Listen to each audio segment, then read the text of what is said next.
The I Am Discourses by Ascended Master Saint Germain.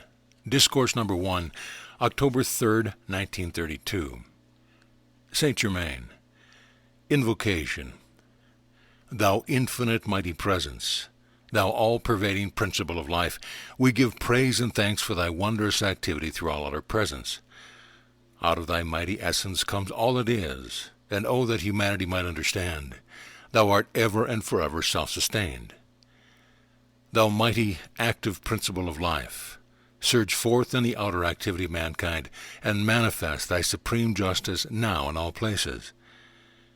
Mighty presence of light, God in action, govern the minds of mankind, holding them to truth and justice, and see that thy messengers are placed in all official positions. Let naught of the outer interfere, that none of humanity may accept any thought of deception. Mighty presence of God in action, surge forth in the minds of all, expressing thy conquering presence. Greetings. I bring you greetings from the perfected ones, who are watching closely over and ministering to all. The Discourse. Life in all its activities, everywhere manifest, is God in action, and it is only through lack of the understanding of applied thought and feeling that mankind is constantly interrupting the pure flow of that perfect essence of life which would, without interference, naturally express its perfection everywhere. The natural tendency of life is love, peace, beauty, harmony, and opulence, for life cares not who uses it, but is constantly surging to pour more of its perfection into manifestation, always with that lifting process which is ever inherent within itself. I am. I am is the activity of that life. How strange it is that students with sincere interest do not seem to get the true meaning of those two words.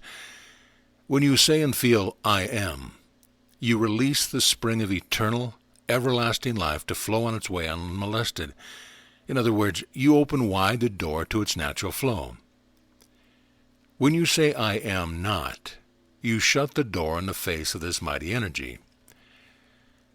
I am is the full activity of God. Having placed before you so often the truth of God in action, I wish you to understand its first expression in individualization. The first expression of every individual, everywhere in the universe, either in spoken word, silent thought, or feeling, is I am, recognizing its own conquering divinity. The student, endeavoring to understand and apply these mighty yet simple laws, must stand guard more strictly over his thought and expression, in word or otherwise, for every time you say, I am not, I cannot, I have not, you are, whether knowingly or unknowingly, throttling that great presence within you. This is just as tangible as if you placed your hands about the throat of an outer form, only with the outer form, your thought governing the hand. You can release it at any time. But when you make a declaration using the words, I am not, you set in motion mighty, limitless energy that continues to act unless it is recalled and the imperfection consumed and transmuted. This shows you the enormous power you have to qualify this mighty energy of God. And I tell you, beloved students, dynamite is less dangerous, for that would but liberate you from the body, while these thoughts sent forth ignorantly and ungoverned bind you upon the wheel of re-embodiment indefinitely. Thus you can see how important it is for you to know what you are doing when you thoughtlessly use wrong expression, because you are using the most divine principal activity in the universe. I am. Do not misunderstand me. This is no idle, foreign, or oriental expression, but the highest principle of life used and expressed throughout every civilization that has ever existed. For the first expression every self-conscious form of life gives is, I am. It is only afterwards, in its contact with outer, wrongly qualified activity, that it begins to accept anything less than I am. Now, dear students, do you not see that when you say, I am sick, you are just reversing this principle of life, which is naturally all perfection, thus requalifying it by your willful ignorance with something which it never naturally possessed. Through long centuries of willful misunderstanding, humanity has charged the very atmosphere about them with falsehood and unreality, for I need not say to you that when you say, I am sick, It is an abject falsehood in respect to your divinity which cannot be sick. Does this sound harsh to you? Then I say, think it over, and you will see what a blessing and release it can be for you. I say to you, dear students, in the name of God, stop using these wrong expressions of your Godhead, of your divinity, for it is impossible for you to have freedom as long as you continue to do it. I cannot speak of this to you too often, that when you really recognize and accept the mighty presence of God in you, there are positively no adverse conditions. Stop.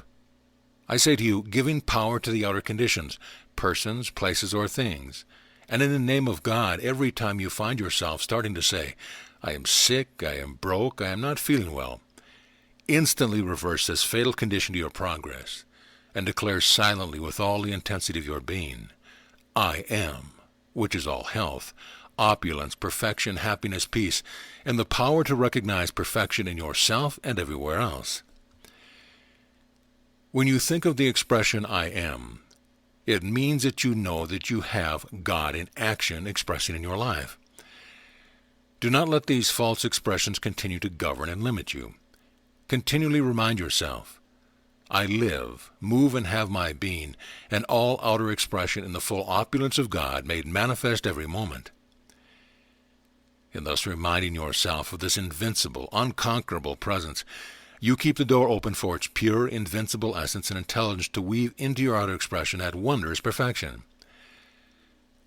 I plead with you, dear ones, everywhere. Do not continue to use these wrong expressions thinking that in some hocus-pocus way you may slide past reaping the results. It simply cannot be done. Many of you know that they use the branding iron on the western frontier as a recognition of ownership by the ranchman. So great is my desire to have you recognize and hold fast to the active presence of God in you, that I almost long for a branding iron to brand those words, I am, into your consciousness for constant use. That you could not be drawn off the recognition, acceptance, and use of that mighty, glorious presence of God which you are. I trust that all who may hear or read these words will feel the power and the mighty conviction of this truth that goes with them, leaping into action wherever expressed. If at any time anything less than perfection attempts to make any appearance in your experience, declare vehemently that it is not true, and that you accept only God, which is perfection in your life, everywhere manifest. As long as you give way to accepting false appearance, you will have them expressed in your life and experience. It is not, dear student, a matter of belief on your part whether you accept these truths or not, but they are the law, proven through long centuries of experience, and are placed before you for your freedom. Awaken to the fact that your thought and feeling in the past have built, created the inharmony of your world today. Arise, I say arise, and walk with your Father, the I Am, that you may be free from these limitations. There is only one thing in this universe that can surround you with limitation, and that is accepting the outer appearance instead of the mighty, active presence of God in you.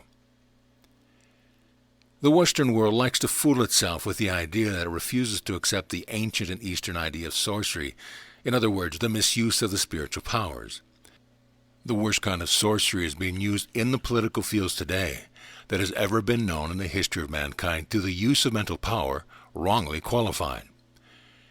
If this same tremendous mental force were used in just the reverse way, to know that there is only God in action in every individual filling official places, the sender of that quality or truth would not only be free himself, but the political world would be filled with freedom and justice. Then we would experience a natural world, a world of God in action everywhere present. It is today as it was at one time in Egypt. Those who misuse the mental power are binding themselves to the rack of inharmony, embodiment after embodiment. Take the stand. I do not take on conditions from anyone or anything about me but God. Good, and I am always God commanded. You need to acquire the habit of stilling yourself. Sit down 3 or 4 times a day and simply still the outer self. This will let the energy be supplied. Learn to command and control the energy in your body. If you want the energy still, be still. If you want the energy active, be active. You must stand up, face a thing, and rise above it. There is no other way. The student should watch in every way for habits and break them up. He should not have to be told, but must look within himself and uproot whatever is not perfect. This brings a freedom not possible in any other way. The holding on of old habits is just like wearing old, worn-out garments. The student must not wait for someone else to think these things out for him. He must do it himself. It is not possible for anyone to do it but himself. In this work and under this radiation, everything that is latent in the individual is being brought forth to be consumed. Watch that the attention does not become fixed on a thing you do not want. It is perfectly ridiculous to keep recalling things which have not worked out. If you have built your limitations for centuries and can, by this attention and self-effort, free yourself in a few years, isn't it worth it? Isn't it not marvelous? A humorous sense of getting away from a thing is sometimes the quickest and most powerful way of doing it, for a buoyant, joyous feeling releases the energy that many times enables a very wonderful manifestation to take place. If one will buckle down to brass tacks and call on the law of forgiveness, he can then consume all past creations in the consuming flame and be free. You must be conscious that the flame is the active presence of God doing the consuming. The freedom of God is here in action. When you have a feeling to do a certain constructive thing, go ahead, stick to it and do it. If the heavens fall, whether the manifestation comes now or not should not enter into your conscience at all. Even when students only know a thing intellectually, they should not allow the mind to keep recalling wrong conditions when they know what this activity does to their success.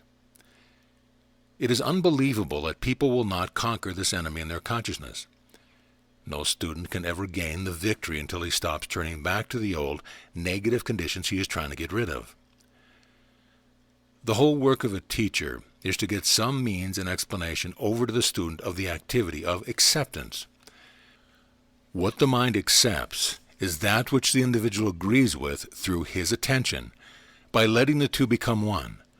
When the mind accepts and agrees with a thing or condition, the individual decrees it into his world. Whatever you let the attention rest upon, you are agreeing with and accepting, because through the attention you have let the mind become one with it. If an individual were to see a rattlesnake coiled, would he walk right up to it to be struck? Well, certainly not. Yet this is what students are doing when they let their attention turn back to their troubles. Such habits are only past momentum given to specific quality. There are only two activities in life, and if you will not let the inner govern according to its plan of perfection, then the outer must. When a constructive picture is flashed to your mind, it is a reality. When you recall it as a mental picture and hold it again, it calls forth the reality. One can become so aware of his own God presence that at any time he can see and feel its radiance pouring out to him. For things it does not want, the outer has all the confidence in the world. It is up to the student to compel it to have the same confidence for the perfection of God that it has for the imperfection of the senses. The student must always rely on himself. He must always think, what can I do to intensify this activity from the hints given? Benediction. Mighty perfected ones, as we receive thy magic circle of protection, as we receive and are enfolded in thy mighty opulent presence, O Master within, we accept fully the opulence made manifest in our outer experience and use. We give praise and thanks for thy wisdom in its use. We give praise and thanks that we have the full strength to accept only thy mighty active presence at all times, and to refuse acceptance to anything unlike thee. Discourse 2, October 6, 1932. Saint Germain. Invocation. Thou infinite, all-pervading presence, thou mighty Master within each human form, we acknowledge and accept thy full presence manifest within these forms and within the human forms of every individual that God has sent forth. We give praise and thanks that at last we have become aware of this mighty presence to whom we can turn and recognize the fullness of God's activity, the I Am of all things. Greetings to you all. The Discourse. When Jesus said, I am the resurrection and life, he gave forth one of the mightiest utterances that can well be expressed. When he said, "I am," he did not refer to the outer expression, but he did refer to the mighty master presence God within, because he repeatedly said, "I of myself can do nothing. It is the Father within, the I am, that doeth the work." Again Jesus said, "I am the way, the life, and the truth," giving recognition to the one and only power, God in action within him. Again he said, "I am the light that lighteth every man that cometh into the world," prefacing every statement of vital importance with the words, "I am." Contemplating I am as anything and everything you wish to be is one of the mightiest means of loosing the inner God power, love, wisdom, truth, and setting it into action in the outer experience. Again, let us refer to his mighty utterance, perhaps one of the greatest ever spoken into the outer expression. "I am the open door which no man can shut." Do you not see how very vital this is when you come to review understandingly these mighty statements? When you recognize and accept fully "I am" as the mighty presence of God in you, in action, you will have taken one of the greatest steps to liberation. Now mark you in the utterance of the truth that "I am the open door which no man can shut." If you can but realize it, you have the key that allows you to step through the veil of flesh, carrying with you all consciousness that you have generated or accumulated which is imperfect, and there transmute it, or in other words, raise it into the perfection into which you have stepped. Too much stress cannot be laid upon the importance of contemplating as often as possible the I am as the mighty, active presence of God in you, in your home, in your world, in your affairs. Every breath you breathe is God in action in you. Your ability to express or send forth thought and feeling is God acting in you. You, having free will, it is entirely up to you to qualify the energy sent forth in your thought and feeling and determine how it shall act for you. No one can say, "How shall I know how to qualify this energy?" For everyone knows the difference between destructive and constructive thought, feeling, and action. The student, in receiving instruction, should constantly analyze the motive back of that question to detect if that motive there is a feeling of intellectual pride, arrogance, or stubbornness in the outer-minded body. If there is within the motive a lurking desire to argue and prove the instruction wrong, rather than receive the blessing and truth intended, the individual has unknowingly shut the door, for the time being, to his ability to receive the good offered. Again, may I remind the students, regardless of their personal opinions as to what the truth shall be, I have proven through many centuries these condensed instructions how being given forth.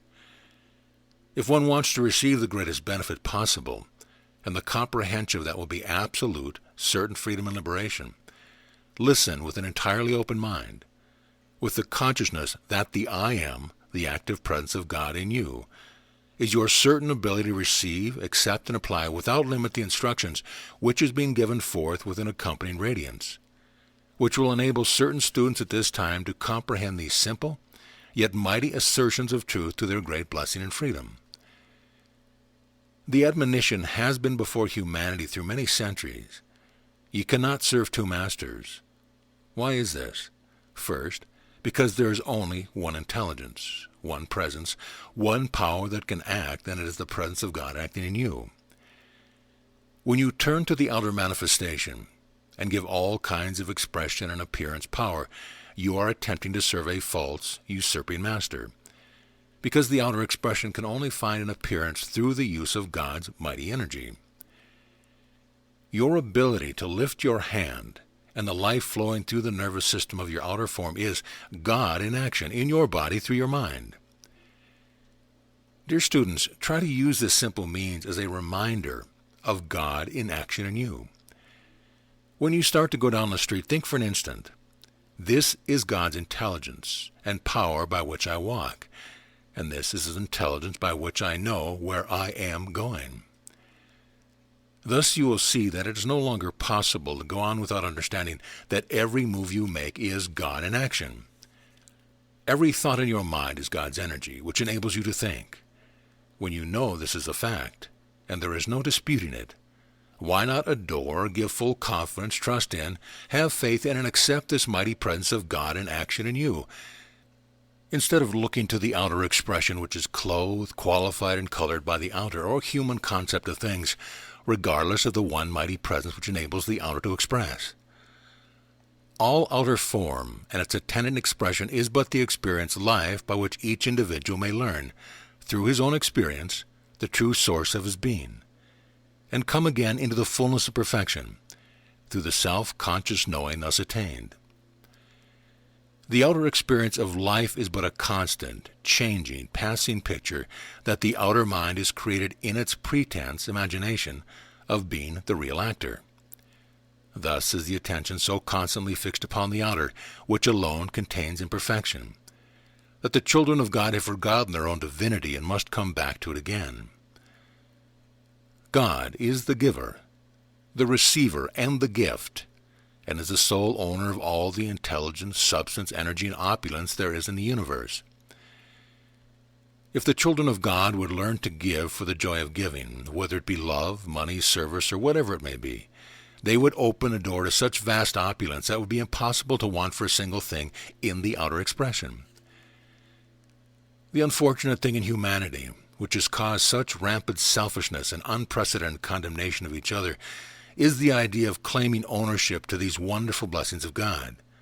For there is but one love acting, one intelligence, power, and substance, and that is God in every individual.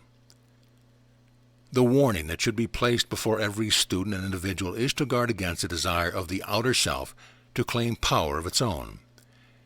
If in every act of the personality God were given full credit, transformations unbelievable cannot help taking place in the one thus giving full credit and power it belongs. There has rarely been a correct understanding of supply and demand. There is positively abundant supply omnipresent, but the demand for it must be made before the law of the universe permits it to become into the expression and use of the individual. The individual, having free will, must consciously, with full determination, make the demand, and it cannot fail to come forth into expression, no matter what it is, so long as the individual holds an unwavering, determined consciousness. This simple statement used with sincere determination, I am the great opulence of God made visible in my use right now and continuously, will bring to the individual all he can possibly use. The limiting element so many students seem to be unaware of is that they start out declaring the truth, for instance, as in the above statement. But before many hours have passed over their heads, if they were to analyze themselves conscientiously, they would find in their feelings lurking doubt or fear, for both these are feelings. Naturally, this neutralizes to a large extent the constructive force that would quickly bring about the fulfillment of the desire or demand.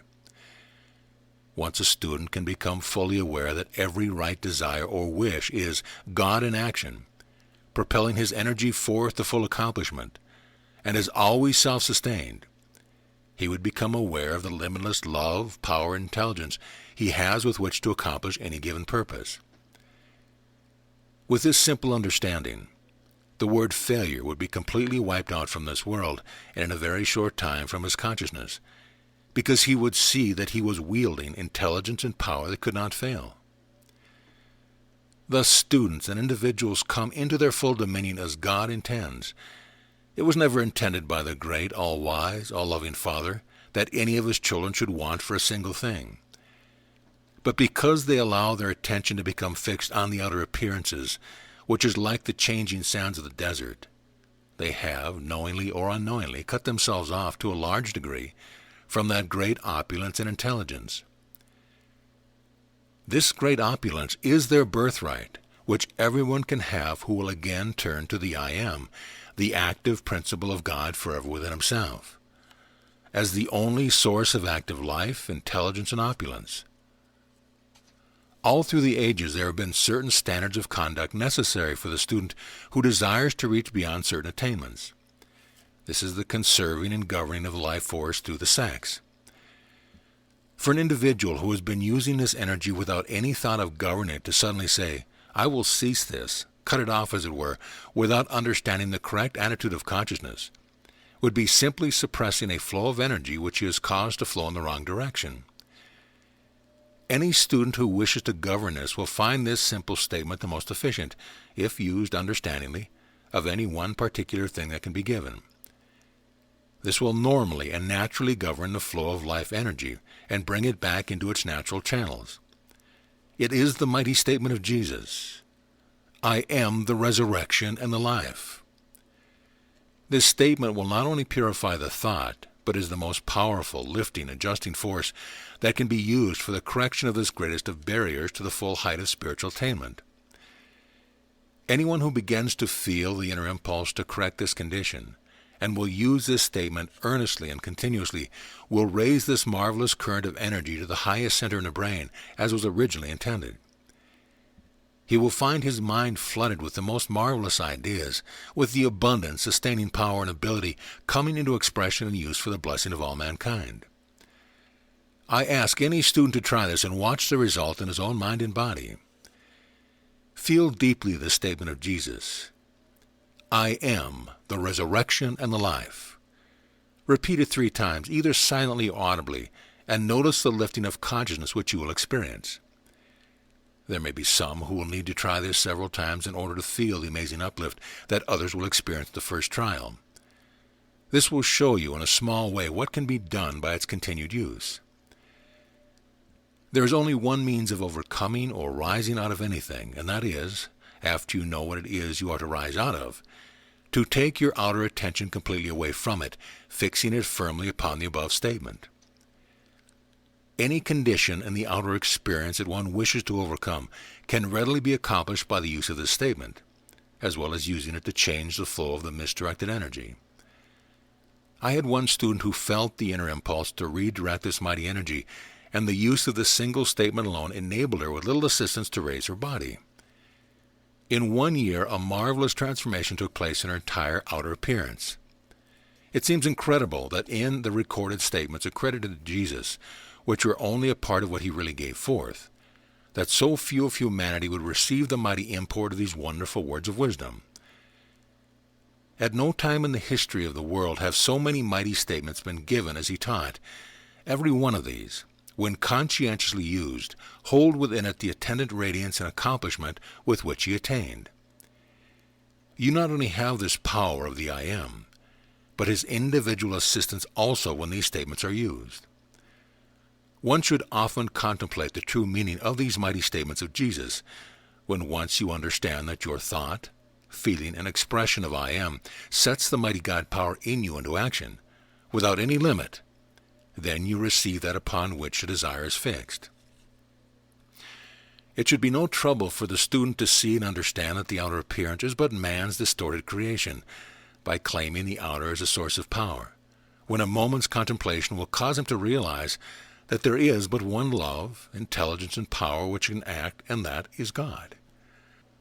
The human or outer defects or discrepancies have nothing to do with the omnipresent perfection of God, for anything imperfect is the creation of the outer concept of mankind. If man will turn to the mighty I Am within, knowing that God is all perfection, and that all outer appearance is but man's creation through the misuse of the God power, he will see at once that if he sincerely contemplates and accepts the perfection of God, he will cause to come in a manifestation in his life and experience this same mighty perfection. There is no possible means of bringing this perfection into your mind, body, and outer experience except by knowing and accepting the mighty, active presence of God in you. Such full recognition will cause this inner power to propel this perfection of God into your outer visible experience. Say to students, I am putting forth, as a messenger of this truth, statements of truth which will positively produce results, if unwaveringly held to and used. Students think things do not work because they do a thing today and forget it all next week. The desire for light and truth is the presence of God in the desire, propelling itself forth into action. For illumination, use the statement, I am the full comprehension and illumination of this thing I want to know and understand. The days your eyes are open to see some of these marvelous ascended beings, the joy will last through eternity. If one does not take the attitude that I have the ability to do this, he never in the world can accomplish the thing he wishes to do. The moment you express, I am the resurrection and the life, in thought and feeling, it immediately turns all the energy of your being to the center in the brain, which is the source of your being. You cannot overestimate the power in this statement.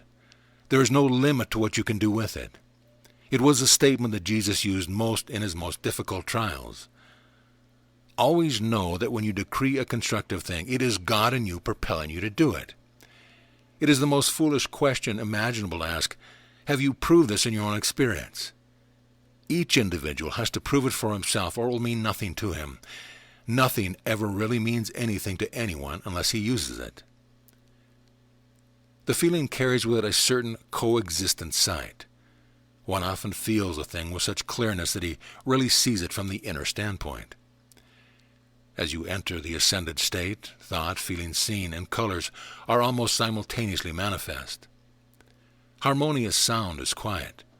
That is why ravishing music is the most quieting in its effect, while bombastic music is just the opposite. Benediction. Thou mighty, majestic, conquering I am. We give praise and thanks for the comprehension of Thee as God acting in us, and with Thy mighty presence and radiance. Cause us to feel the mighty import of Thy mighty truth and wondrous presence. When we contemplate Thee, let Thy mighty radiance fill us with Thy comprehending conscience to know and apply Thy assertions of truth more and more perfectly. We give praise and thanks for Thy mighty perfection and truth for all those who look unwaveringly to Thee. Discourse 3, October 10th, 1932. Saint Germain. Invocation.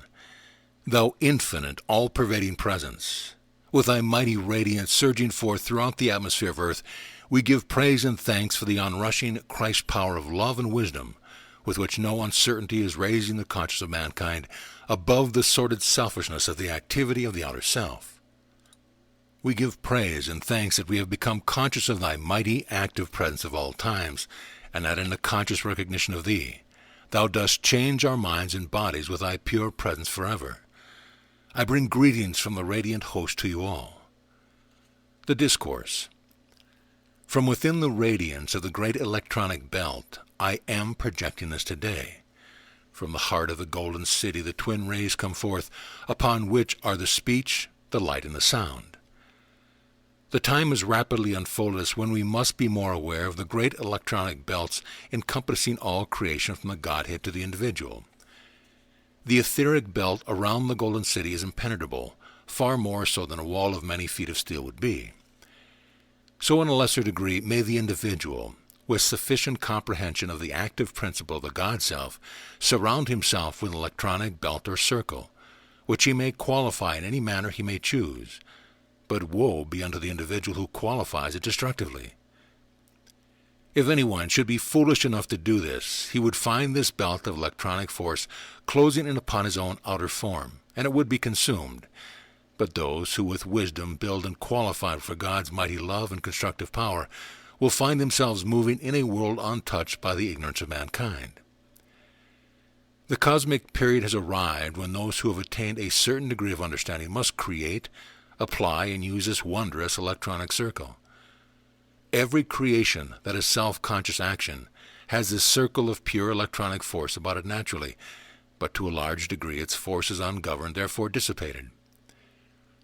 In consciously creating this mighty ring of pure electronic force, you stop all leaks in the generation of this limitless essence, and hold it in reserve for conscious use and direction.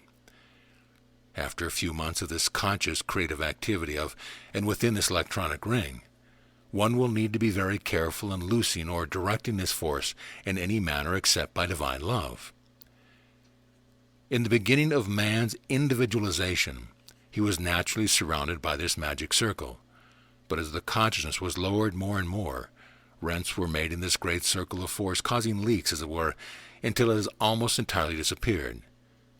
This, however, was not a conscious creation of the individual, but was a natural enfolding circle. Now students of the light must go to work with no uncertainty and consciously create this electronic belt about themselves, visualizing it perfect, with no rents or breaks in its construction. Thus it will be possible to consciously reach within the electronic belt of the Godhead, and there receive limitless wisdom, love, light, and the application of simple laws by which all creative power is possible. While the student is admonished to look always and never forget it to his own God self, which is the creator of his individualization, yet never has there been a single attainment in which there has not been given the assistance of those still in advance. There being but the one God, the one presence, and his all-powerful activity, then the more advanced than the other is but more of the God self in action. In this recognition you will understand why you can feel, I am here and I am there, for there is but the one God self everywhere. When the student can once understand that the ascended host of masters are but the more advanced consciousness of himself, then he will begin to feel the unquestionable possibilities within his grasp. Whether he speaks to the Godhead direct, to one of the ascended masters of light, or to his own God self in reality, it makes no difference, for all are one. Until one does reach this state of consciousness, it does make a difference, for the individual is almost certain to feel a division of oneself, which is not possible to be made, except in the ignorance of the outer activity of the mind. When the student thinks of the outer expression, he should at all time be aware that it is but the outer activity of the one intelligence, guarding himself at all times against trying to divide in his own consciousness this one mighty God power centered in him. Again, I must remind you that this limitless, mighty power of God cannot intrude its wondrous powers into your outer use, except by your invitation. There is only one kind of invitation that can reach it and loose it, and that is your feeling of deep devotion and love. When one has generated about himself this electronic belt or ring, there is no power that can penetrate it except divine love. It is only your consciousness of divine love that can penetrate within this great inner blazing belt of the Godhood, through which the Godhood sends back to you its great outpouring, mark you, through his messengers, transcendent beings so far surpassing anything of your present conception that it is not possible in words to convey to you the majesty of the love, wisdom, and power of these great ones. At this point, let me again remind you that the student who will dare to do and be silent will find himself lifted into the transcendent radiance of this inmost sphere. Then by experience and seeing will he comprehend this of which I have spoken. The soul who is strong enough to clothe itself in its armor of divine love and go forward will find no obstruction, for there is not but your present consciousness and this mighty, transcendent intersphere to obstruct the approach of divine love. When you have touched and seen within this inner circle, you will then understand how imperfect is the present expression of divine love. Once one becomes consciously aware of these great spheres to which he may reach, he will find himself fearlessly reaching deeper and deeper within the radiance of this mighty intelligent hub of the universe, from which all worlds, all creation have proceeded. There are among you strong, dauntless, fearless souls, who will understand this and be able to use it with great blessing to themselves and others. There are those who will understand and see that the presence, which beats each heart, is God in action, that the activity sending the circulation through the body is God, that the essence charging forward to vitalize the outer form is God in action. Then, O beloved students, awake to this now. Do you not see how great a mistake it is to sink under the ignorance of the outer self, feeling pain, distress, and disturbance, all created by the ignorance and activity of the outer self, when a few moments of earnest contemplation will cause one to realize that there can be but one presence, one intelligence, one power acting in your mind and body, and that is God. You see how simple, yet powerful, is this consciousness within you to loose the full recognition of the great, pure activity of God into your mind and body, and to let its wondrous, transcendent essence fill full to overflowing every cell. It seems to me, beloved students, that you cannot fail to grasp the simplicity of your true God self acting in you. Ever turn to it, praising it, loving it, demanding and commanding to surge forth into every cell of your body, into every demand of the outer activity, in the home, in your affairs and business. When your desire is sent forth clothed in the God presence, power and intelligence, it cannot fail. It must bring to you that which you desire. Desire is but a lesser activity of decreeing. Decreeing is and should be the recognition of the accomplished desire. Beloved students, do forever put away any fear of the use of this great power. You know without being told that if you misuse it, you will experience inharmony. If you use it constructively, it will bring such blessing untold that you can but give praise and thanksgiving for the moment when you awaken to the fact that this limitless power is omnipresent, ever awaiting your conscious direction. The individual who has said that you cannot add 1 cubit to your height by your thought has stifled the activity and progress of the individual. For thought and feeling are the creative power of God in action. The uncontrolled, ungoverned use of thought and feeling has brought about all kinds of discord, sickness, and distress.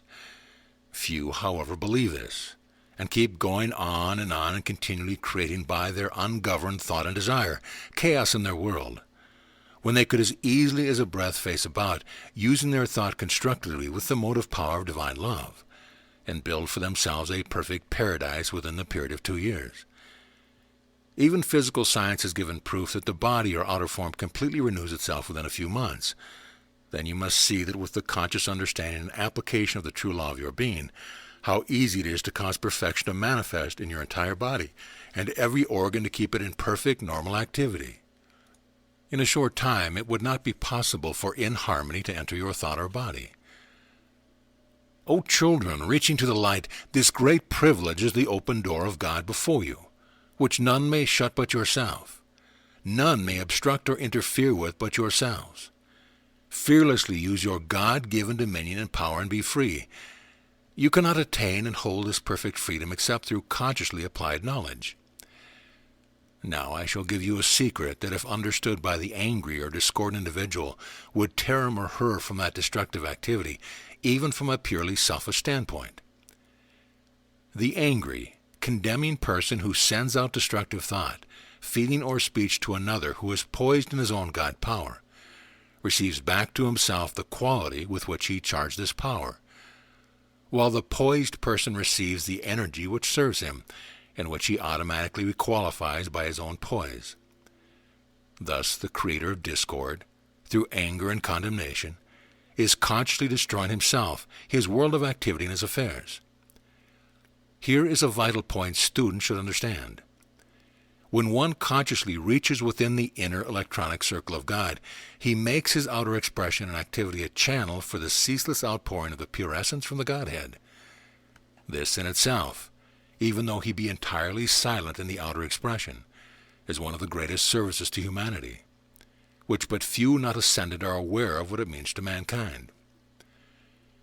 The one reaching within the electronic circle becomes a continual outpouring, and this very radiation alone is a tremendous blessing to all mankind.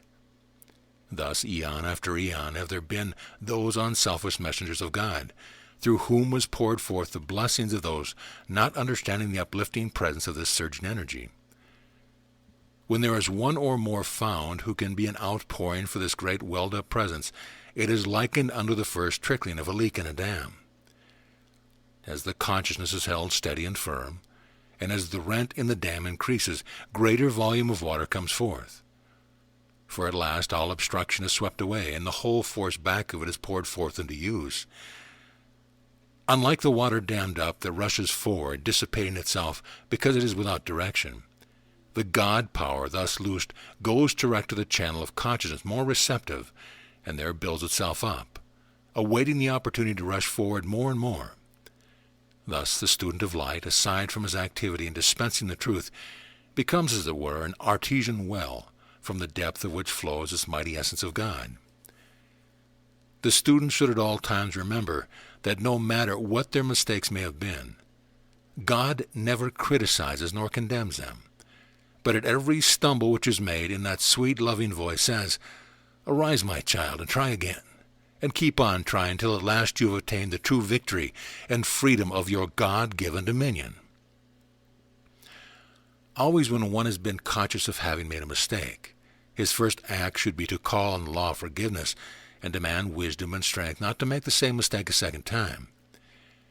God, being all love, must have infinite patience, and no matter how many mistakes one may have made, he can always once again arise and go unto the Father. Such is the love and freedom within which God's children are privileged to act. There is only one mighty, invincible, evolving process, and that is through the power of consciously generating divine love. Love being the hub of all life, the more we enter and use it consciously, the more easily and quickly we release this mighty power of God, which is always standing as a dammed-up force, waiting to find an opening in our own consciousness by which it can project itself. For the first time in many centuries, the searchlights or rays from the Golden City over the Sahara Desert are set into active operation over America and the earth. There may be some individuals who will see these rays, not knowing what they are. Mankind need no longer think that personalities can continue to generate their destructive forces and long survive. Those who can use this knowledge of the electronic circle should no longer be deprived of its benefit. Give it forth and the warning with it. Use this statement: I am the fulfilled activity and sustaining power of every constructive thing I desire. Use it as a general statement, for the sustaining power is in everything that there is. I am here and I am there, in whatever you want to accomplish, is a splendid way to feel that you are using the one activity, and you thus rise above the consciousness of separation. Benediction. O mighty ones of the Golden City, glorified are we in thy wondrous radiance. Privileged are we in the use of thy great rays. Blessed are we in the conscious recognition of thy mighty presence. Enfold us forever in thy transcendent light. Discourse number 4, October 13th, 1932. Saint Germain. Invocation. Thou mighty consuming flame of God, we bow before thy mighty majestic power. We rejoice in thy directing wisdom. We rejoice in thy presence in the heart of every one of God's messengers that go forth to direct his service and energy to the blessing of mankind. We give praise and thanks that thy presence has changed the tide of things, and that thou art as always the mighty governing intelligence. We give praise and thanks that thy consuming fire and thy creative activity dwelling in the heart of every one of us are ready to be loosed by the conscious desire to action. We give praise and thanks that thou art the consuming presence everywhere, that I am there and I am here, and I am the power that makes all things clear. I am the majestic presence, I am the conquering power, I am thy mighty energy, thy consuming flame each hour. I bring greetings to you all from the heart of the creative fire. The Discourse. The creative fire that I am is the flame of God, his master presence anchored in the heart of every one of God's children. While in some it is but a spark, yet with the right touch, that spark can be fanned into a creative fire and consuming flame. This mighty presence, God, in its myriad activities, is the omnipresent activity that all may use without limit, if they only will dismiss from their recognition the outer appearance, which is but an appearance, and take their attention away from that which has bound them through endless years. Today the scepter of power and authority stands in the atmosphere before the single eye of every advancing student. At first they may reach up mentally and take the scepter of authority, using it in this way until before they are scarcely aware of it they will find it tangible and visible in their use at times. It is no idle promise that those seeking the light may again receive this dominion. When we go through a footpath in the forest, we may return to the same way if we wish, but we must make the decision. So after hundreds of years of search in the outer for power and authority, we find that anything that seems to be so is but a shifting sand, and tomorrow it may be gone. By the rejoicing acceptance of your God dominion, you may step firmly upon the sure foundation of the rock of truth, which is God, and from which no outer disturbance can ever shake you, once you know from actual experience. Students of truth wonder why they cannot hold a firm anchor in their decision to hold fast to the God presence, which is their dominion. They do not analyze their outer expression to see what is lurking there to cause disturbance, question, and doubt, but for those who will take the authority which is theirs and probe deep into their motives. It will be so easy to pluck out the tares from the golden grain, and soon be free from the disturbance that causes them to doubt themselves in the very presence of God which beats their heart. When students will be honest enough with themselves and their God, the I Am presence, to pluck out by the roots anything that is causing disturbance within them, and be able to feel the mighty light and radiance of the great God Self, they will require little effort in loosing the great I Am presence in love and intelligence, which is an ever-sustaining power and strength, assurance, or whatever they may need, in order to hold their feet firm upon the rock of truth, which is one of the great jewels in God's kingdom. Its dazzling radiance will enfold them upon the slightest invitation. O students of today, hold fast to this mighty presence which beats your hearts, whose life flows through your veins, whose energy flows through your mind. You have free will and can qualify and bless to it your perfection or imperfection. Always remember that through your failure to turn to this mighty presence, by which you find you have created inharmony and disorder, you must give yourselves ample time to gain the full recognition of this mighty power and give it full activity in your life. Do not become impatient because things do not work out as rapidly as you would like them to. They can only work according to the speed of your acceptance and the intensity of your feeling. The mighty energy that surges through your mind into your body is the pure electronic energy of God, the mighty I Am presence. If your thought is joyously held upon your God Self as a source of your being in life, that pure electronic energy continues to act unabated, uncontaminated by human discord and qualification. But knowingly or unknowingly, if you let your thought begin to gather from the discord by which it is so often surrounded, you change the color and quality of this radiant pure energy. It must act, and you are the one who shall choose how it shall act to you. Don't ever think that you can get away from this simple fact.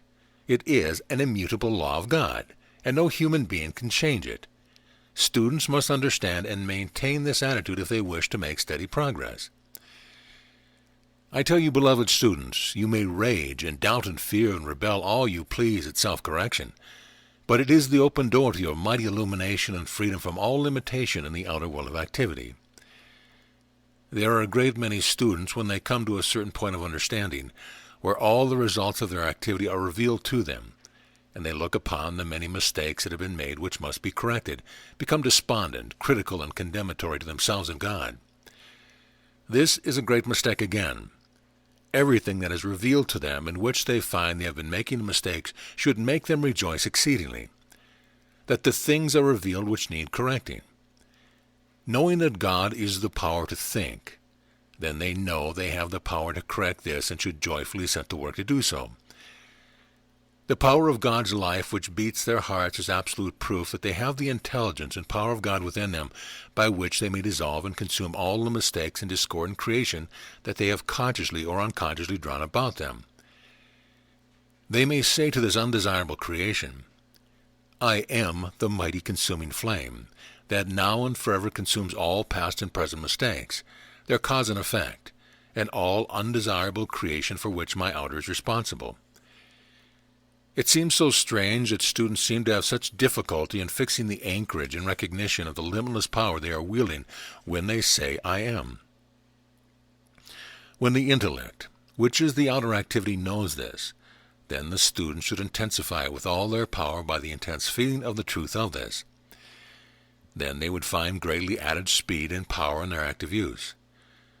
I tell you, dear students, you have come to a time when you can use this power with great authority to free yourself from the chain of limitation that have bound you so long. Set about it with joyous determination to put your house in order. If you were going to have a distinguished guest, I doubt not that you would spend days working earnestly, cleaning, washing, polishing, preparing for the guest. How much more important it is to prepare for this great Prince of love and peace, the Prince of consuming fire that dwells within you and controls the element of life. When one thinks of Oromasis, Prince of the fiery element, it is the flame of creative fire within that it is calling to him for assistance in the quickening of this creative power, and brings results unimaginable.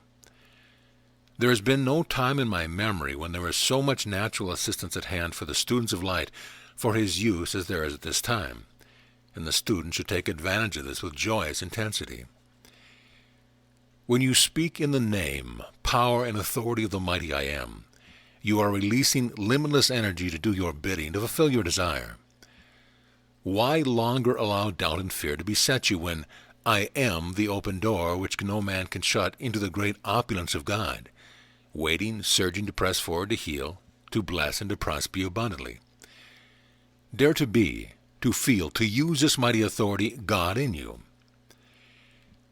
Beloved students, do you not realize that you can express perfection by taking your determined stand with sufficient intensity that I am the mighty electronic energy flowing through, filling and renewing every cell of my mind and body right now? Do you not see, with sufficient intensity of this, in a few minutes or hours you could dispel any disturbing condition in the mind or body, and allow that mighty, pure energy to do its work, uncolored, unaffected by any discordant element in your own thought? You can renew any nerve, any organ, and build any member of the body into its perfection almost immediately. Oh, why not feel this, apply it, and as you begin to experience the remarkable results, your confidence will leap into its perfect activity, and your mind will have all confidence in its mighty presence and power and its omnipresent, limitless use. When there is a seeming lack of energy, take your determined, joyous stand.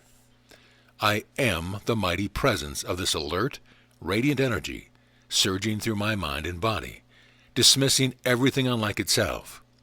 I take my stand in this alert, radiant energy and joy for all time. You can pass this pure energy through your mind and body as I would pass my hand down before you. At first, because you do not seem to feel any great magnetic electronic force pass over you, does not in any way indicate that you have not received this mighty energy which you have commanded with authority to flow through your mind and body. One may say the same thing to his affairs that may not be according to his desire for perfect expression. The student can stand and call forth the mighty presence of the I Am, send it forth into his business and world, command it to consume everything unlike itself, and replace all with the mighty perfection of God, which I am. Command it to be self-sustained, and cause that perfection to manifest his unceasing authority and power, and cleanse his world and every discordant thing, for I am the supreme authority, God in action. One does not need to do this when any tension or the extent that he creates tension in the action of the body, but he can rise in the supremacy and dignity of the authority of God, and cleanse everything needing it. In doing this, one need not speak in a loud voice, but in a very low, masterful tone. Stand in the room by yourself and declare, I am master of my world. I am the victorious. Intelligence governing it, I send forth into my world this mighty, radiant, intelligent energy of God. I command it to create all perfection, to draw to me the opulence of God made visible in my hands and use. I am no longer the babe of Christ, but the master presence grown to full stature, and I speak and I command with authority. Thus one may consume the mistakes and imperfection he may have created, and in the authority of the I Am, recreate immediately the perfection he desires. Know that it is constantly self-sustained, so long as you do not intrude upon it the discordant activity of your thought and feeling. I want so much to have you feel that you are the only authority in this world or any other, so far as your world is concerned. Do not ever fear that the perfecting of your world is going to disfigure anyone else's world, so long as your intent is not to harm anyone. It does not matter that the world about you says or how much they try to intrude upon their doubts, fears, and limitations. You are the supreme authority in your world, and all you have to do is to say, when you are beset by these conditions, I am the mighty, magic circle of protection about me that is invincible, and repels from me every discordant thought and element which seeks to find entrance or intrude itself. I am the perfection of my world, and it is self-sustained. O beloved ones, it is no longer necessary to wonder, waver, and question. I am the authority. Go on, dare to be, and use this authority of God which is expressing in the I Am of everything. Why not be fearless? You have been wanting the presence of the great ascended ones. I am the visible presence of those greatly beloved ascended masters whom I wish to have appear here to me and whose assistance I desire. You have come to the point where you can dismiss all discord from your mind. Fill your minds with this pure electronic essence, and no discord can enter, so long as you keep it filled with this presence. I tell you again, you are the authority in your world, and if your thought is filled with this essence, then no discord will touch it. We are going to take this authority and use it, clear away all discord, and declare with no uncertainty, I am the supremacy of man. Everywhere I go, I am God in action. Benediction. Mighty creative fire, we give praise and thanks for thy great omnipresence today, to heal, to bless, and to prosper everywhere. Enter into the hearts of mankind with thy creative presence and genius, and let the full divine justice of thy supremacy reign throughout the land in all official places. See that all authority is in the hands of thy trained and trusted messengers, that they may govern fully all governmental offices in America, and be ever divinely sustained, that America be healed, blessed, and forever prosper, that all sinister influence be consumed and forever repelled from within the borders of America. Discourse notes. The host of angels rejoice at the return of the wanderer who has come back home, who has sought authority so long in the outer and found only husks. After his energy is wasted, he comes back home, and there is the fountain to recharge, rebuild him against all the discrepancies called old age. Thus you can stand forth renewed again in the fullness of youth and power, for such is the way of life, God's life. It keeps the most marvelous vibratory action expressing for each one to speak gently. It is perfectly wonderful if you could see the interaction of it. Let each one enter into the happiness and love of perfect obedience and liberate the great power of God. If one just lets go of the outer and enters into the inner, every discord lets go at once. Etheric cities. Over the principal deserts there are etheric cities. Over the Arizona desert is the etheric city in America. There is one over the Sahara and one over the Gobi. The one over Brazil is the etheric city for South America. Humanity should know and be made to realize that again and again, the inhabitants of cities pass out through so-called death and re-embody in that same place, because attachments have been formed and draw them back into the same environment again. The student who has to re-embody should take the command that, the next time I will be born into a family of great light. This would open the door to great speed in his progress. Discourse 5, October 17th, 1932. Saint Germain. Invocation. Thou mighty infinite presence, thou all-pervading healing presence, descend and do thy work. Thou mighty infinite intelligence, give forth thy confidence and strength. Fill the mind and body of each one with thy radiant presence. Fill every cell with thy radiant presence. Prove thy presence in thy conquering, mastering power. Mighty Master presence within each one, come forth. Erase this outer human self and hold thy dominion now and forever. There is but one intelligence, presence, essence, and love, and this thou art. Pour forth thy radiance through these outer cloaks of flesh, and command thy perfection to thus be manifest and sustained. I bring you greetings from the great host, ever shedding their radiance and intelligence. Take the command. I am the pure electronic essence that fills my mind and body, and I brook nothing else. God in you is master of all conditions at all times. Say often, I am always the victorious presence of the mighty I am. Feel the mighty current of electronic essence fill your mind and body, erasing instantly all inharmonious activity, and giving you the consciousness of mastery and victory. Command, divine presence, pour thy radiance through this mind and body, and see that thy wisdom directs always in every outer activity. The Discourse. Let us be conscious of the healing radiance filling this home. The great need today is the healing of the nations and of individuals. As the individual is given assistance through the outpouring of the electronic energy through the mind and body and filling every cell, so in an expanded degree is the nation treated likewise. The nation is a great body of individuals and of nature's creations. We have the same power, being the individualized presence of God. Then we know I am everywhere present, and when my consciousness takes on this expansion, I know its energy leaps into action everywhere, in the cells of the body of the world as well as in the body of the individual. We must come to know that the active presence of God, all-powerful, is everywhere present, that there's not a single nook nor corner anywhere that the active presence of God is not, that this active presence seizes and binds all human creation and consumes instantly everything of an inharmonious and undesirable nature.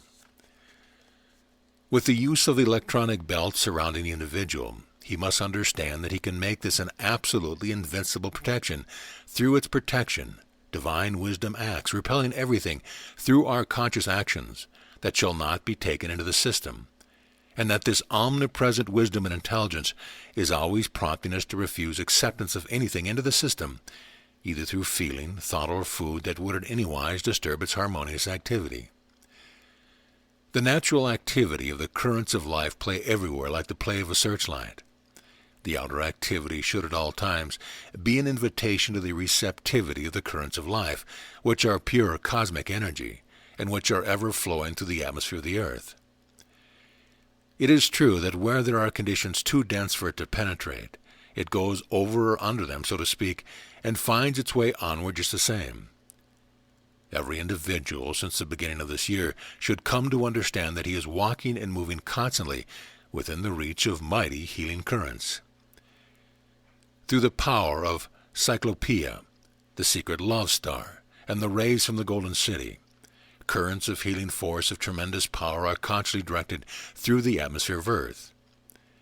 These, you will understand by their very nature, being the energy of God in action, are therefore self-sustained. The consciousness in the individual of their presence will enable him to contact these rays at any time.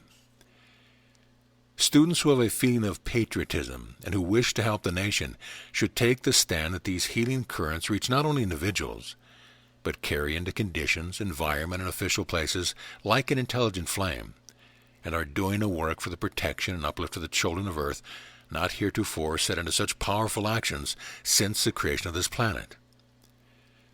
The more individuals become truly and sincerely conscious of this operation, the more can they become mighty messengers of assistance in this most unusual work.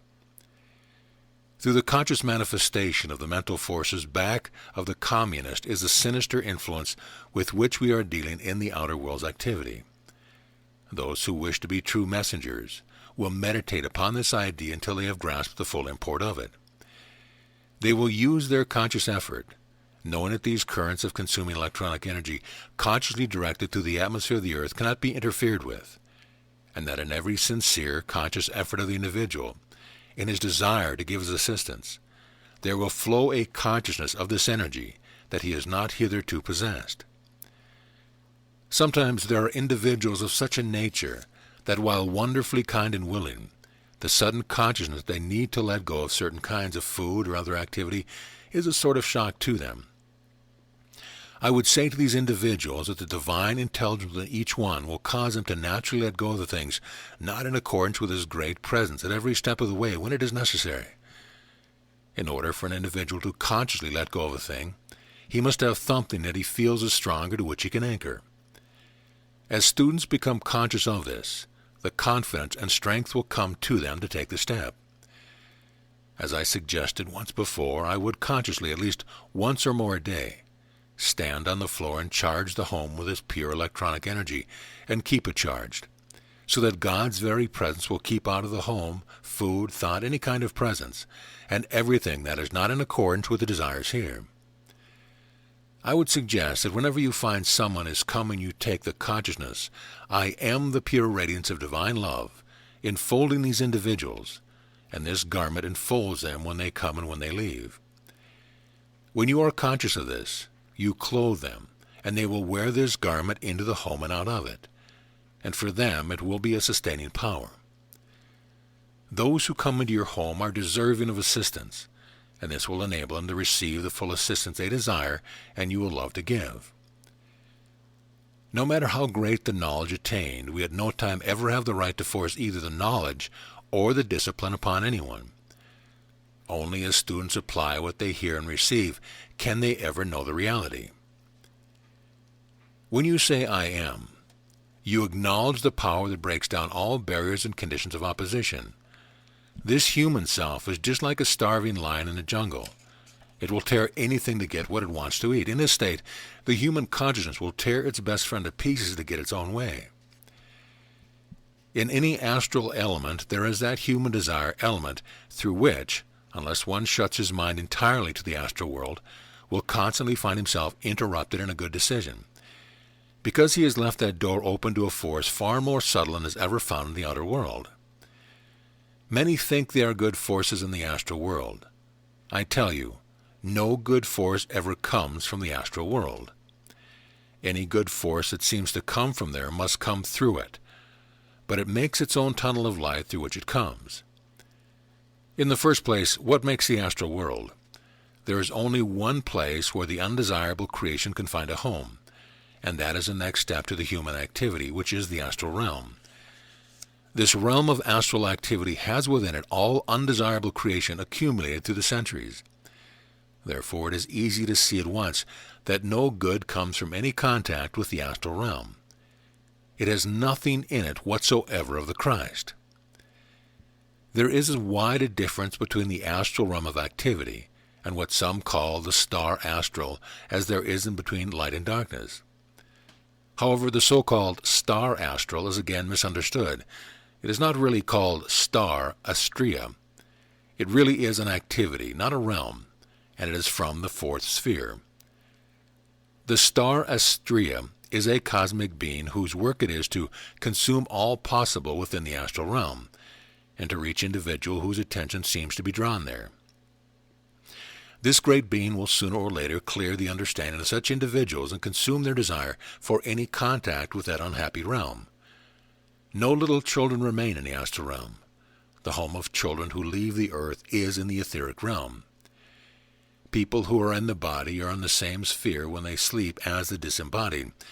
There is a sustaining consciousness of the I Am presence, which, if one goes forth with it on going to sleep, through that sustaining power one can reach unbelievable heights.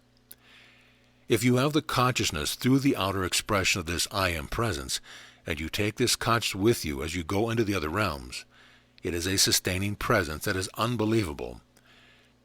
There is an activity in the experienced life that demands the conscious recognition and use of the I Am presence, of God in action. When you take that consciousness with you through the veil of sleep, the soul is able to function out of the body with almost limitless power. Suppose there is a seeming need in the physical activity. Before going to sleep, we can say this: through the mighty power and intelligence which I am, I go forth while my body sleeps, make conscious contact with, and abundantly fulfill this requirement, no matter what it is. Knowing that this activity is self-sustained, it cannot fail in any way. It is a mighty way of setting into motion the I Am presence. Whatever the I Am commands while the body sleeps must be obeyed. I knew of one instance of this kind when there was need of protection. The one using it had a certain consciousness of this presence. The individual was falling over a cliff, and this I Am presence instantly built up a form, caught the individual, and took him back to safety. When one enters the conscious path and goes into any environment where there might be danger, one should always do some quick, definite work on its protection.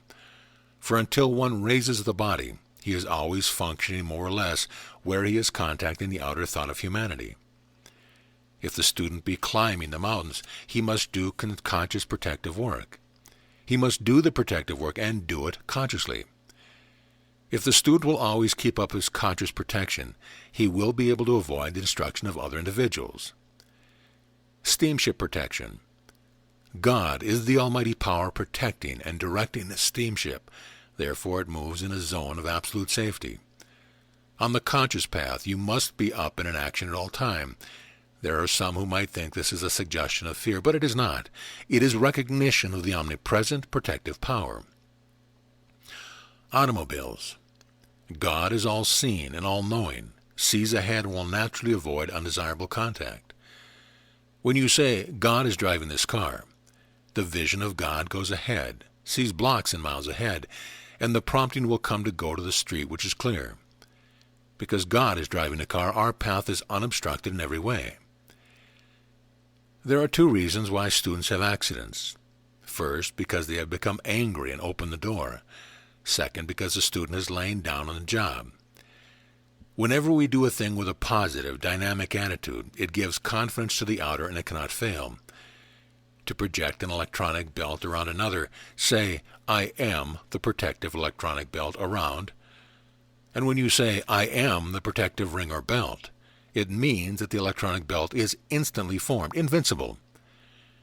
Realize that when you say, I am, whatever is commanded is all powerfully, instantly done. You cannot use the I am presence without having instantaneous activity. Often say, I am the omnipresent, all-powerful protecting intelligence governing this mind and body. It is instantly omnipresent there in action when you say I am. The I am, which is everywhere present, is at that point doing the work that moment. This is the way you set into action by the most direct means, the all-powerful action of the I am, which is all in all. Constantly remind the outer consciousness that when you say I am, you have set into action all the attributes of the Godhead. You are now at a point when you should have instantaneous activity. When you say I am in any condition, it means that instant action is taking place there by the greatest power in the universe. The moment you become conscious that I am is the full activity of God, containing all the attributes of the Godhead, you do that moment have the full use of this mighty power. Use often, I am the presence producing this master home. Get the consciousness of the mighty presence you are calling forth when you are using that I am. I have always loved to specify what I wanted to do. If I want health in my body, I say, I am the presence charging this body with pure electronic energy. When you say, I am the ascension of this physical body right now, then you have accepted and entered into that action right now. When you are striving for the light in unlimited action, you are striving for the greatest thing in the world. Fill your world with the presence which I am, and when you do this, feel you are doing it consciously. If one will take the consciousness I am the perfect activity of every organ and cell of my body, then it must manifest. You have but to be conscious of this, and it must be. Use often, I am perfect health now manifest in every organ of my body. Put your confidence in your I am instead of something. Suppose you want great intelligent activity. Say, I am the perfect intelligent activity in his body. You cannot do this looking to something outside. To clear the mind, eyes, and ears, I am the perfect intelligence active in this brain. I am the perfect sight looking through these eyes. I am the perfect hearing through these ears. Go at these treatments with determination, and they cannot fail. You have the reins, now use them. Avoid all use of words that seem to be a reminder of limited conditions. When you are conscious of the I am, you don't care what anything in the world does. You must not be concerned about anything but your world. For squaring the circle, use the I am activity. Pay no attention to what anyone says. Just say specifically what you want to produce. Say again and again, I am the only presence acting in this.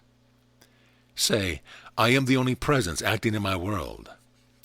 For finding things, I am the intelligence and all-seeing eye which finds this. You will be amazed at the feeling that grows within when you do not have to look to anything but the I am. Wipe out of your mind everything but the conscious operation of the I am, for it is the most potent power possible. Get the sense of ease about producing these seeming miracles. Suppose you want to illumine a room, say, I am the illumination of this room. Then you act upon the electrons in this room. The illuminating of the atmosphere of the room is as easy as raising your hand. Your ability to illumine a room is just as easy as physically illuminating through the electric lamp. You can just as easily plug into the universal current of electricity as through the wires. To make visible the illumination within your own body, say, I am the visible illumination through this body now. Right within yourself is a focal point. The I am in you created everything in the universe. When you enter into the confidence of the I am, it will soon do away with all obstructions. Use often, I am the consuming power and presence of every bit of fear, doubt, and questioning in my outer activity concerning this invincible activity, the I am. Keep this up, and you will always know instantly what to do. You can take this and use it, and thus remove every obstacle to the I am activity. When you operate consciously, you know positively it is done. The consciousness of an individual clothes the form with that individual's own concepts of it. When these are drawn about an individual who has generated a certain energy, they impose upon him nothing but the things of his own world. Whenever you feel a sudden joy impulse, grasp it, use it, and decree. Benediction. Thou mighty, infinite intelligence, we give praise and thanks for thy mighty comprehension and mighty manifestation, the conscience of those presents. We give praise and thanks that I am the perfect understanding and operation, and that I am everywhere present, performing all required to be done. I am the illumination of everyone who looks to me. I am the radiant, intelligent activity in the minds of all mankind. I am the master acting in the brain of everyone on humanity, causing divine love, justice, peace, harmony, and perfection to manifest to our beloved America. Discourse 6, October 20th, 1932. Saint Germain. Invocation. Thou mighty, infinite presence, Creator of all that is, always majestic in thy conquering presence, we give power only to thee. We forever withdraw all power we have ever given to outer things, and stand serene in thy majestic presence, love, wisdom, and power. Knowing that I am here, and I am there, and I am everywhere, then I am serene in thy mystic presence, manifesting thy love, wisdom, power, and judgment, that I have thy foresight and see far beyond human possibilities.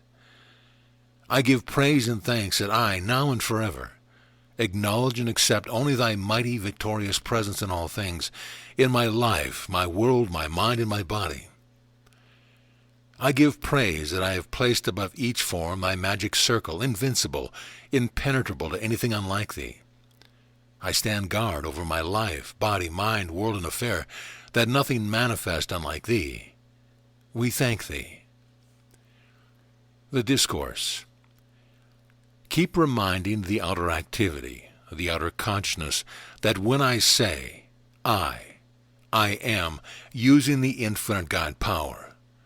When I say I am, I have set this power into motion to successfully accomplish whatever the idea is which has been held in consciousness. Sincere students should not forget this for a single hour until the truth becomes so fixed in the outer activity that it automatically acts.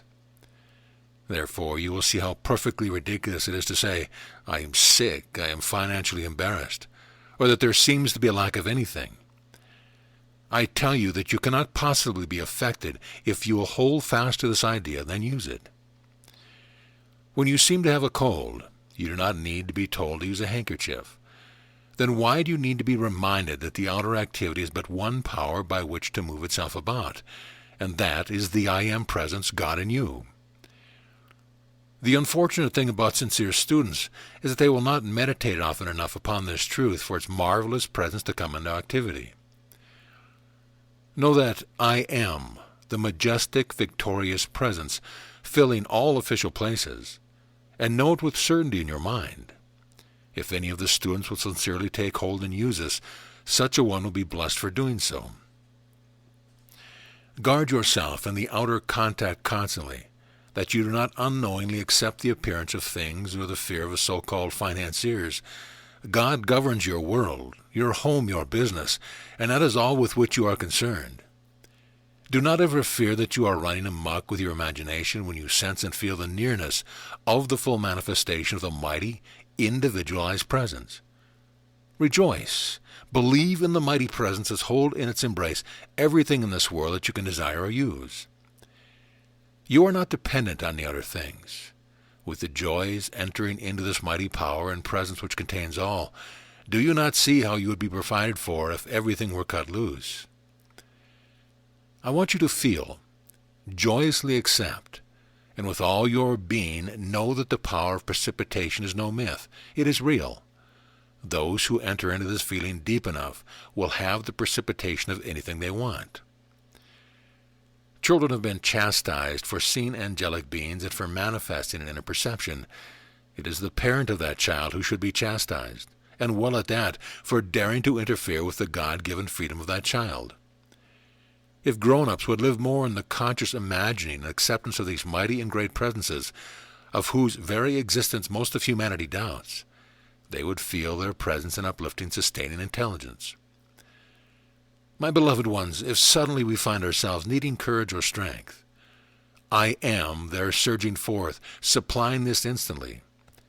If I need harmony in my mind or body, then I am there, supplying it instantly, and I do not need to wait. Do not give a thought to the world or individuals who do not understand these things. Go right on rejoicing in the visible, active presence precipitated into your life and use on whatever you wish. Our outer common sense, so-called, must tell us that unless we expect, accept, and rejoice in the presence of a thing we want, how in the name of God can we expect to have it? The poor, insignificant outer self struts itself about saying, I am too important to give attention to these childlike fairy stories. Well, let me say to you that one day the individuals who say this will only be too glad to listen to those fairy stories and fill their minds with those ideas that they may come forth. In every instance in the outer contact of the world of business, whenever there is a negative condition that seems to touch your world in any way, instantly take your firm stand. I am the precipitation and visible presence of whatever I desire, and no man can interfere with it. This is a mighty truth. When I speak of precipitation in this manner, I do not only mean through the invisible, but through any channel, for all is a precipitation. It is only a little different in activity. When I recognize who I am, then I have entered into the great silence, wherein is God's greatest activity. This recognition should bring great revelation to the individual, if he holds to it with joyous acceptance. In your outer experience, the use of any activity develops your strength to greater and greater efficiency, does it not? If one can apply this in the outer activity, do you not see how much more important it is in the inner activity? The more you put it into use, the greater the power you put into it. No, you can do it with the inner spiritual things far greater and quicker than in the outer things, for with spirit the power acts instantly. There is no waiting when the I am acts. The fact that you give credence to development of the muscular system by use should make you realize that the same effort given to the exercise and recognition of the inner power would naturally produce far greater results. For instance, man is supposed to perform certain physical exercise in order to develop his muscles. I have, in my students, many times, enabled them to produce powerful muscles and a symmetrical, beautiful body without having taken a single exercise to do it. It is the same with the exercise of your inner faculties in bringing forth the inner power. In all development, either of the inner or the outer, the first part of the exercise is mental. Here we must know that there is only one power and energy to use, and that is from the great I am presence in you.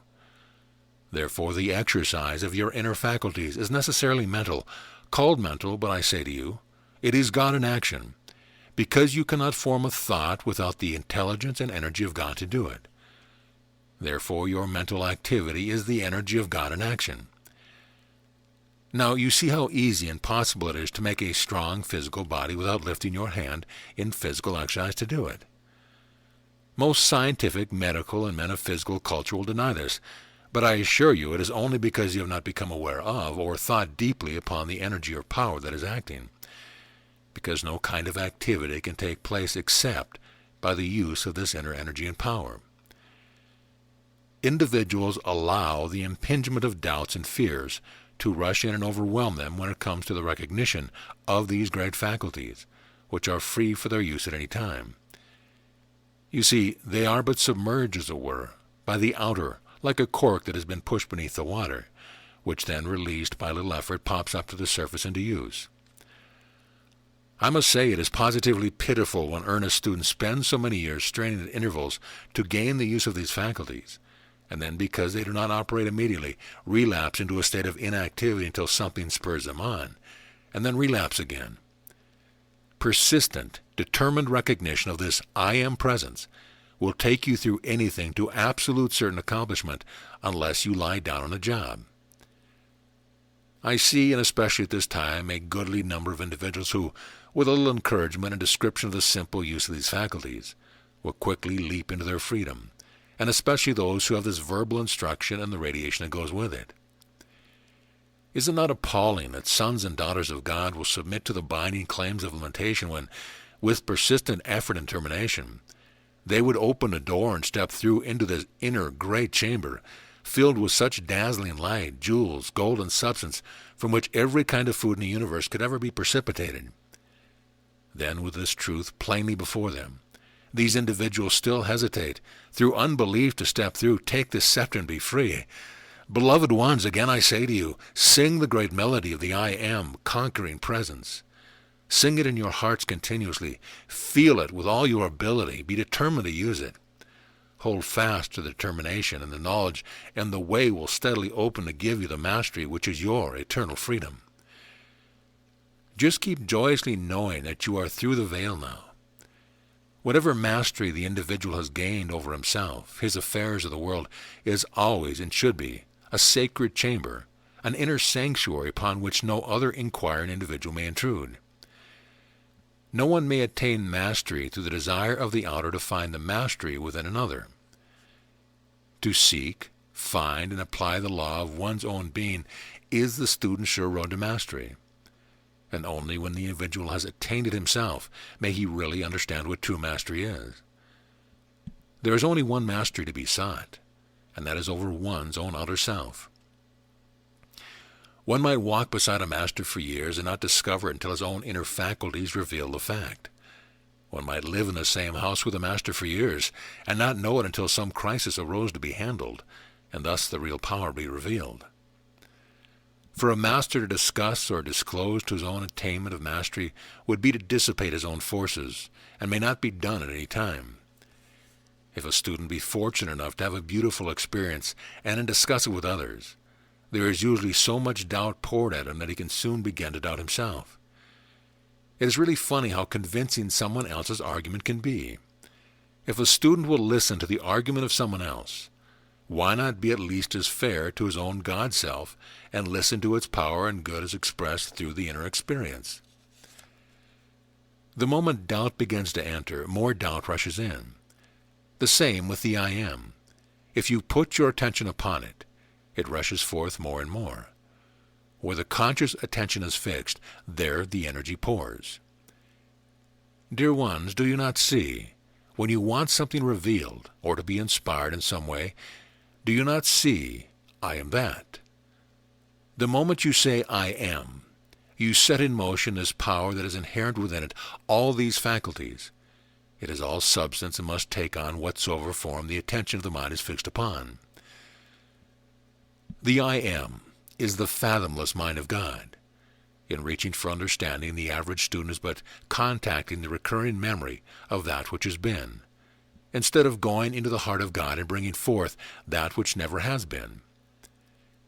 Individuals and students many times do not and will not realize that there have been many civilizations of vast attainments which are entirely unknown to the outer world today.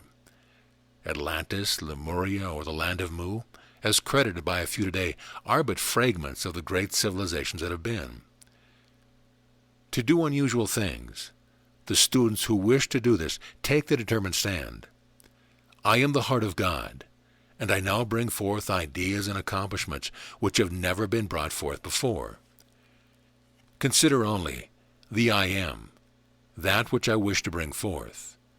The I Am presence is the heart of God. You are immediately in the great silence. The moment you say I am, if you recognize that you are the I am, then whatever you declare is manifest that moment. To believe is to have faith a thing is true.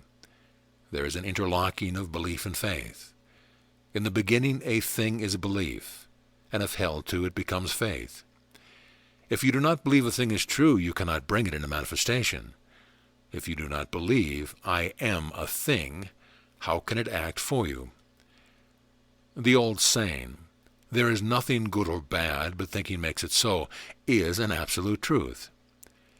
When you know that God's energy comes forth into the individual absolutely pure and perfect, then you must realize that it is the individual who requalifies that energy and imposes his own impure quality upon it.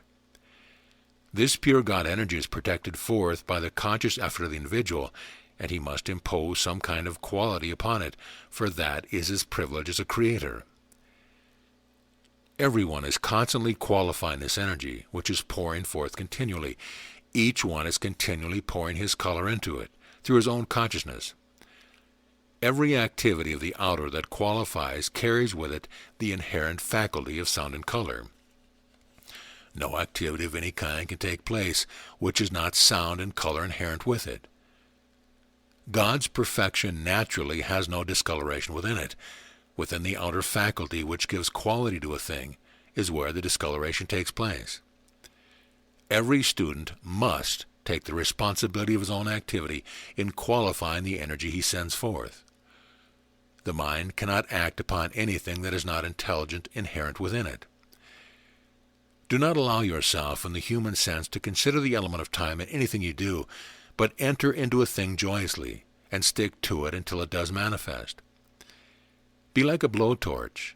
If you will hold steady on the mighty God presence as the actor doing the thing, you will enter into the fullness and perfection of everything ready for your use now.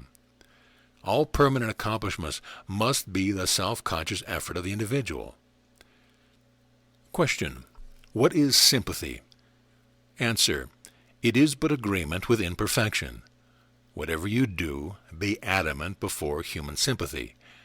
Watch that you do not allow yourself to be dragged down into quicksand when you can use wings to lift yourself above its destruction. Judge not, but keep joyously entering into the I Am presence, and all things will manifest perfectly. For any imperfect condition, especially old age, use I am the perfection of that individual. No matter what is said in the outer world, you must be unaffected by it, for you are coming to this perfection, and you must bring it about consciously. If you do not watch, you can let in an expression in a moment that can follow you for years if you do not erase it. When you are consciously using the great law, know that the active power of God's thought knows its direction, goes and performs perfectly. Consciously charge the I Am intelligence to use whatever is necessary. Say, I am intelligence. Qualify this with whatever is required. For healing, I had one student who was so qualified the electronic circle about him with the power of healing that he was called the healing shadow. Of course, it was not the shadow that healed, but the moment people contacted this electronic circle, they were healed instantly. Question: understanding God as love, why did God individualize himself? Answer: in order to have something to love. Question: why were the rays divided? Answer: in order to express love. Love is the active principle of God. When you are loving, you are enfolding what you are loving in that robe of God, that radiant presence and activity. Never condemn. Try always to understand whenever there seems to be a wrong sex activity, and lift the consciousness of the individual by focusing the attention upon a high ideal of some kind in order to control the thought, so the sex activity can come under conscious control of the individual through the use of his own will.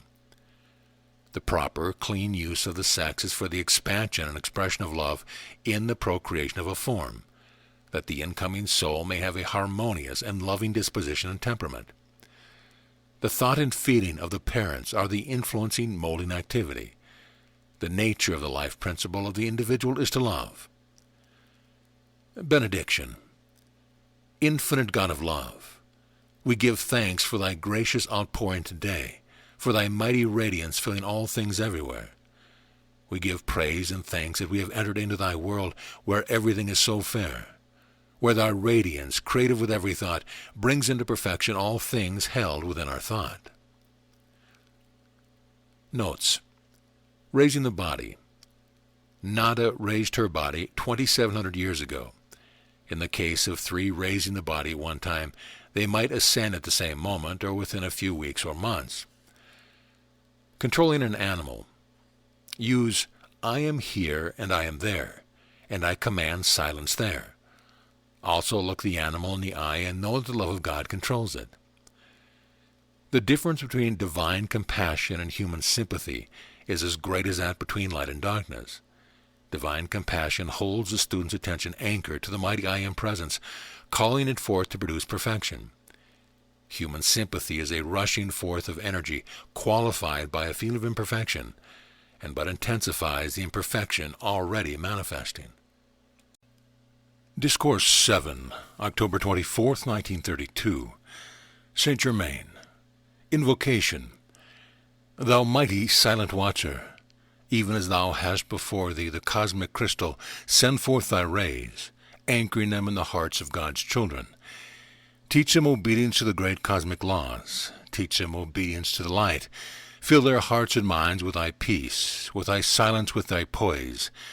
Let the rejoicing of thy heart fill their hearts, every one, even to overflowing. With thy substance and pure electronic force, it brings with it the immeasurable, infinite blessing. Let each one feel thy omnipresent, watchful care, thy sustaining love, wisdom, and power. The Discourse. I bring you greeting from the great host of light who watch attentively the outpouring of divine radiance, whose great love, peace, and light always enfold you, as messengers of the light, giving always strict obedience to the great light. Obedience of all manifestation is the first demand of the great host. When the command went forth, let there be light, obedience was the first activity. Consequently, limitless light was at hand. It is so with all outer activity of the one active principle, God. The first activity of the outer should be to give perfect obedience to that inner presence. Thus is it enabled to receive harmoniously the unadulterated pure essence, and so it should be with friends, with relatives, with associates, and with all outer contact of individuals. There should always be this wondrous grace of love, light, and obedience. It matters not the age of the individual, still the outer expression often, for its need is obedience to the great inner light. When the impulse surges forth to argue, criticize, or feel a resistance, it is your signal that the outer is intruding itself to demand attention. Then is the time, by the power of your free will, to command the outer to be silent and obey the I Am presence. It is useless to argue any point. Silence the outer, and then, in loving obedience, give the instruction. In this way it can come forth unobstructed. When students have entered the conscious path, the slightest intimation of disturbance or resistance of any kind should be followed instantly by silencing all outer activity and declaring, I am the obedient, intelligent activity in this mind and body. I am the governing power and do govern it harmoniously. It matters not upon what plane or in what sphere of activity the Son of God, that is, the son or daughter of God, acts obedience to its laws, or the divine law of the sphere in which he is acting, is always imperative to his steady onward progress. Some day, I hope in a near future, we shall take up for consideration the elements of outer activity which are most disturbing, and the effect of their activity upon the body. I do not wish to do this, however, until the students are strong enough to hear the truth of this activity without a single twinge of resistance or self-condemnation, because to start an activity within the individual of either condition would be a mistake upon my part. I spoke some time ago about the student keeping on guard to watch that in an unguarded moment he did not find himself unknowingly entertaining some feeling of resistance, criticism, or some activity which he later discovered had been acting. Every student should constantly use, many times a day, for it only requires a minute, and silently declare, I am the invincible guard, established, sustained, and maintained over my mind, my body, my home, my world, and my affairs. Keep conscious that this guard, being the I Am presence, naturally has infinite intelligence. This will establish an intelligent garden activity about you that does not have to be constantly repeated.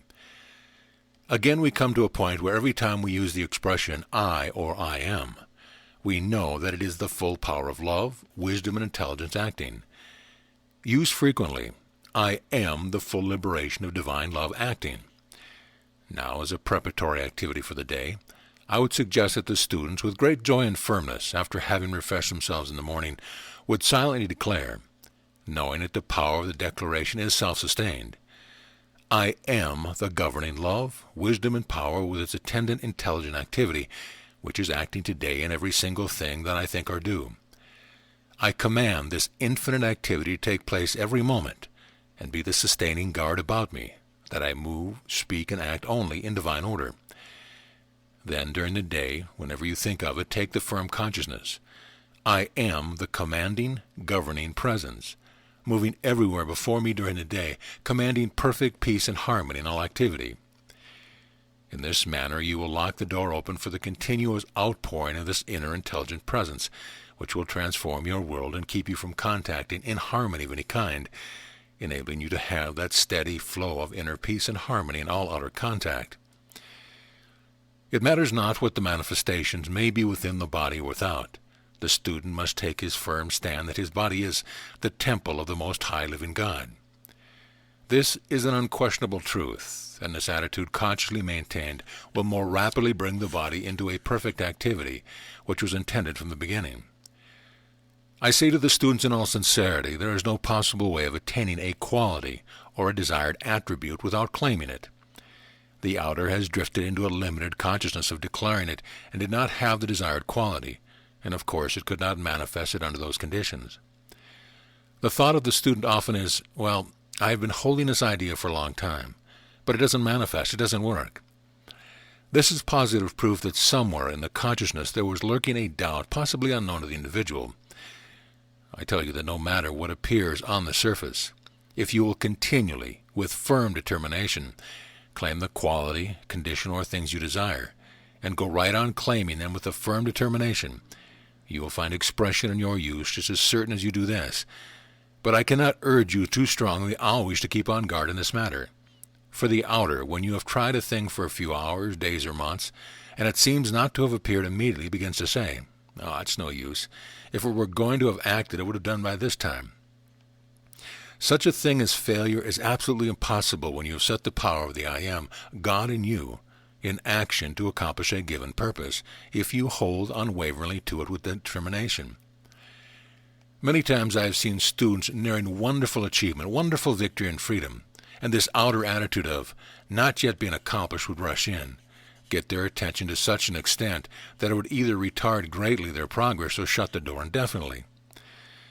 The student should compel herself or himself to hold before the mind this truth, that when the I Am power and presence is set in motion, it can no more fail in its accomplishment than the universe stop its activity. For this mighty I Am presence to fail in its accomplishment would mean that the universe would instantly be thrown into chaos. Such is the certainty and power of the I Am accomplishment. It simply cannot fail unless the outer obstructs the way.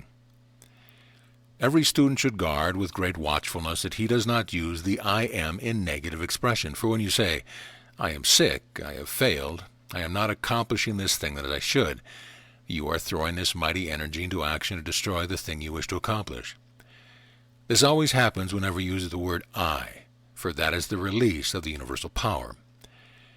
Knowing that the I Am is you, then when you say, my head aches, my stomach is out of order, my intestinal tract is disturbed, you are throwing the energy into those parts to act according to the thing you have decreed. For when you say my, it is the same energy acting, because there is only one person who can say I or my, and that is you, decreeing for your world. Any expression which can only be used for yourself is including the energy and activity of the I Am presence. The correct attitude to take, and some organ seems to be rebellious, is to instantly declare and hold fast that I am the only and perfect energy acting there. Therefore, every appearance of disturbance is instantly corrected. This is the important point to keep before the student. If, through habit, you have thought that certain remedial agencies gave assistance, Then use these sparingly until you gain sufficient mastery to govern entirely by your I Am presence. I assure you that even though you think that this remedial agent has given you relief, it is still the same I Am presence that has given the remedial agency the power to give you relief. For instance, I have watched the medical world for many centuries, and when one individual or so-called authority says that a certain remedy is no longer of use, it is but a short time until it disappears entirely.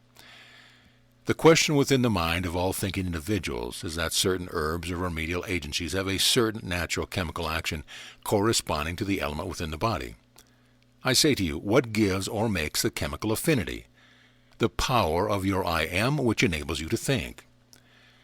Thus, when you come to go around the circle of activity, you will find that there is only one intelligence and presence acting, and that is the I Am, God in you. Now, why not look this truth square in the face? Take your stand unwaveringly with the I Am presence, God in action in you, and know that it is the only life in you and all things or remedies to which you alone give power. Is it not much better to go directly to this great I Am presence and receive its all-powerful, limitless assistance which cannot fail, than to give power to something that leads you around Robin Hood's barn to get assistance from something in the outer to which you have given the power? I know it is not easy for students to turn away from old habits or dependence upon certain remedial agencies, but a little thought and meditation upon this fact will simply compel the outer reason and dependence upon these outer things to give away completely before the great I Am presence. There is no way of convincing the student upon this most vital of questions, except he apply the wisdom and knowledge with unwavering determination until he proves for himself the active truth of this simple thing. There is no one who can tell to you what degree the student can apply this, for only he alone, by trying, may know. Many times the inner accumulated energy is such that the student is amazed with the results when he begins to apply this. The Oriental phrase for I Am is Om. That means the same thing that I Am is beginning to mean to the Western world. For myself, I like very much the use of the I Am, because its very expression indicates God in action in the individual. Om, as understood by the Orientals, is a universal presence, and not nearly so apt to give the student the consciousness of the I Am presence acting in the individual as the use of I Am. This largely explains the reason for the condition in India today. Hundreds of thousands in India, through the confusion of many castes, have fallen into the error that the intonation of Om was all that was required in their lives. While this brings a certain activity in hundreds of thousands of cases, it does not bring the energy of that activity into the individual's action, and so is of little benefit. The method of the ascended masters throughout the ages from time immemorial has been the conscious use of the I Am presence, the recognition and full acceptance of God in action in the individual, which more or more brings into the individual the full intelligent activity of the God presence, the Godhead. Those Orientals who have reached great attainment, which many of them have become aware of this true activity through their sincere meditation.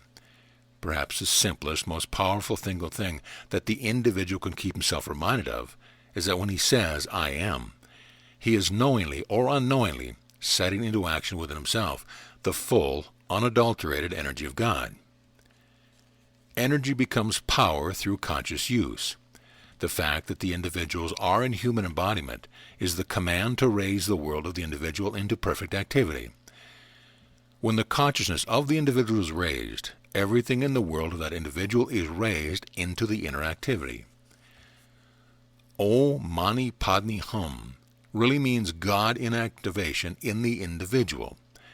Use the I Am instead of Om at all times, because many of you have been embodied in an Indian embodiment.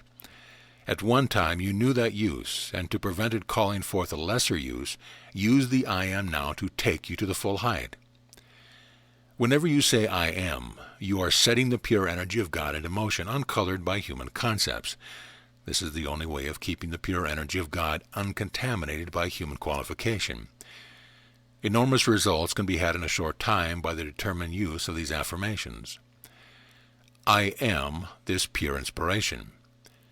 I am this pure light right here in action, and visualize this through the body now. I am this pure revelation of everything I want to know. Hold the reins of power forever within yourself. People are afraid of just embracing the great God power and letting it operate. What is there to fear in God? Its operation is pure and perfect. And if you do not reach out to embrace the great pure God power, how can you expect to use it and have perfection? You must claim it for your own. To say, I am the ascended being I wish to be now, immediately enfolds the outer in that raising presence. I am my eternal liberation now from all human imperfection. Realize who I am is. You have to use terms of explanation up to a certain point. Know that this body is the temple of the living God and is ascended now. The human side is such a doubting, criticizing Thomas. All instruction is but to give the individual student a chance to prove it within himself by applying and using the explanation of the law given. Say often, I am the governing power of this activity, and therefore it is always normal. There is no human being in the universe who can recognize this I am presence for another. In your recognition of this I am presence as who you are, every step you gain is a permanent accomplishment, and there can be no retrogression. Benediction. Thou infinite, all-pervading presence, whose active intelligence governs all who look unto thee, fill each one who seeks the light with thy mighty inner light. Hold each one closer and closer in the great I am presence, that it fills the world of everyone with thy great, great perfection, and that the consciousness of each individual desires only the great, great presence and perfection. Discourse notes. All jewels are a high activity of God's substance. The more intense the fire, the greater the purifying power. Gold does not long for nor adhere to anything else. All other metals or alloys cling to it. Gold is this way because it is of a pure element. In all kinds of fuel activity there is at some point a golden flame. All consuming of outer substance at some point is always red, for the red color is throwing off the imperfection and impurity. If the impurity were not there, the substance would go from the outer immediately into the golden flame. Discourse 8, October 27, 1932. Saint Germain. Invocation. Thou mighty, all-pervading presence, thou all-pervading I am, we give praise and thanks for the happiness pervading those under this radiation. We give praise and thanks that the simple key to perfect happiness may be given to bless and to anchor these children of God into their own firm dominion. We give praise for the harmony maintained within each student, and that they feel the necessity to continue it. We give praise that I am everywhere present, controlling every outer activity and bringing it into perfection. I bring greetings to you always. The Discourse. That which everyone seeks is happiness, sometimes called bliss, and yet many who have sought so earnestly have unknowingly continued to pass by the key to this happiness.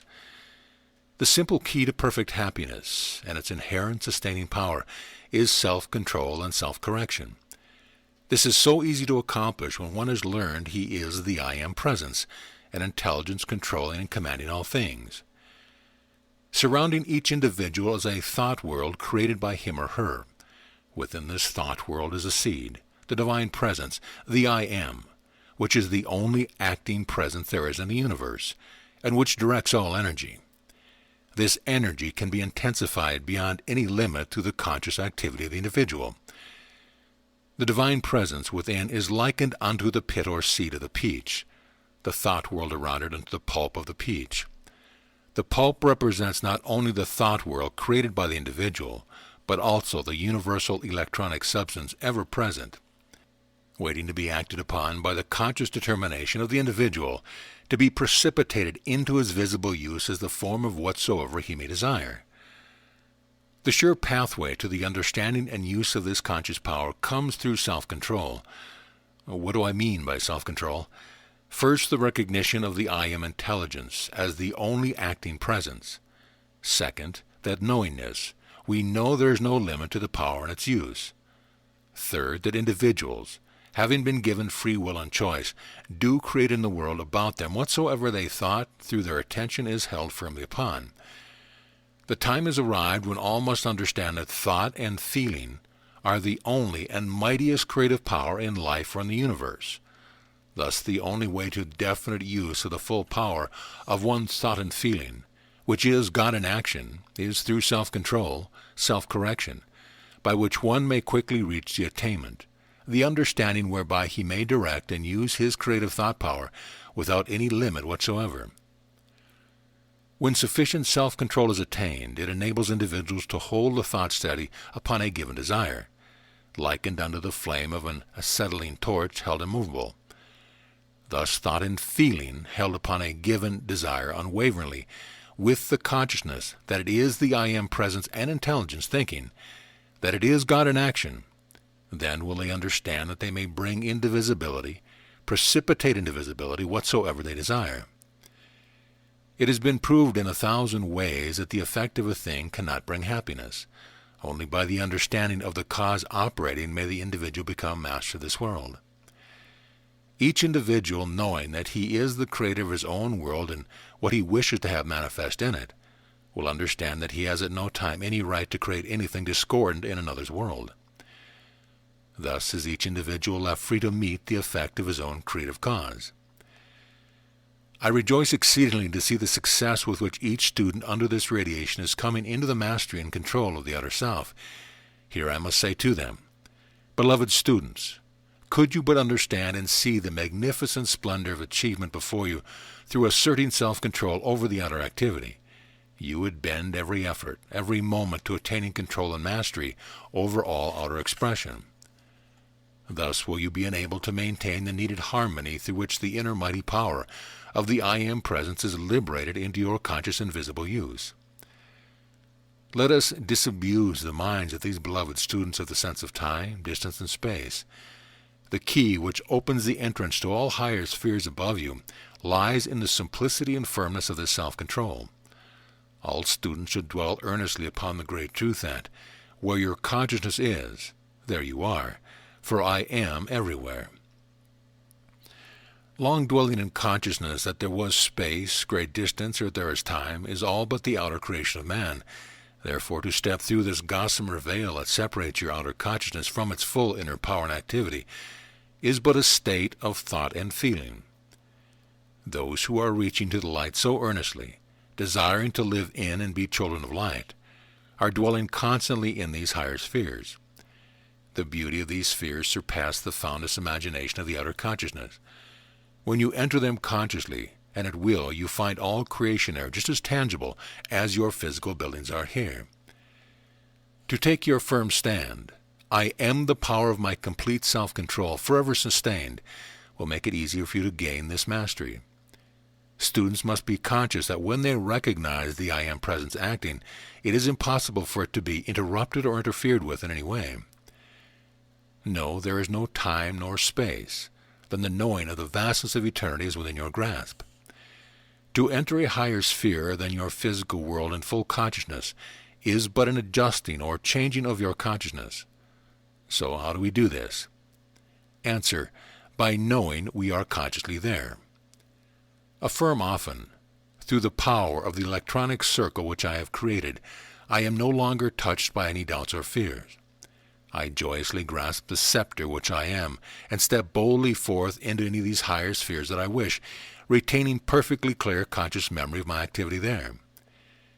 In this way, one may quickly find himself enjoying limitless freedom, the perfect happiness of being active in any sphere he chooses.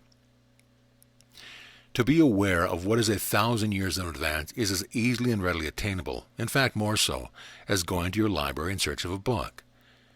The great delusion the outer consciousness of mankind has built up, creating time and space since belief, has been the great stumbling block to humanity's freedom. Those who have reached the great disillusionment, that wealth or the outer effects of things cannot bring happiness, will understand with great blessing that within their own creative thought, power and feeling are held perfect happiness, perfect freedom, and perfect dominion.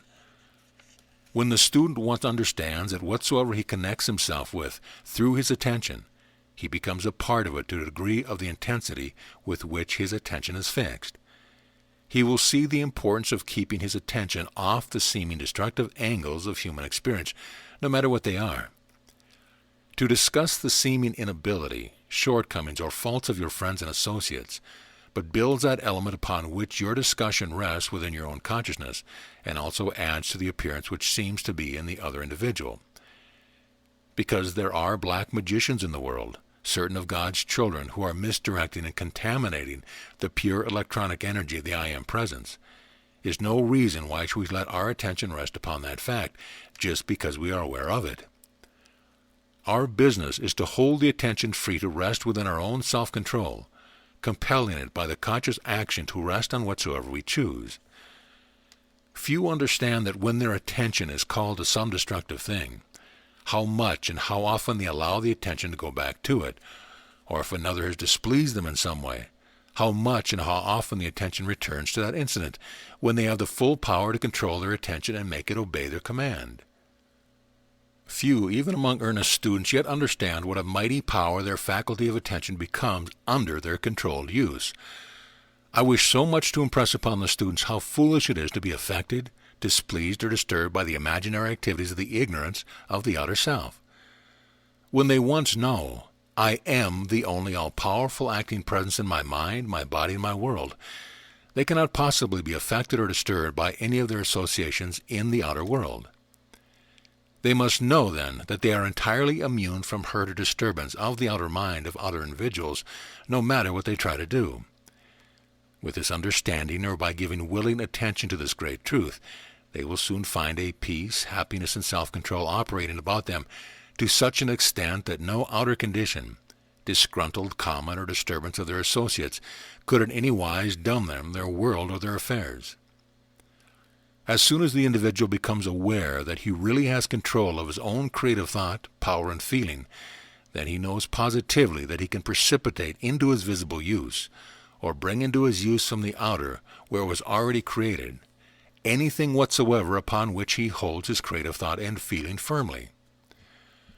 The moment that he is truly aware of this, he will know he is forever free from the need of the wealth of the outer world, or anything that the outer world can give. Thus has he entered into the mastery of dominion of his own world, the only world that has ever existed to him, and which is his God-given birthright. I assure you there is no such thing as a supernatural world. As we step from this sphere of activity into another higher, that one becomes just as real as this is. It is simply a different state of consciousness we have entered into. To the joy, glorification, and blessing of the mothers, sisters, wives, and daughters, I will say that within 100 years, there will be hundreds who will be able to use the cosmic rays to cleanse their homes and keep them so, to weave their seamless garments when they have no desire to follow the freakish styles created by some commercialized idea. I find so many of the students wondering how it is that ascended beings or masters, with all their creative power, often choose to live in a humble quarter. I assure you the explanation is very easy. The far greater part of their life and activity is spent in the higher spheres, in which they are directing mighty rays of light to the blessing of humanity, from homes and temples of light and wisdom, so beautiful, so transcendent as almost to stagger the imagination of the outer consciousness.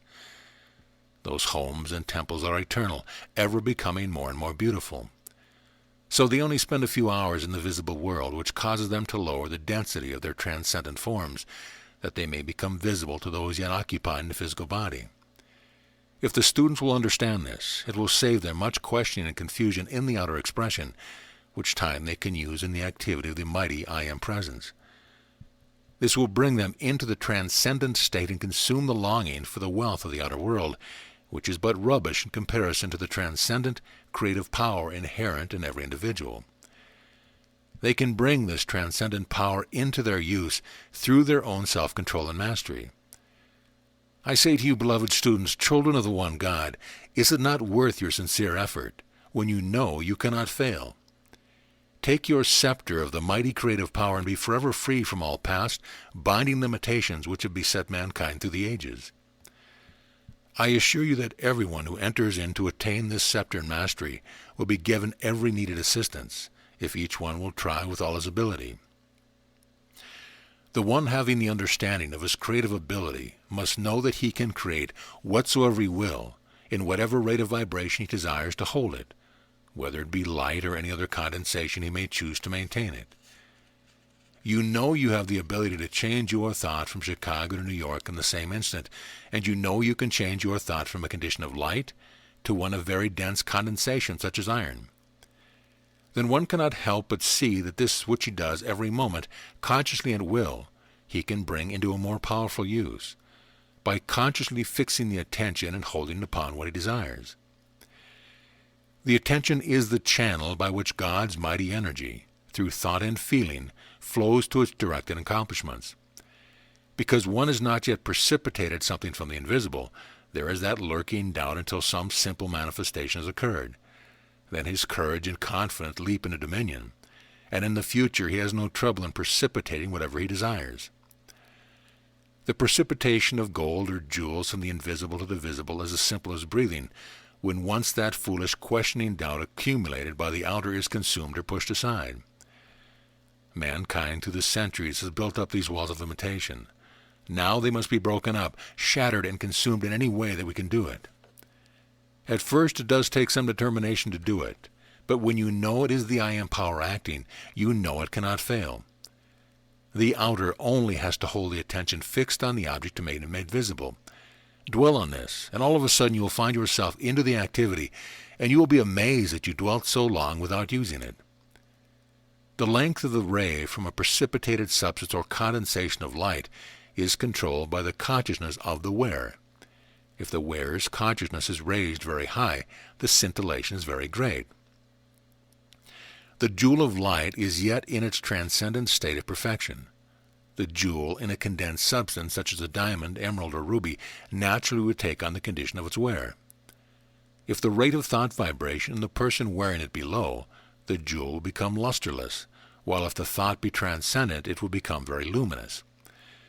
When one has become a sincere student reaching to the light, he must qualify everything in his environment with the quality of the I Am presence, no matter what the appearance seems to be. You see, there cannot be a quality or an appearance in your world except what you give to it. If fear causes you to believe in a disturbing presence, you are responsible for it, because if there were to be a disturbing presence and you qualified it by the I Am presence, you see how impossible it would be for you to disturb. There is only one energy acting at the moment you acknowledge the I Am presence. You have requalified that activity with perfection. Expectation is a very powerful, qualifying consciousness to maintain. Intense expectation is a splendid thing. It manifests always. The individual, through the centuries, has created a veil through which he has shut out these transcendent spheres. If he has created it, which he has, then common sense and reason will tell one that he can uncreate it. A powerful radiation has gone forth to yourselves and students with a powerful conviction that will be sustained until they have this work which is given today. To convey the simplicity, the ease and certainty with which the idea, through creative thought and feeling, can be brought into visibility, is a thing the student should dwell upon. This will dissolve the feeling of, can I? And in its place put, I can and I know. If the students will keep themselves harmonious, from time to time they will have flashes that will give them all needed confidence.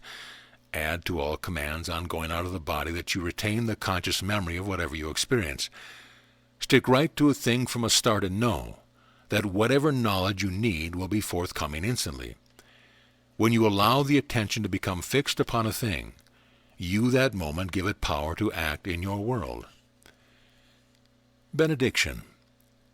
Thou great happiness, thy mighty presence and power which I am, I qualify thee to go forth into the hearts of mankind, anchoring there and filling their minds, bodies, and homes, filling them with thy great happiness. Open the door of their consciousness so that the mighty power which I am can come forth into full perfection. O mighty presence, hold the children of light, the individualities of God, hold them close in thy embrace, letting thy quality flow forth in their command, filling them with thy great peace. O mighty presence of justice, enter in and reign in all official places. Let the destructive intent of mankind be revealed, that it may be cast out and be consumed. Let the fullness and power of the radiant light enfold all, and thy glorious transcendent light fill all places. Discourse 9, October 30th, 1932. Invocation. Thou mighty, all-powerful, active presence, God, we ever grow in deeper praise, thanks, and gratitude to Thee for Thy life, Thy light, and Thy intelligent power manifest everywhere in the universe. For Thy active presence manifest in the mind, body, home, world, and affairs of everyone. Enable us to understand and feel Thy radiant power, always active in our world, affairs, and business, knowing no single activity can go wrong. For Thou dost govern all action, and Thy love and justice guiding and regulating all. Thou mighty supreme ruler of the universe, whose law is justice, whose power is invincible, protect America in Thy great, blazing, loving presence. Reveal to the authorities of the United States of America any wrong activities. I am the mighty channel of justice, claiming all now and for all time, that they serve only the cause of America and the light of God. No human thought shall enter in, no human hand shall be raised against her, for she is sealed within the love of the great ascended host of light forever. Mighty God of the universe, Thy love, light, wisdom, intelligence, and justice shall fill every office in the land. All political graft shall be wiped out forever, and Thou shalt reign through Thy creation, through Thy children, in perfect justice to all. I bring you greeting from the great host, ever watching over and ministering through their divine radiance to heal, bless, enlighten, and prosper all who will accept. The Discourse. One of the great needs of individuals, and even of sincere students today, is to feel the necessity of giving time morning and evening to sincere meditation, to the stilling of the outer activity that the inner presence may come forth unobstructed. Meditation really means feeling the active presence of God. Therefore, when one attempts to enter meditation, he cannot drag all the disturbance that has beset him during the day along with him. Therefore, consciously remove from the feeling and attention every disturbing thing.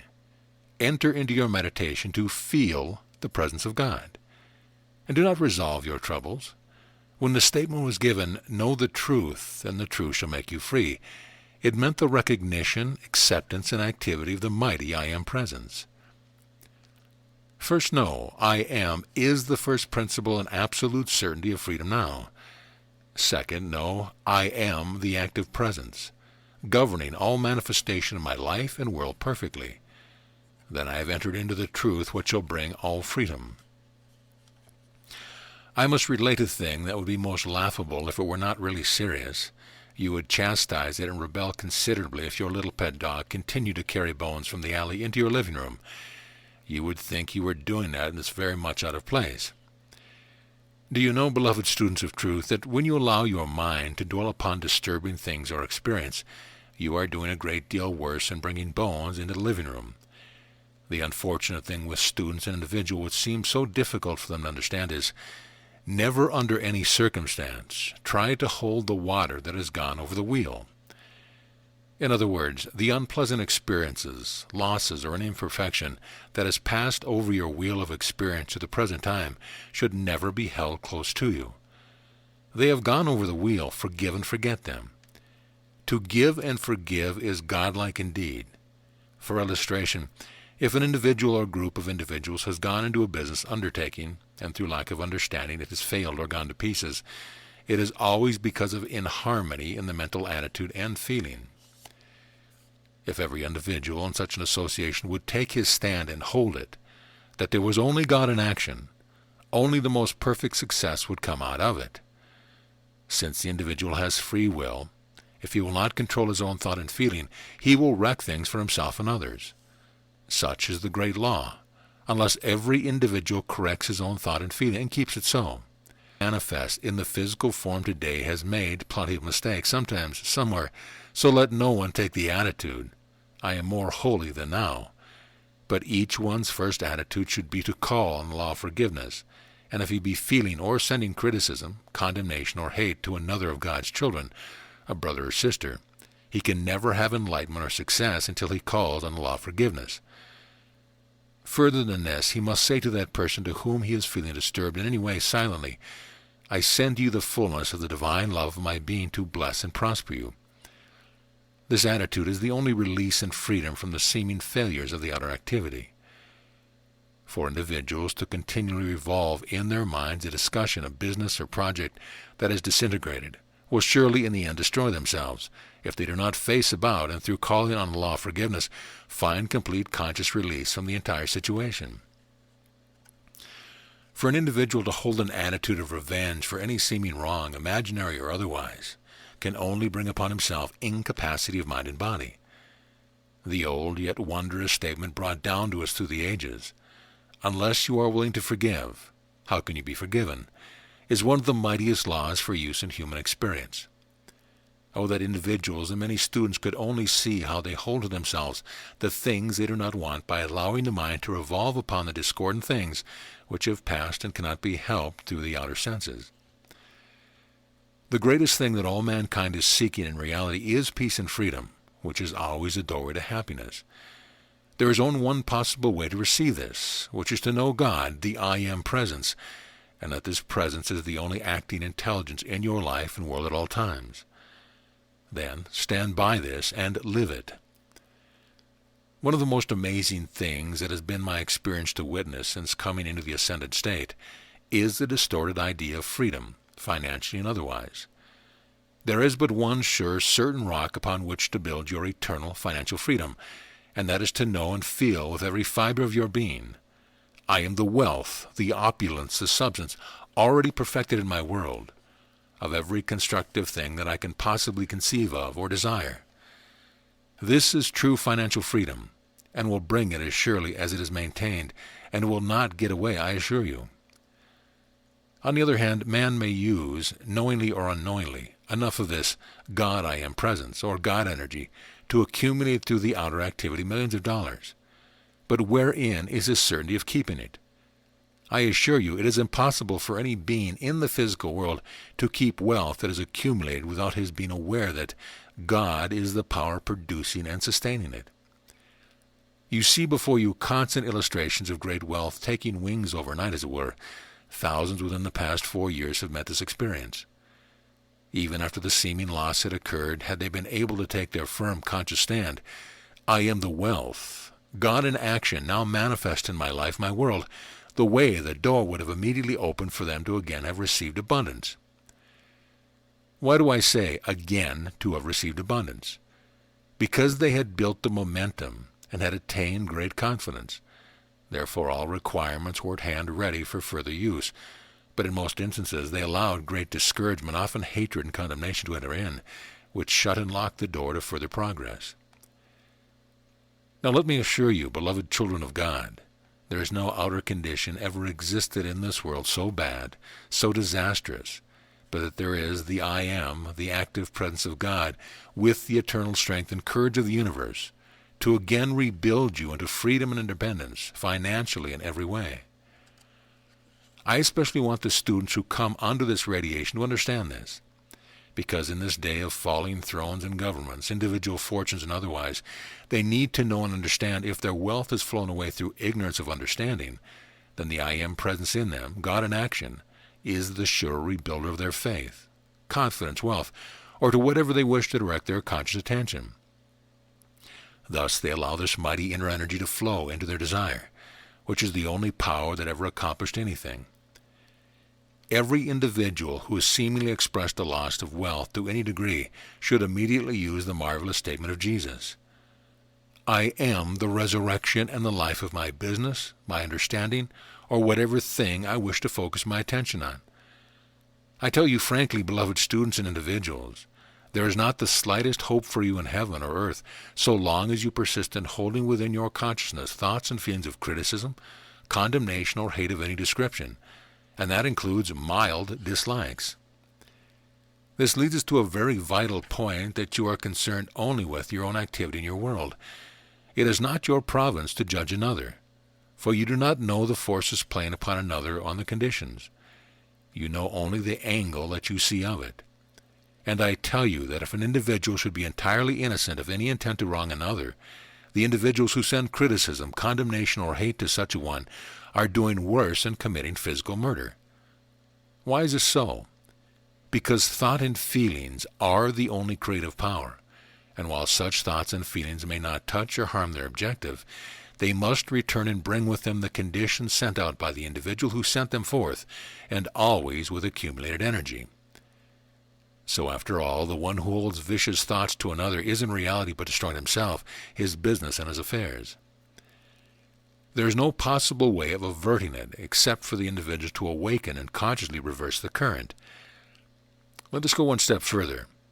Throughout all ages, there have been business associations in which there were one or possibly two with the deliberate intent to do wrong.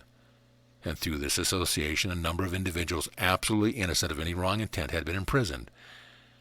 I now tell you, as an unfailing law that cannot be changed, that the individual or individuals who cause innocent person to be incarcerated, thus depriving them of their freedom of action as God intended, will bring that exact experience which they have desired for another into their own experience, even unto the third and fourth embodiment following.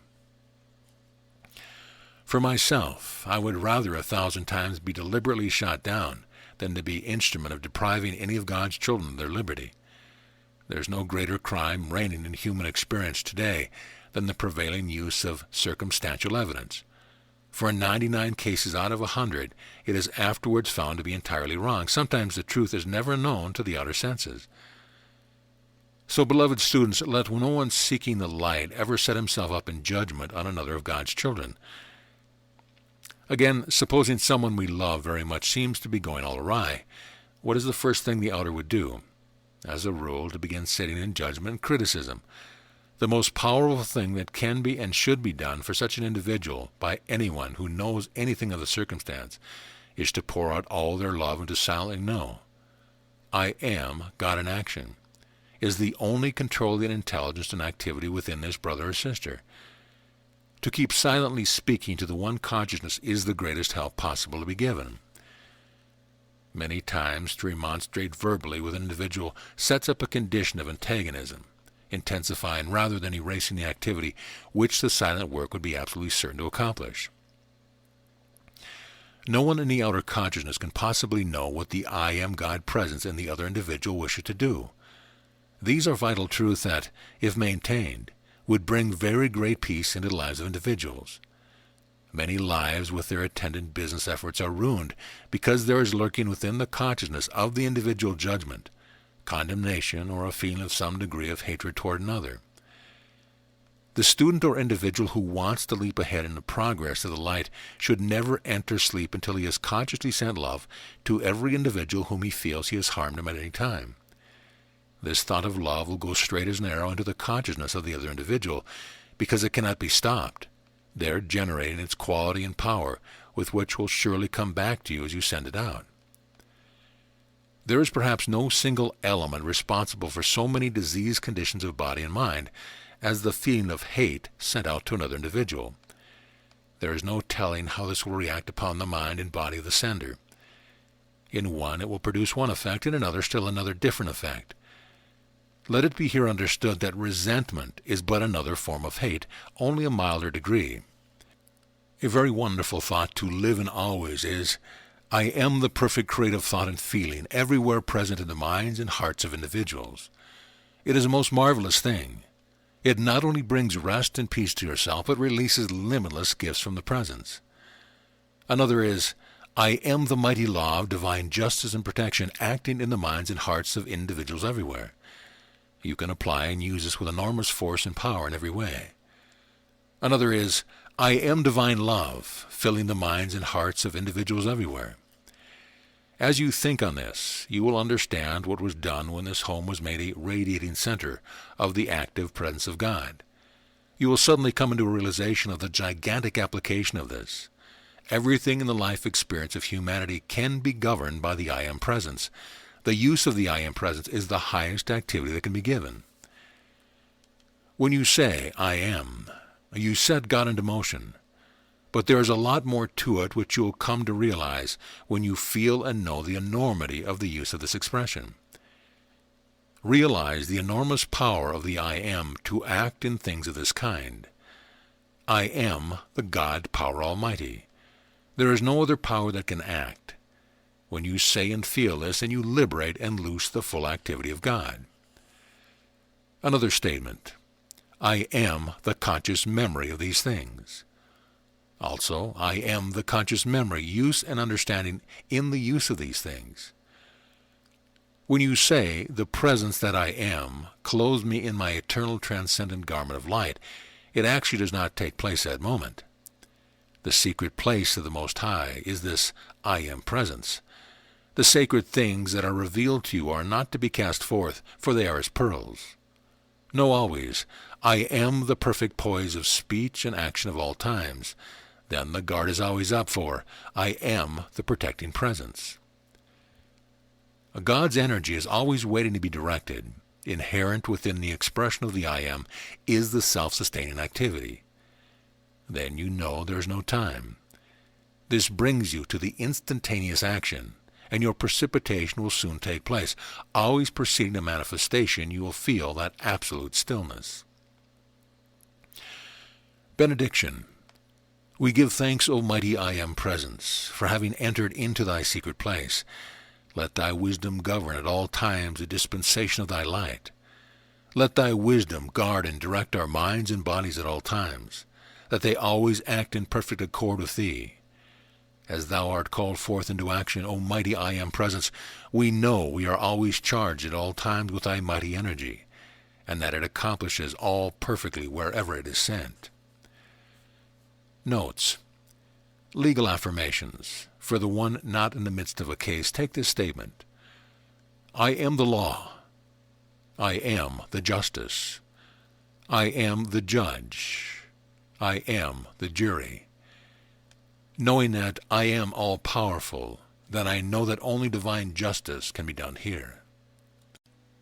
Discourse 10, November 3rd, 1932. Saint Germain. Invocation. Mighty luminous presence, I am the conquering power. I am the radiant splendor filling everything in manifestation. I am the life flowing through all manifestation. I am the intelligence governing all activity, inner and outer, making it one perfect activity. Out of thy light, mighty presence which I am, all things are precipitated into form. I am the exhaustless energy governed by thy wondrous, infinite intelligence. Light the illuminating center within these bodies who come under this radiation. Expand that light into the full illumination of the body and mind, raising it into thy active, perfect, eternal garment. Mighty light, send forth thy rays into the hearts of mankind, into all official places, commanding justice, illumination, and perfection of thyself to express, bringing relief, release, and light unto humanity. And by thy governing principle command all things in the outer human activity to give obedience. I bring you greetings from the great host of loved ones, who always watch and minister those whose devotion reaches unto them. The Discourse. From out of the centuries of activity we have arrived at the focal point, where the experiences of ages come into instantaneous action, where all time and space become the one presence, God in action now. Knowing that it is the presence of God, I am, that beats your heart, then you know that your heart is the voice of God speaking. And as you come to meditate upon the great truth, I am the supreme intelligent activity through my mind and heart, you will bring the true, dependable, divine feeling into the heart. So long mankind has been loving on the periphery of the circle. Once the student becomes really aware that God is love, and love's true activity comes through the heart, he will understand that to focus his attention on the desire to project love forth for any given purpose is the supreme privilege of the outer activity of the consciousness, which can generate love to a boundless degree. Mankind has not previously understood that divine love is a power, a presence, an intelligence, a light that can be fanned into a boundless flame or fire. And it is within the conscious intelligence of every individual, especially students of the light, to so create and generate this presence of love, that it becomes an invincible, exhaustless, peace-commanding presence wherever the conscious individual desires to direct it. Somewhere it has been said that love may not be commanded. I say to you, love is the first principle of life, and may be generated to any degree or without any limit whatsoever for infinite use.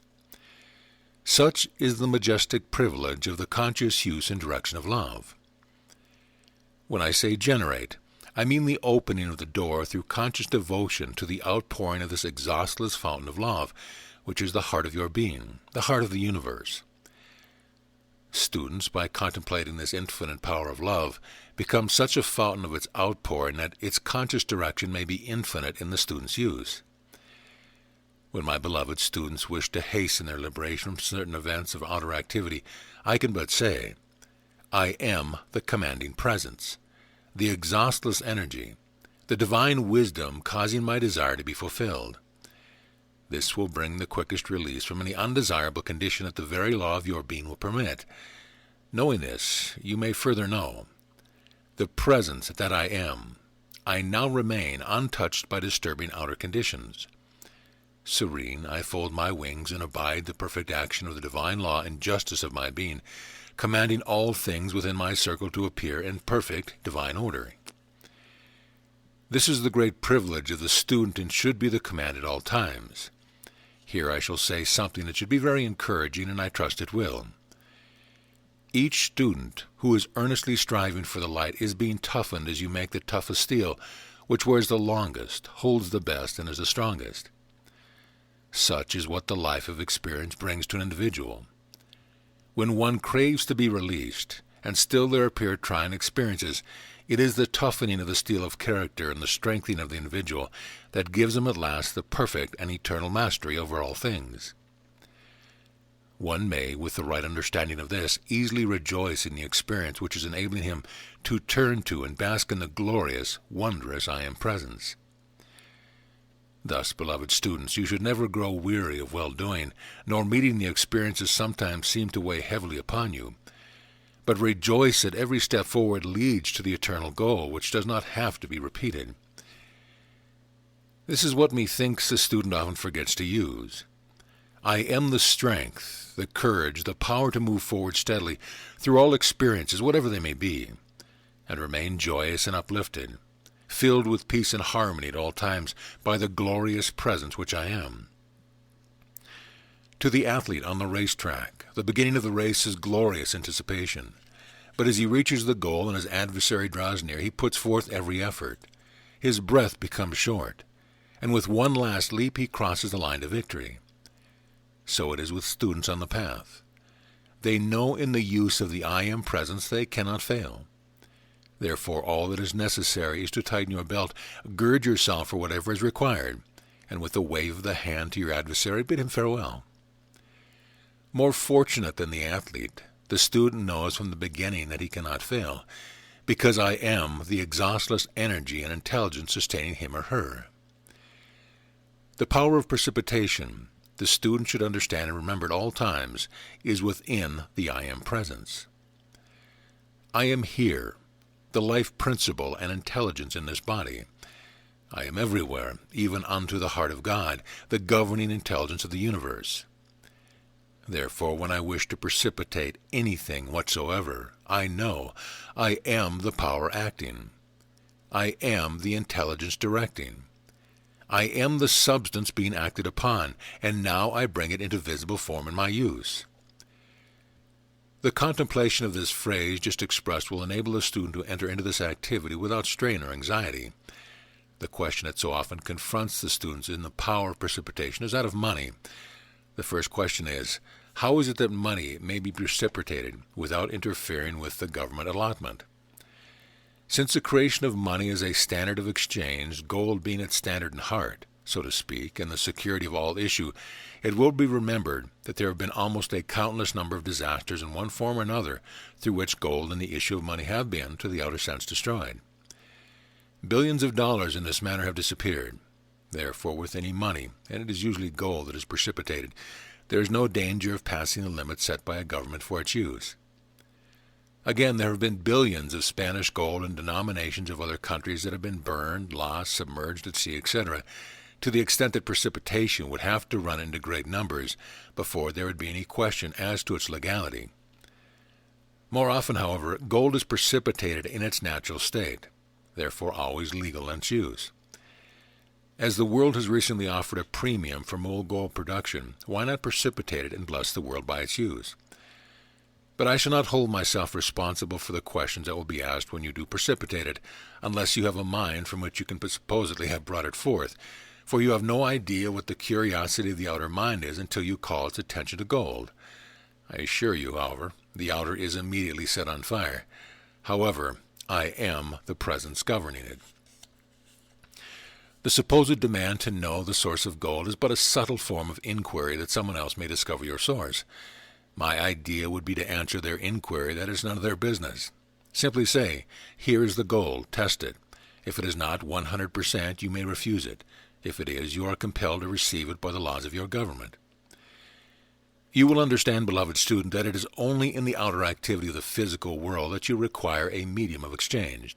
For the moment one rises into the power of precipitation, he has little use for gold or money or any kind of exchange except as incidents may require. As one by one you come into the ascended state, you will have many a hearty laugh over the seeming importance of these outer problems of the physical or outer world, for they are all but the Maya, which means but a constant change. Remember, there is only one thing in the universe that is permanent, real, and eternal. That is the I Am Presence, God in you, which is the owner, the creator, and the intelligence governing all manifested form. Then to know that you are that presence, that I Am Presence places you, beloved student, independent of all outer manifestation. Do not misunderstand me. I know you have come into this understanding sufficiently, but if you are sincere, have doubtless determination in your recognition of the I Am Presence, God in action in you, you will find yourself, even to the outer sense, quickly rising into that dominion and independence in which you can say to all other things, is it possible thou didst one disturb me? Some of you have had an inkling of how gross and coarse all outer form seems when once you are liberated from it. To your finer, higher sense, it seems incredible that you could have inhabited and still are inhabiting and using a form so gross and imperfect. Had you long ago recognized, claimed, and rejoiced in the I Am Presence as you are doing today, these outer forms would have become so refined that you could have come back to them with very great grace. However, one has but to rejoice at every step of attainment and every step he hopes to attain, because hope becomes faith, and faith becomes reality. Now, beloved students, under no circumstance allow the experience of the outer to pall upon you, but in this recognition, rejoice every day, every hour, every minute that brings you near to the goal of freedom and release from limitation, that freedom you have so longed for and so much desired. The light is growing very bright within some of you. Continue on with that calm, dauntless determination to scale the heights, for I am that great presence sustaining you, and you cannot fail. You know the old phrase used to spur one on, and especially among soldiers, was to tell them they were cowards in yellow. Now, beloved students, I say to you, you are not cowards, but you are a yellow with the golden light of truth, of dominion, of mastery over all outer things which have bound you, and with one mighty surge of the I Am Presence, you break every binding chain, shatter all sense of limitations, and stand forth in your freedom the glorious, radiant, majestic being that you really are. I like very much to use the statement, I am here and I am there, and if you will contemplate it, you cannot help but overcome the sense of separation. The student is more or less uncertain, which always brings anxiety, and anxiety makes tension. As you come into a higher activity, you will become more and more relaxed. Always take the attitude of calm poise when anything should manifest. Always be happy and rejoice in the presence, but there is always the balance to be maintained. It is the middle way. Hold yourself within this center poise. One can rejoice as deeply in a calm poise as he can in overexuberance. The calm poise conveys a certain something to others that they need. For every human being needs poise in the conscious realization of the necessity of calmness and poise, because it never leaves one off guard. Poise has within it a certain power of self-control and guard which is very essential. You will not only be delighted, but amazed at times at the marvelous things that will come with it. Use I Am, the perfect poise which controls everything. When you use the I Am presence, be sure to keep it as a permanent thing. Each one try this, and if you do not feel results at first, just go on, for you certainly will as you use it more and more. I am the presence charging this water with the life-giving essence which I absorb, and which renews my body in perfect health and eternal youth. Affirm often, I am here and I am there. I am the conscious action everywhere. To discordant activity say, I am the presence preventing this. I am the positive, peaceful control of this whole situation. In the I am consciousness is the wisdom that knows what is required. Know always this, I am the controlling, governing presence of this meeting or situation. There is nothing that comes into physical form which is not first perfected on the invisible or higher planes. The student should not discuss this instruction, but just rejoice in living it themselves. If they will do this, they'll receive so much more from it, because there will be no conflicting vibrations to disturb it. Benediction. Wondrous presence of the God I am, we give praise and thanks for this feeling of certainty of thy presence that is growing within the consciousness of these students under this radiation. We rejoice in the great light of thy presence enfolding each one, which goes forth unto all humanity, changing all discord into love and peace. We thank thee. Discourse 11, November 7th, 1932. Invocation. From out the great silence, O thou luminous brother, we welcome thee in thy ministry unto America, and as thou hast put forth thy opening wedge this day, so shall those under this radiation become aware of thy presence, O thou great light that illumines all earthly minds, making them aware of the one eternal presence, the one intelligence governing all the activity that I am, individualized everywhere. We give praise and thanks that there is but one intelligence governing everywhere, and the duty of the student always, no matter what the appearance, is to accept only this fact, and that he becomes a radiant channel to pour out this truth like a gushing stream, pouring itself forth to the great ocean of life. We give praise and thanks that out of the silence has come another presence who will bless, lift, and enlighten humanity. By the power which I am and the accumulated wisdom and energy of the centuries, I project forth into the minds of humanity this day that intelligent activity which will guide them aright and control them to act accordingly. By the I am, the universal I am, the great one, I command this power to act in all mankind. I bring you greetings from the great host and the great Master Himalaya. The Master Himalaya, this is the first time that the presence of this luminous brother has been brought to the knowledge of the outer world. It is he from whom the Himalayan mountains received their name. Thus, ever since they have been raised into prominence, they have been a sacred, unchanging stream of life, held unwaveringly.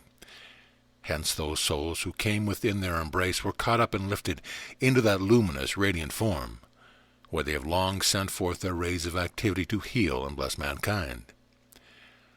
The Discourse.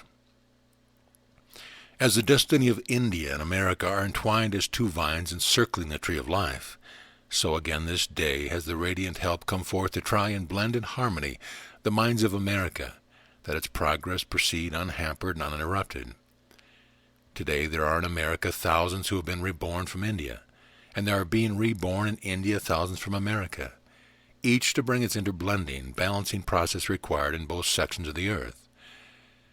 The great being who has been introduced to you has been, after many centuries in the great silence again, stepped forth to exert the conscious blending process of spirit and manifestation, to hold forth the chalice, that its heart may be filled with the liquid fire of spirit pouring forth into the hearts of mankind, creating that fullness of desire within them for greater and greater light, looking to and depending upon the great source of light. I am God in action everywhere. The entrance of this great presence again into the activity of mankind will spread like a thread of light through all the activity of America, and expand its luminous presence like a mantle of soft falling golden snow. It will be absorbed by the minds of humanity, the majority being entirely unaware, although there will be some who will sense the inner penetrating presence. If those under this radiation continue in their present harmonious, beautiful progress, it will be possible shortly to bring to their attention certain activities of the nerve fluid, which will hasten their mastery over the outer form. It means the mastery over all condition that seems to bind or limit.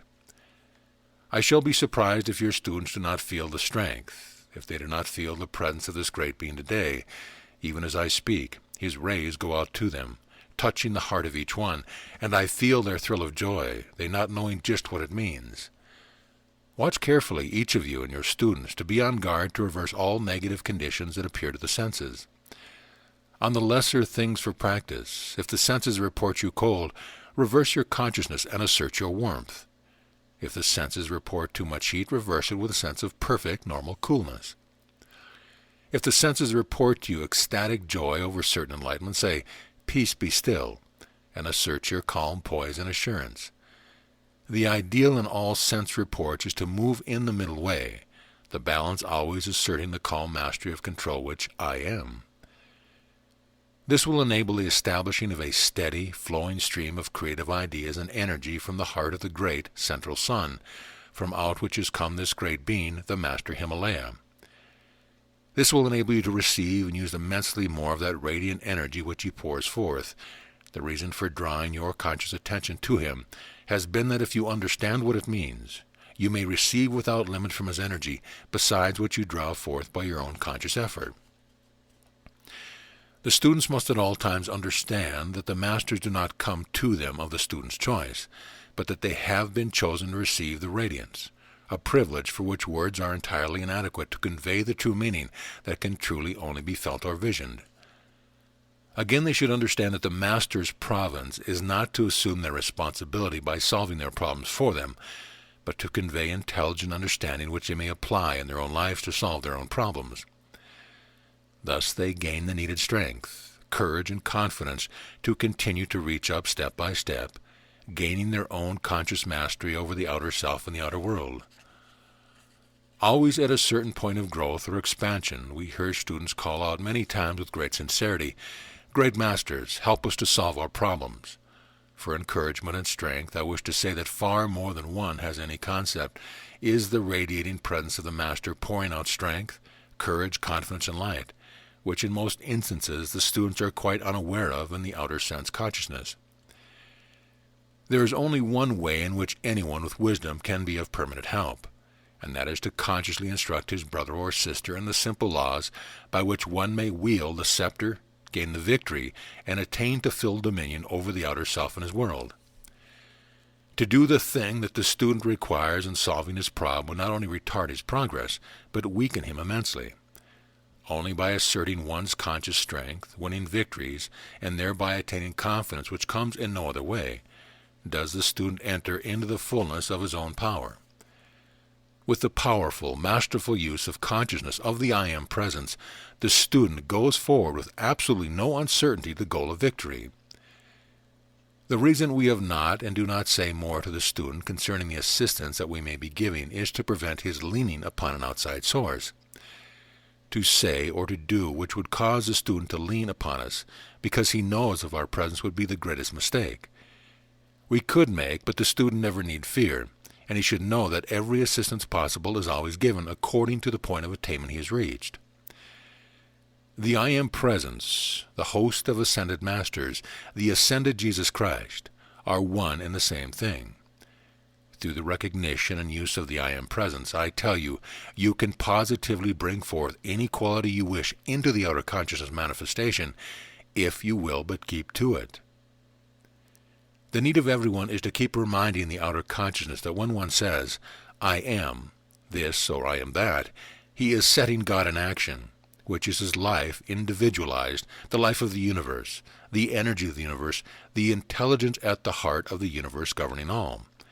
It is necessary, it is vital, to keep the outer reminded of this fact. With this consciousness, the joyous enthusiasm of the student should increase continuously. There should at no time be a pall in the joy of its use, because it's positively the road to full mastery. The student must become firmly aware that he or she is the conscious controlling power in his life, in his world, and that he can fill it with any quality that is needed or that he may choose. The students who have intermittent physical disturbances in the body should take the consciousness often that I am the perfectly controlled breath of my body, and should, in connection with this, feel themselves as often as they can breathing in that rhythmic breath. This will bring about a certain balance of breathing which is immensely helpful in the control of the thought. Sincere students should, whenever possible, avoid listening to things that are disturbing, for in doing so, they often let in unknowingly elements they do not desire. Where they cannot, with discretion, avoid listening to things of this kind, they should use the following. I am the presence on guard here, and consume instantly everything that seeks to disturb. Thus you will not only protect yourself, but help the other person as well. While the student should at no time fear anything, it certainly is necessary to keep up the conscious guard until he has attained sufficient mastery to control his thought, feeling, and receptivity. From the Golden City comes this limitless charge of energy for the blessing of the students of this radiation, as well as those of mankind who are looking to the light. Try to keep as much as possible in the joyous enthusiasm of the I Am presence. Give it all power, and do not hold any questioning in the mind. Throw everything to the winds, give everything to that glorious I Am presence, and receive its magic revelation. It is the mighty, miracle-working presence that can and does solve all things, not only problems, but questions whose answers need revealing. A remarkable statement that would be enormously helpful to the students would be to say, I am the miracle-working presence in everything I require to have done. For students to keep meditating and contemplating what it means to say I or I am brings results, revelations, and blessings that cannot be overestimated.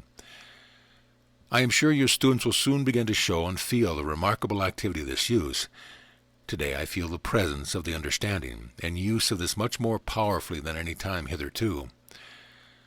On the higher planes, there is a constant meeting and exchange of help while the bodies are asleep, far beyond anything the outer self is conscious of. Knowing that I am the quality of whatever I wish to use, then you know you can produce in visible, tangible form whatever you have within the consciousness. The moment the questioning of the outer mind can be put under control and made to subside, the greatest revelations pour forth almost tumbling over each other. Owing to the need, the Master Himalaya chose to come forth. He brings a special blending of America and India, and that is why it is possible for him to come here. As the inner presence comes into action, all outer activity subsides. It must necessarily because it obeys the I Am presence. The golden snow is what the great presence spreads over America to be absorbed by individuals and the very particles of the atmosphere itself. This will enable the students especially to be greatly assisted and blessed because they have become the focus for this outpouring. It may be well for the students to understand that in national requirements, as in individuals, there are qualities needed for certain definite purposes at certain times. That is the reason for special great beings coming forth, these individuals having predominant the quality of the nation need at a given moment. The students who can take this understanding with great sincerity will find a new element entering into their lives which will benefit them greatly. The activity of expectation is quite a vital one in receiving from the inner presence. It is a faculty that can be used with a great deal of benefit by the student who cultivates it. For instance, if we have planned something from which we are expecting great joy, we feel all buoyed up with expectancy. We can acquire and use the same expectancy in elements we wish to acquire and use, for it is very helpful in enabling them to come forth. If one calls on the phone and you are to meet that one in a city, you expect to meet him. If you desire to meet the masters, one requirement is to expect to meet them. That is very helpful. Why not expect to meet them now? People have become so abnormal in their habits that naturally they have interfered with their breathing as well as other things. To use the statement, I am the balancing breath, will do a great deal more for them than the use of many breath exercises without the aid of an ascended master. The coming amazing activity will be done by the use of the I Am presence, because with its use, anything can be accomplished. Take the consciousness often. I am the balancing breath. This sets in motion the inner activity that maintains the outer perfection. In whatever you do, always take the I Am consciousness, and then you immediately set into motion. Take the attitude of calm certainty in your mind and keep on keeping on. Benediction. Thou mighty presence, whom we in great joy have welcomed, we thank thee for thy great wondrous radiance and light. thy great radiance and conquering power, and we trust that thou mayest decree justice now and for all time to mankind. Notes. Saint Germain, I shall have to journey on. Question, where are you going? Answer, home. Question, which one? Answer, the Golden City. It is clothed in the electronic substance, and is just as tangible to you as the physical. Within the light of the Golden City are lights that are much brighter than the surrounding radiance, as these physical lights are in the atmosphere. Within all lights at certain points in consciousness focused, at these points it becomes illumination. Suppose this room were the great sun. It has an atmosphere. The individuals moving within it would have their own radiance about them, the same as the lights in this room. Discourse 12, November 10th, 1932. Saint Germain, Invocation. Thou mighty, infinite presence, thou all-pervading intelligence, thy love, wisdom, and power govern all things. Thy divine justice is ever operating in the lives and worlds of those who look to thee with unfailing determination. We give praise and thanks that thou art the ruling power and governing intelligence during all things. We give praise and thanks that in our world thou art our ever-sustaining, invincible power. We thank thee. God always finds a way to help those whose hearts reach out to him. The Discourse. The seeming mysteries of life with their attendant experiences are, when rightly understood, blessings in disguise, for any experience that causes us to turn more firmly to the one active presence, I am, God in action, has served as a wonderful purpose and blessing. The unfortunate situation in which personalities find themselves exists because they are constantly looking to outside source for sustenance, directing intelligence, and for the love that is the supreme presence and power of the universe. It matters not what the conditions are that we face. At no time must we lose track or allow ourselves to be drawn from the great truth that love is the hub of the universe upon which everything revolves.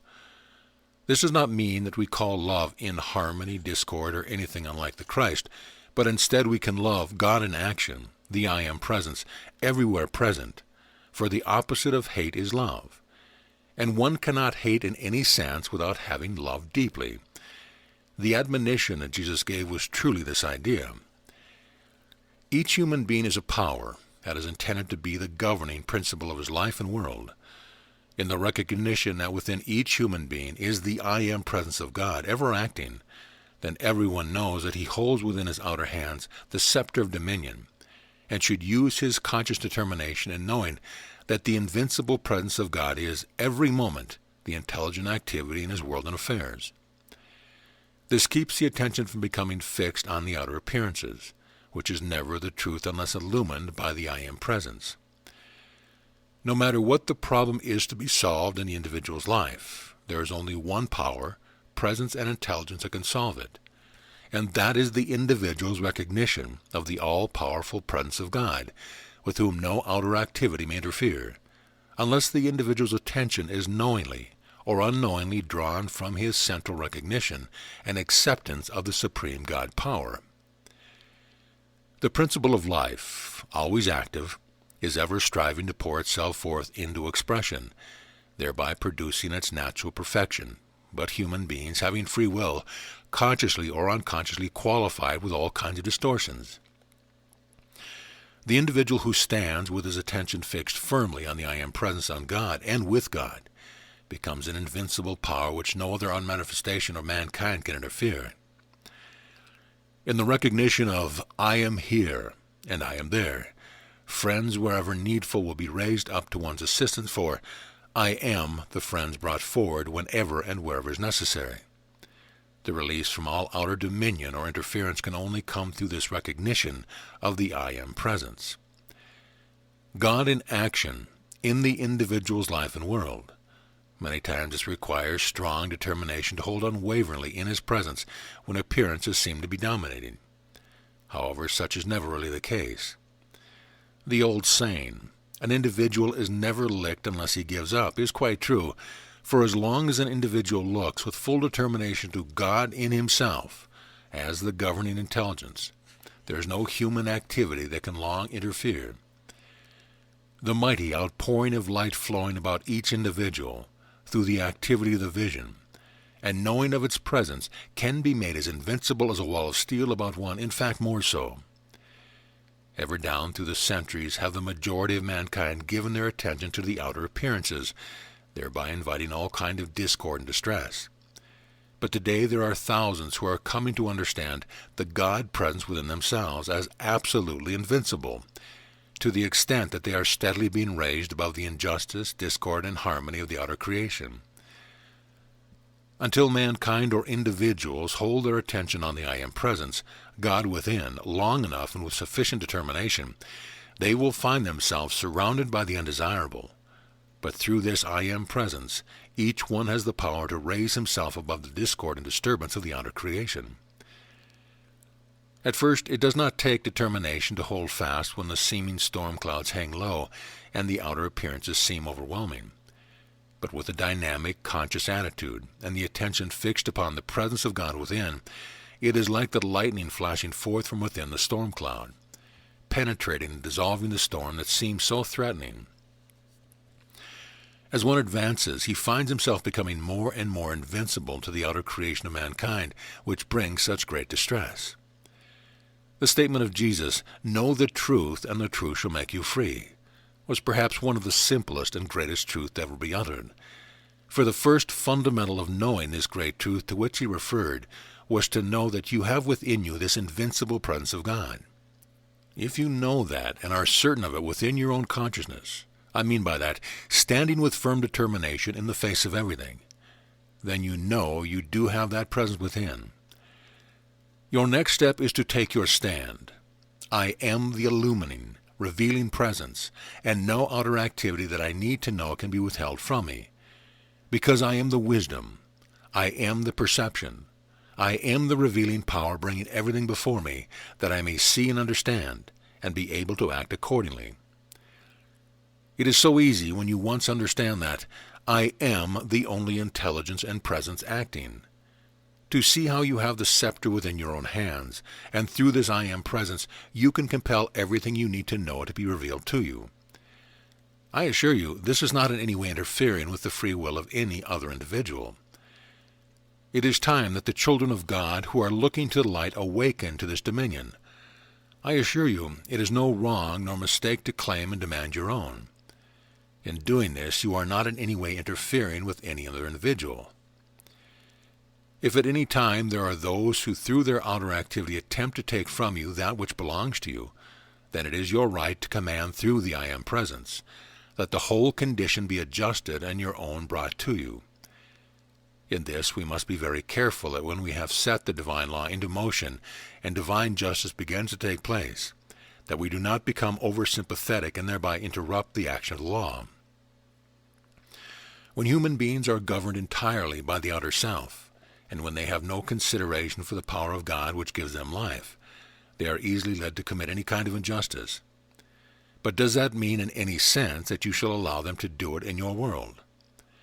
Not when you know that you have the mighty power of God within to command and demand right and justice from everywhere. I want to cite you an instance. One of my students was going through a very trying experience, and the nature being very spiritual, I told her to demand right and justice. She did as advised, and presently things began to happen to those who wished to do her injustice.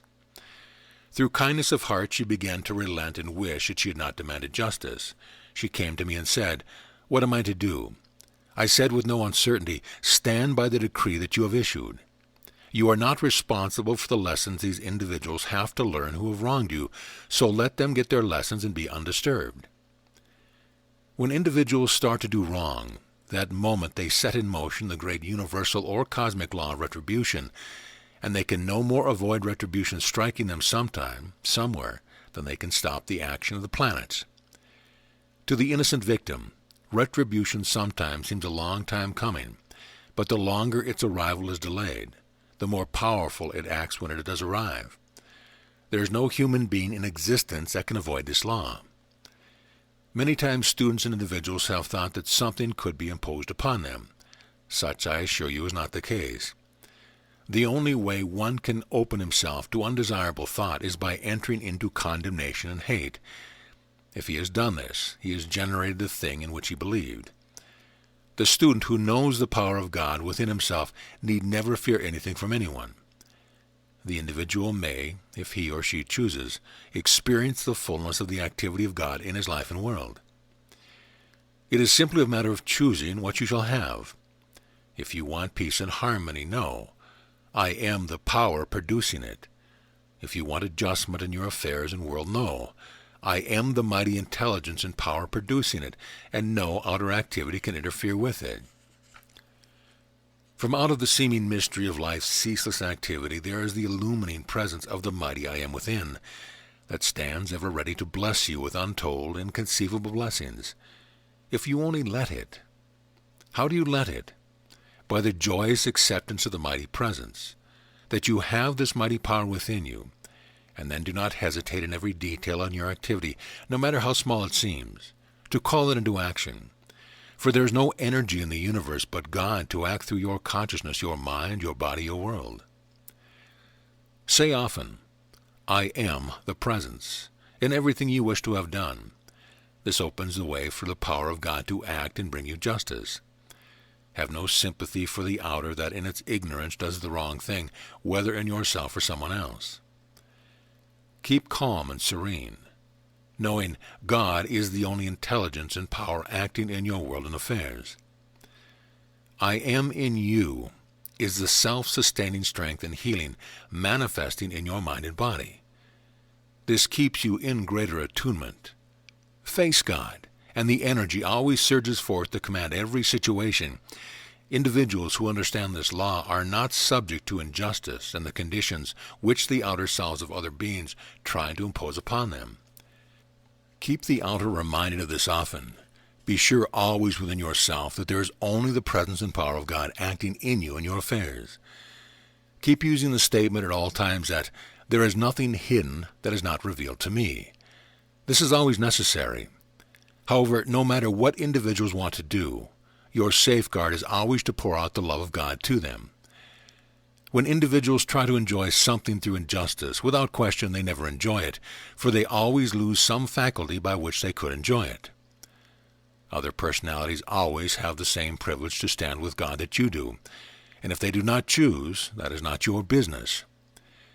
God is the all-knowing presence and power, knows and discovers all things. You may say for another, Mighty Master Self, the I Am presence within this individual, come forth in thy conscious power, with thy mighty insight and foresight, with thy wisdom and directing intelligence, and see that all things are adjusted for her, and that she is given the peace and rest she so much deserves.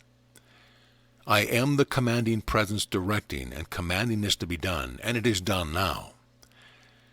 Lift the consciousness into the full dazzling light, where she may see and know the repose, rest and beauty that is hers by her own creation and service.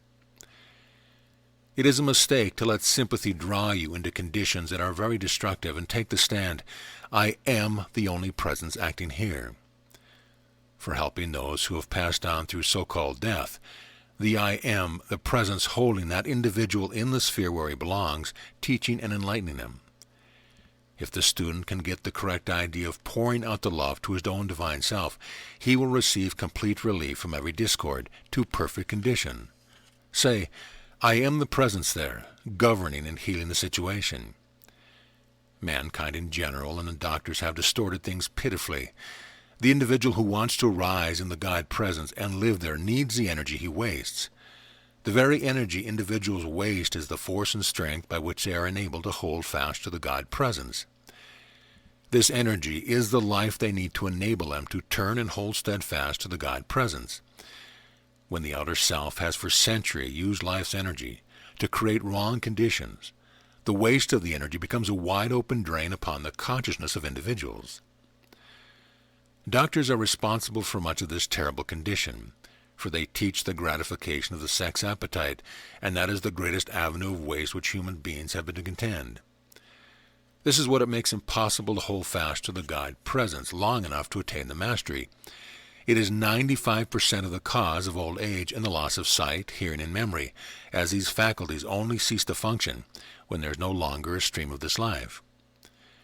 Energy flowing into the cellular structure of the brain, You cannot tell this to individuals until they have had such hard knocks that they are almost desperate with the misery of their own creation before they will listen to you. The will is absolutely nothing without this life energy. There is only one possible way to change anything which has been created and directed into a wrong channel. The attention is what holds it fast to the wrong use or expression of it. Instantly direct the thought to the higher self. Many people get the idea that they control it by sheer force of will through compulsion. Well, this cannot be done, for you but dam it up, and it only breaks out somewhere else. The only permanent way to overcome it is to change the attention and rise out of it. Use the statement, I am the governing presence of this energy, and the only power that can raise it.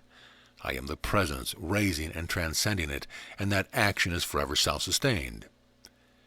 No, I am the presence doing this, and therefore it is done now, for God's activity is always instantaneous. In any wrong condition, the first thing to do is to call on the law of forgiveness. Remember that when a thing has been set in motion or energized, it simply acts. The physical body is the vehicle for contact with the sense world.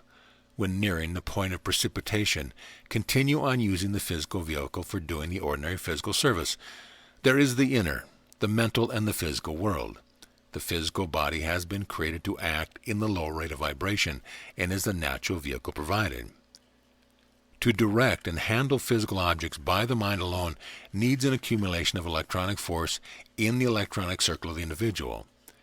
When using the energy below the ascended state, this consciously generated energy is held within the electronic circle, which surrounds every individual to a more or less degree.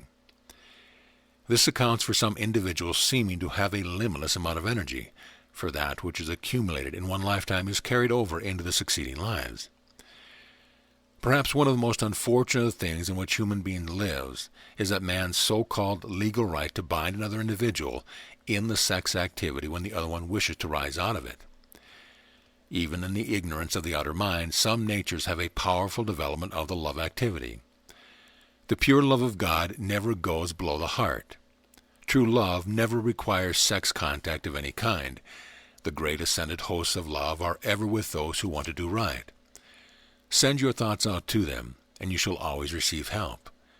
You have an invulnerable, invincible power when you know you have the recognition of the I Am presence. The law of forgiveness is the wide-open door to reach the heart of God. It is the keynote and hub of which the universe turns. Benediction. Thou mighty, infinite presence of God, we give praise and thanks for thy ceaseless ministry. We call thy blessings, thy wisdom, thy intelligence to act through each one, giving peace of mind, peace of body, and joy of heart, to go forth the ruling, conquering, victorious presence over all things. We give praise and thanks that the mighty presence I Am, God in action, governs all official places, causing thy perfection to be ever operative and self-sustained in thy name and through thy presence. Discourse 13, November 14th, 1932. Saint Germain. Invocation. Thou majestic presence, infinite creator of all there is, the great I Am, visible and invisible, manifest and unmanifest. We rejoice in thy great and mighty presence, that thou hast made us aware of thy limitless power, thy infinite intelligence, thy eternal youth and beauty. We give praise and thanks that we have become so aware of thy great opulence, thy great abundance, that we feel it like a mighty river in our hands and use thou mighty endless source. Thou ceaseless stream, thou hast made us aware that I am the mighty power of precipitation. We bow before thee in adoration and full acceptance of thy mighty presence and power. I bring you greetings from the great host and the great light of the illumined ones, and growing rapidly stronger. The Discourse. I am the resurrection and the life. I am the energy you use in every action. I am the light illumining every cell of your being. I am the intelligence, the wisdom, directing your every effort. I am the substance, omnipresent without limit, which you may use and bring into form without any limit. I am thy strength, thy perfect understanding. I am thy ability to apply it constantly. I am the truth that gives you now perfect freedom. I am the open doorway into the light of God that never fails. I give praise I have entered into this light fully, using that perfect understanding. I am thy sight that sees all things visible and invisible. I am thy hearing, listening to the bells of freedom, which I hear now. I am thy ability, sensing the most ravishing fragrance at will. I am the completeness of all perfection you ever wish to manifest. I am the full understanding, power, and use of all this perfection. I am the full revelation and use of all the powers of my being, which I am. I am the love, the mighty motive power back of all action. I wish to give the most kindly warning to the students under this radiation to watch every feeling, that at no time anyone accept a feeling of jealousy at the progress of another. Each student must always remember that he has no concern whatsoever with the other students, except to know that I am the God presence there in action. For one student to wonder and question in his own mind about the progress of another is most retarding and is never admissible. Each student must understand that his only concern is the harmonizing, quickening, and the expansion of his own mind and world. The sooner students understand that the one imperative demand of the great law of their being is harmony of the mind and feelings, the quicker will perfection manifest. Without this being maintained, they cannot go beyond a certain state of progress. As soon as the students realize this and begin to use the I Am presence, commanding the harmony and silence of our outer activity, they will find that they can see, feel, and be the perfection which they so much desire. When students and friends have a deep, sincere love for each other, which is not inquisitiveness, that love is the greatest blessing and uplifting power. Here is one criterion by which a student may gauge himself at all times, determining what is the power acting. If one feels critical, inquisitive, or out of harmony toward a person, place, condition, or thing, it is a sure signal that the outer self is acting, and the right attitude is to correct it immediately.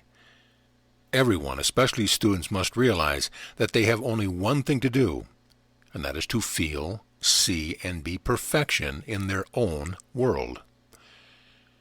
This is so very important is the reason I am stressing it so much at this time, because as students begin to experience unusual manifestations through their efforts, there is always a suggestion at first which will say to the individual, I am able to use the law better than the other person.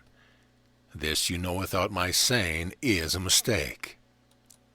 One cannot long use the statement, I am, even intellectually, until he begins to feel a deeper and deeper conviction that I am all things. Think often what these two marvelous words mean, and always couple with the use of these two words the statement that, when I say I am setting in motion the limitless power of God in whatever I couple the expression I am with. In the scriptural statement, before Abraham was I am, Abraham represents the outer expression of life, and I am represents the principle of life which was expressing through Abraham. Thus there was the perfection of life, before any manifestation ever occurred, and thus is life without beginning and without end. My beloved students, my heart rejoices exceedingly in the nearness of which some of you are feeling the conviction of this majestic presence, I am, which you are. Do your utmost to feel calmly, serenely, and if you cannot see it otherwise, shut your eyes and see perfection everywhere. More and more there will come to you proof of the marvelous presence of this truth. You will hear, feel, see, and experience that marvel of all marvels, which as children you have lived in, miracles performed. There have been written for your benefit descriptions and explanations of the use of this mighty I Am presence. You who hold fast to the truth will come into the threefold action, seeing, hearing, and experiencing these so-called miracles until you understand their operation, and then majestic, simple truth, which you may forever apply when once understood. With all my centuries of experience, I cannot help but say to you as encouragement that my heart leaps with joy at the nearness with which some of you are grasping the scepter of dominion. Go forward, my brave ones, do not hesitate. Grasp your scepter of dominion, raise it, For I am the scepter, the quenchless flame, the dazzling light, the perfection which you once knew. Come, let me hold you in my strong embrace, that where there have been so long two, there will only be one, I am. I am the knower, the doer, the perfection expressed now.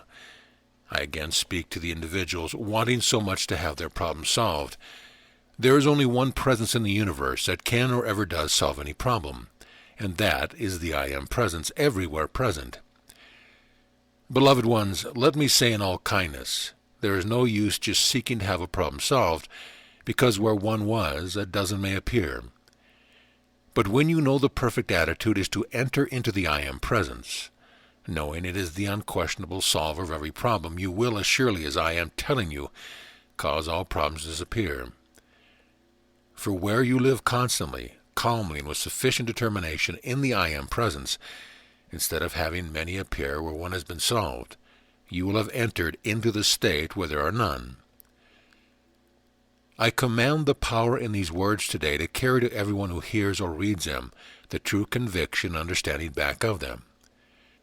For the brain, I am the quickening of the cells of this, my or your brain structure, causing it to expand and receive the intelligent direction of the mighty inner presence.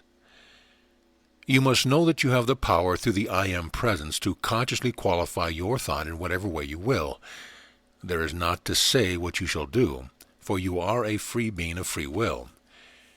If you could be conscious of every thought that passed through your mind for 6 weeks and keep it qualified with perfection, you would see the most amazing results.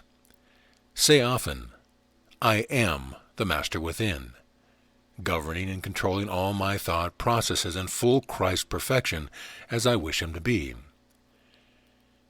Blessing and holding others in the light. When you bless others, or visualize them in the light, there is a double activity of the quality you send out.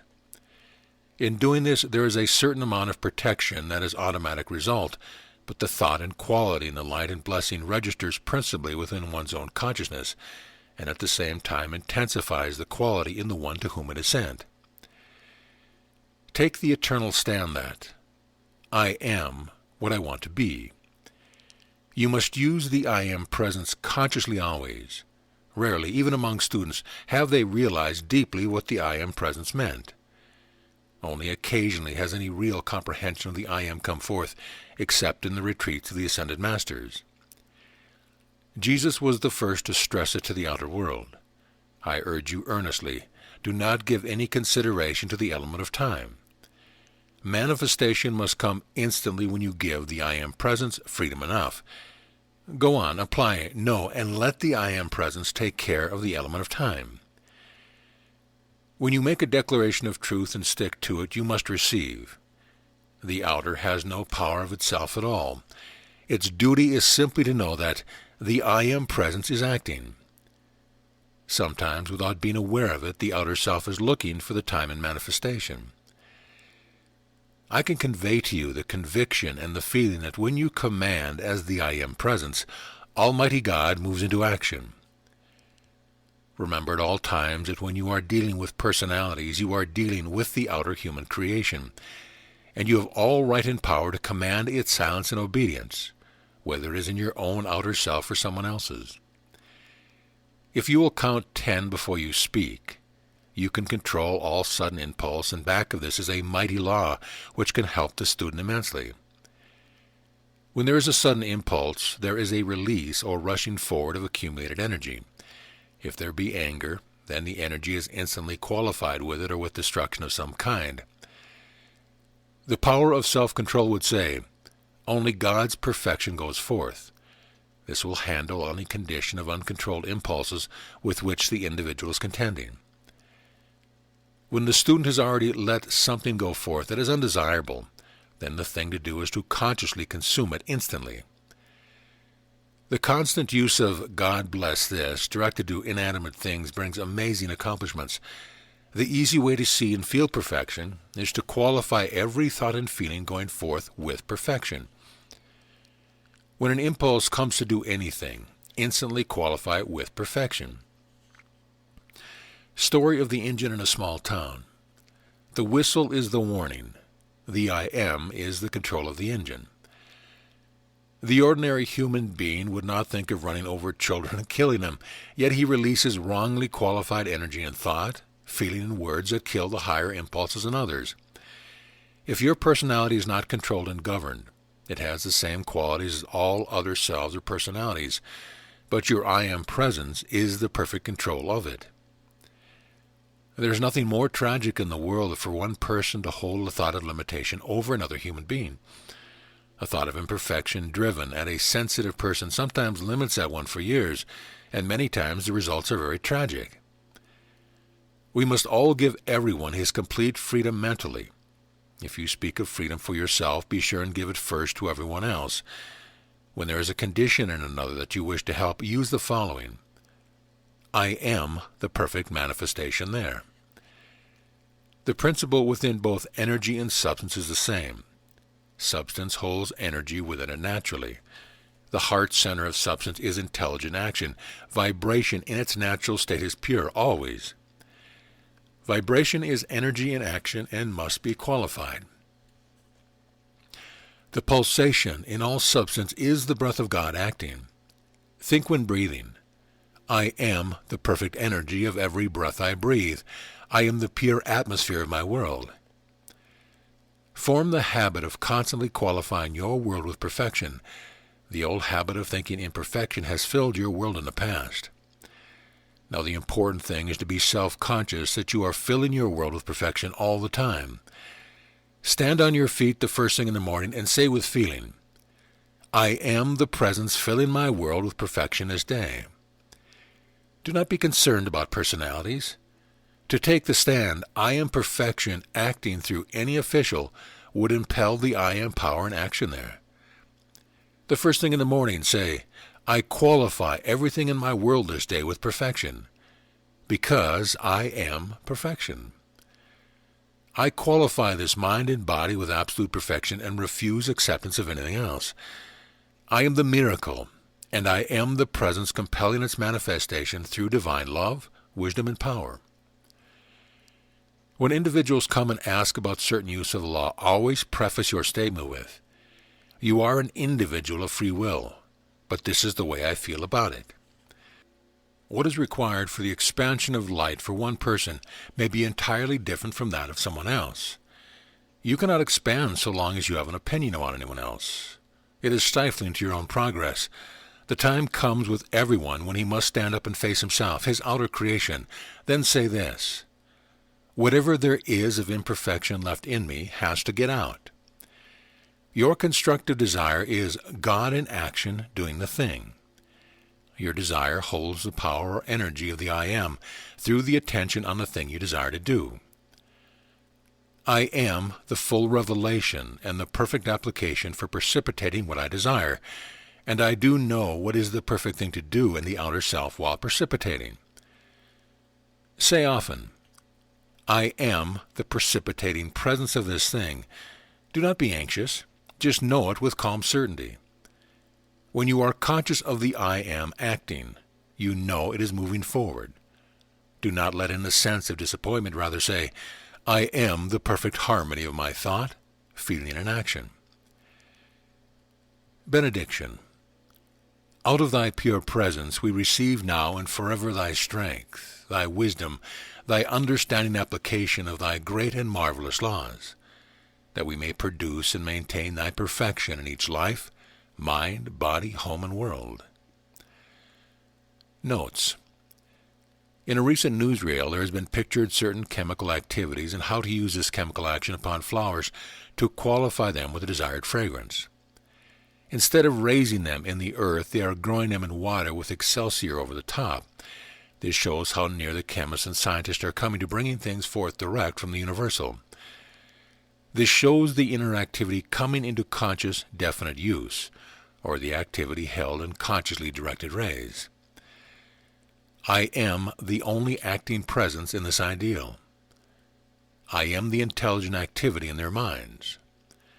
I am the protection in myself and my property. I am the intelligence and presence acting everywhere. I am the visible opulence I desire. I am the presence producing abundance wherever I choose to use it. Discourse 14, November 17, 1932. Faith, Hope, Charity. Saint Germain. Invocation. I am the joy, the courage, the confidence pervading all the earth, filling the hearts of mankind, consuming all generated thought of depression or lack in the minds of mankind, and that which has been sent forth through lack of confidence shall be wiped from the earth. I am the presence, the perfect Christ activity in the minds of all humanity, filling all official places, causing it to sustain all personalities, causing them to turn with quick certainty to the source of their being, the perfect life manifest in all outer expression. I am the presence proclaiming the conscious active divinity in the manifestations everywhere. This shall be, for I am the supreme conquering presence. I am here and I am there. I go everywhere, touching the brains of mankind as with a streak of lightning, not with consuming power, but with the I am presence that will no longer be gainsaid. I bring you greeting, joy and love from the great host. It is so wonderful, beloved ones, to have such perfect peace and calmness in your minds this morning. Oh, could you understand the value of maintaining that peace of mind? There is nothing that warrants it being disturbed. Your melodies were beautiful, and wonderful words shall come forth to bless through the melodies. There is that great joy in advancing, conquering presence that will bless your home, world, and students with its glorifying presence, with its presence of opulence streaming forth like a mighty river to all who make themselves worthy by the peace and harmony of mind. The Discourse. I wish to call your attention this morning to the active presence of faith, hope, and charity. In this consideration we will think of faith as the conquering, emanating power, hope the open doorway through the veil, acting in the pure presence, and charity as a determination to think no evil, to speak no evil, see no evil, hear no evil, and feel no evil. Students should always watch the inner activity of the outer mind and not let themselves be fooled by its action. This may sound like a paradox, but it is not. This is more important than it seems at first.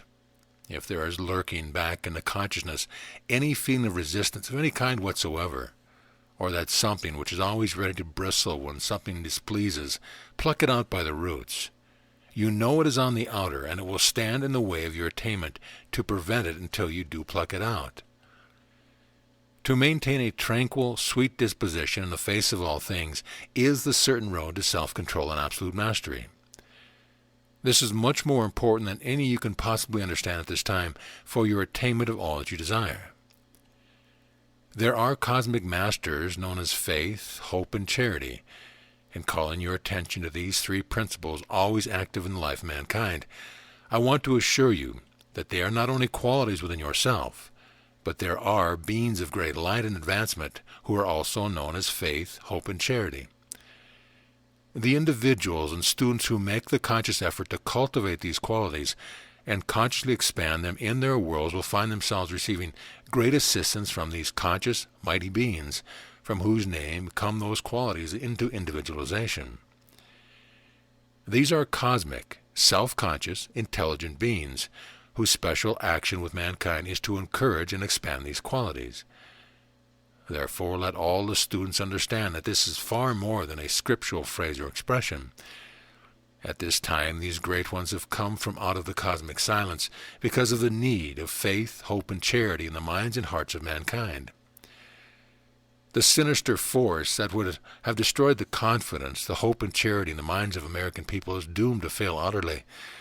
Even now, hundreds who voted for a wet administration are finding their own uncontrolled thought recoiled upon them and are regretting the unwisdom of the action. So out of the seeming wrong activity will stir some great good.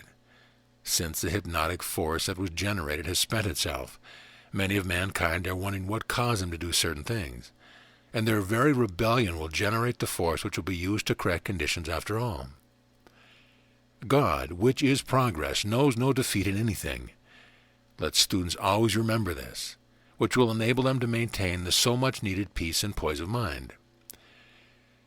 The majestic being charity has a natural consuming force for dissolving and annihilating hate, criticism, condemnation, and uses the cosmic rays as a balancing force in their ethers from which human beings are drawing their very breath and sustenance. So in spite of themselves, they are breathing in the fire of these rays. This reminds me of an illustration. You know, when a person is fainting, many times you hold the smelling salts of ammonia under one's nose. This is what is actually taking place under the nose of humanity. It is now breathing in this consuming presence. Ask your students not to discuss this fact with unbelievers, but it is vital that the students understand this. Here I want to stress something earnestly. To the earnest, sincere student, there are innumerable means of assistance available to him, much of which is and will remain entirely unknown to him, but from which he nevertheless draws, when his desire for the light is sincere. To throw everything to the winds and stand joyously and determinedly in that one mighty presence which I am, enables each one to have a continuous stream of victories marked down to his or her benefit.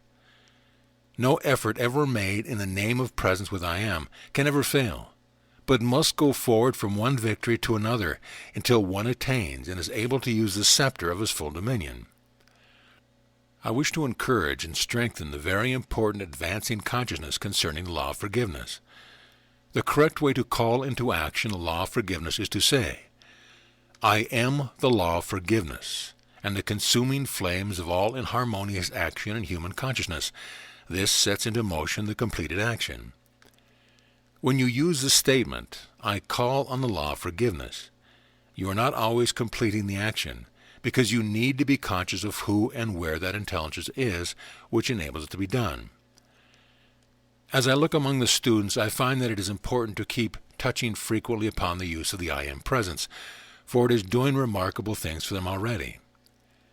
My very being lifts up when I see among the students those whose attention is held with determination upon the I am presence. How the student becomes a powerful magnet for the light, and how it rushes to envelop each one as a loving mother enfolds her child. Could people see and realize this for one moment, their determination would surge into a conquering flame, from which there could be no receding.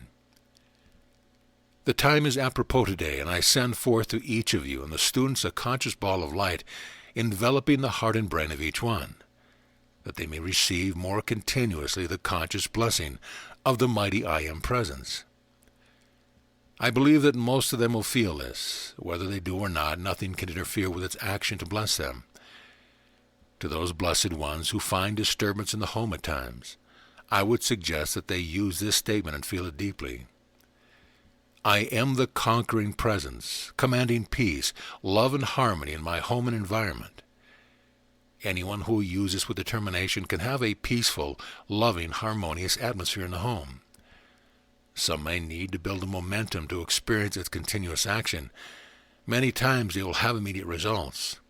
To build this into the consciousness is recognizing the I am presence as the ruling power in their homes, for it is naturally the ruling presence. If students and individuals who have difficulty in maintaining self-control will sit quietly for 5 minutes, feeling deeply and thinking to themselves, I am loving charity, they will find a sense of great relief. For fainting. You know, speaking of fainting, the individual never faints. Only the personality does that.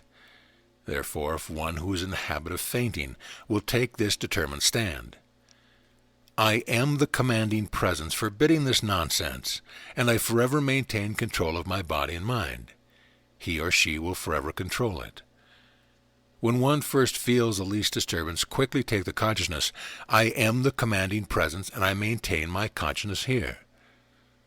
One must realize that in the command of the I am presence, he has absolute control of the body. The more anyone uses this, the more quickly does manifestation take place. Question. If the great central sun is the heart center of the infinite, where is that which is the brain center? Answer. In the pure state, whether in the infinite or the finite, when there is no imperfection, the brain and heart activity become one. For the motive power of all activity sent forth is love from the heart. Therefore, in the pure state, the heart and brain are synonymous. For within divine love is contained love, wisdom, and power. The infinite energy is always present awaiting use, but does not act in the life of an individual except under conscious command. There does come a time in the progress of the individual when things act so instantaneously that it seems to be automatic, but it really never is. There is absolutely but one road to self-conscious mastery, and that is the conscious direction of the eternal energy into whatever you desire. Now this brings us into another quite vital point.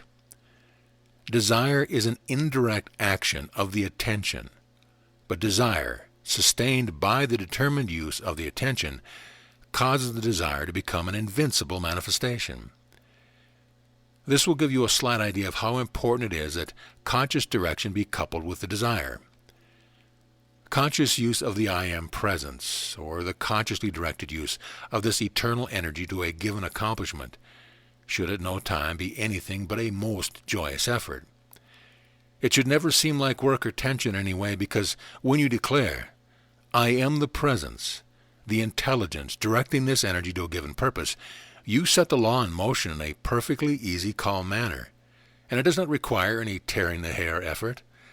Therefore, it should always be calm, serene, determined procedure. The student should at all times understand that the student never chooses the master, but the master chooses the student. Did the student understand what consciousness he was to maintain, it would come about very much sooner. For contacting the ascended masters, use I am the presence preparing the way and bringing visible contact with the beloved ascended masters. With the use of the I am presence, you have full command and limitless control over all disturbing conditions. When you speak in the I Am presence, you are speaking in the presence which the ascended being is. You must realize deeply that when you say I am, it is the full God power acting and knows no failure of any kind. Benediction. We give praise and thanks for thy infinite outpouring, great I Am presence. We give praise and thanks that at last we know who thou art, and that within thee are all possibilities. We give praise and thanks that thy mighty presence is always the governing intelligence, the love enfolding, the light illumining everything on the way. Discourse 15, November 21st, 1932. Saint Germain. Invocation. Thou mighty, conquering presence, the majesty of I Am everywhere. We give praise and thanks for thy mighty presence everywhere. Thy all-pervading energy and power ever stands at the door of our consciousness for use, what we may consciously direct it to manifest, thy wondrous perfection. Forever we give praise and thanks to thee for thy mighty presence. I bring you greetings from the great ascended host, always giving their assistance that you may manifest perfection. The Discourse. Out of the glorious fullness of God's omnipresent light and substance comes the fullness of all things. The student who is strong enough, firm enough to stand alone with his or her mighty I Am presence, never dividing for a single hour the presence and the power of God, will find himself or herself steadily rising into that mighty perfection, forever free from all sense or recognition of any limitation. The student is fortunate indeed who can hold himself or herself within this mighty presence undivided. For the benefit of some of the students who are so sincere and yet are unknowingly allowing their attention to be withheld from the undivided presence, I wish to state certain facts with no intent to intrude upon the free will of the individual. These records which I shall quote we have within our possession, and they cover the past 100 years. That of which I wish to speak of today is the delusion of astrology. No one living can give his attention to astrology and enter into the presence of the I Am and remain there. Underlying the present use of astrology is the human desire and opportunity to justify and gratify the outer desire. Here let me state an appalling fact which is within the records we have.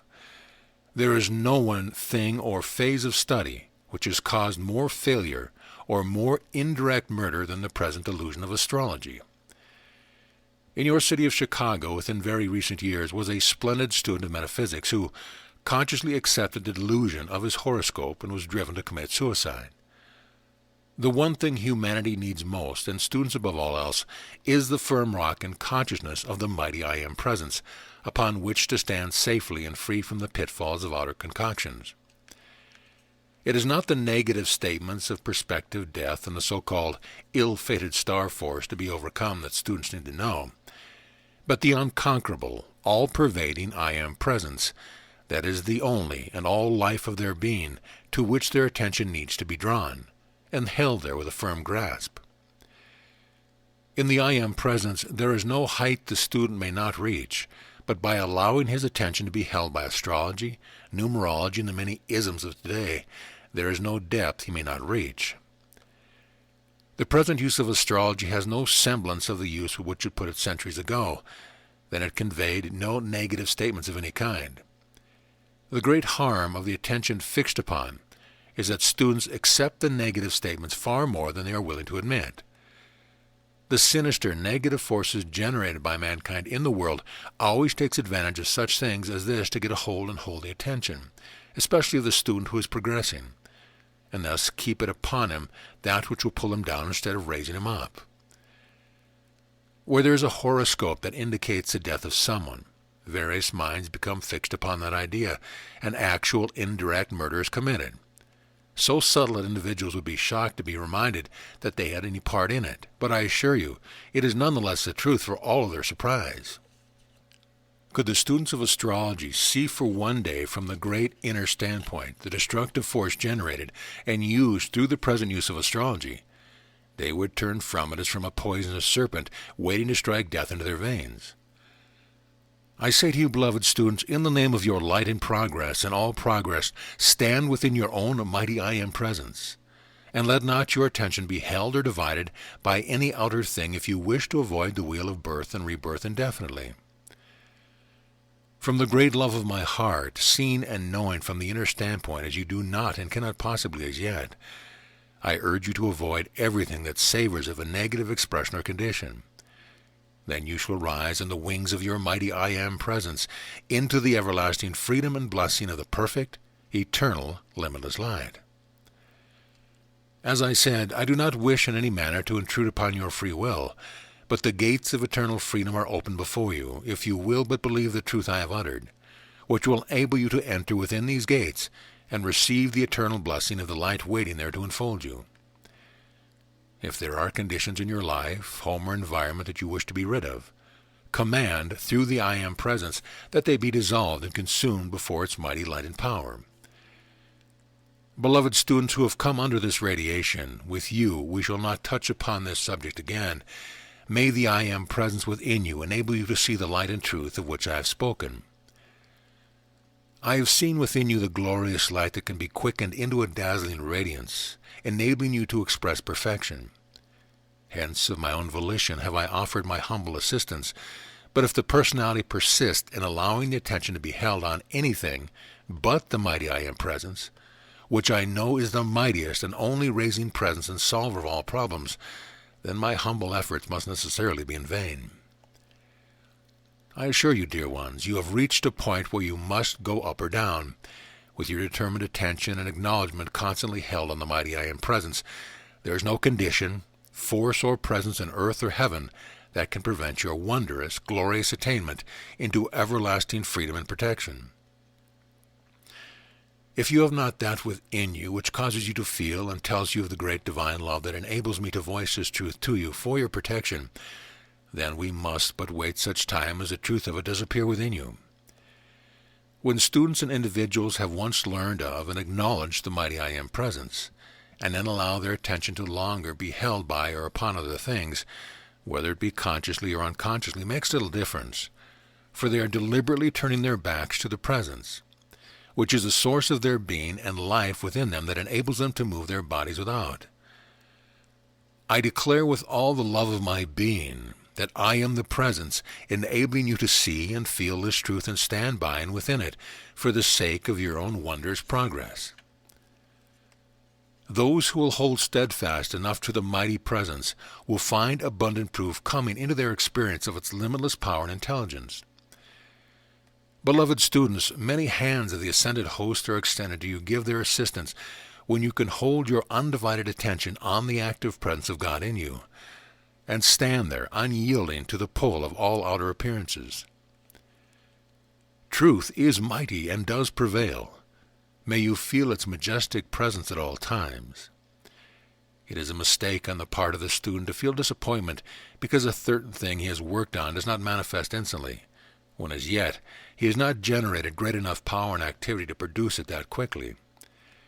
The attention must always be on the I am only.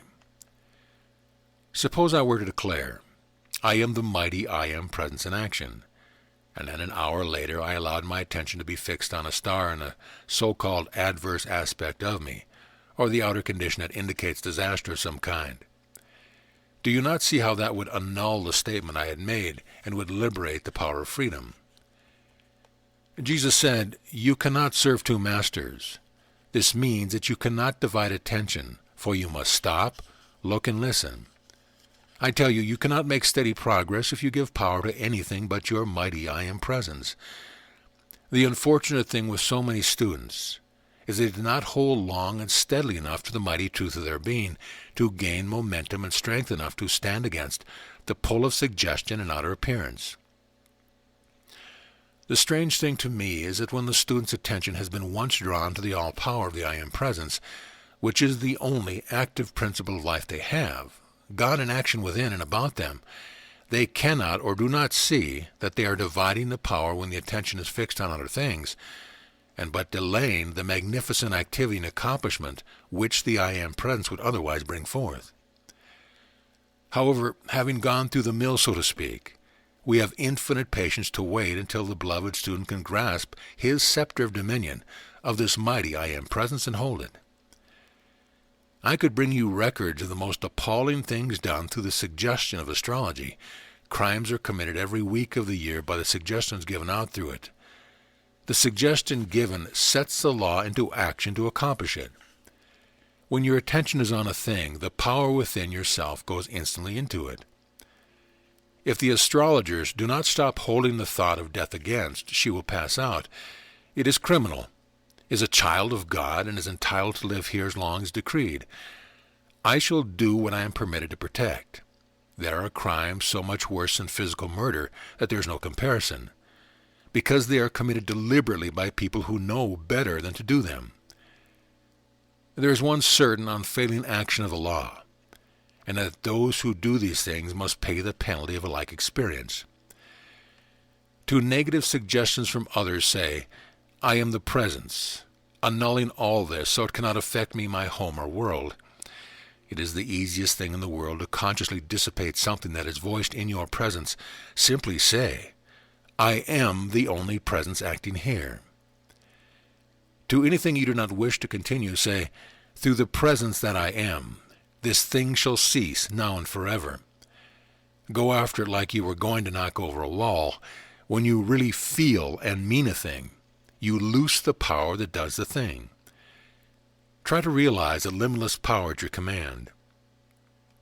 In the feeling is both sight and hearing, because we can both hear and see without using the faculties of sight and hearing.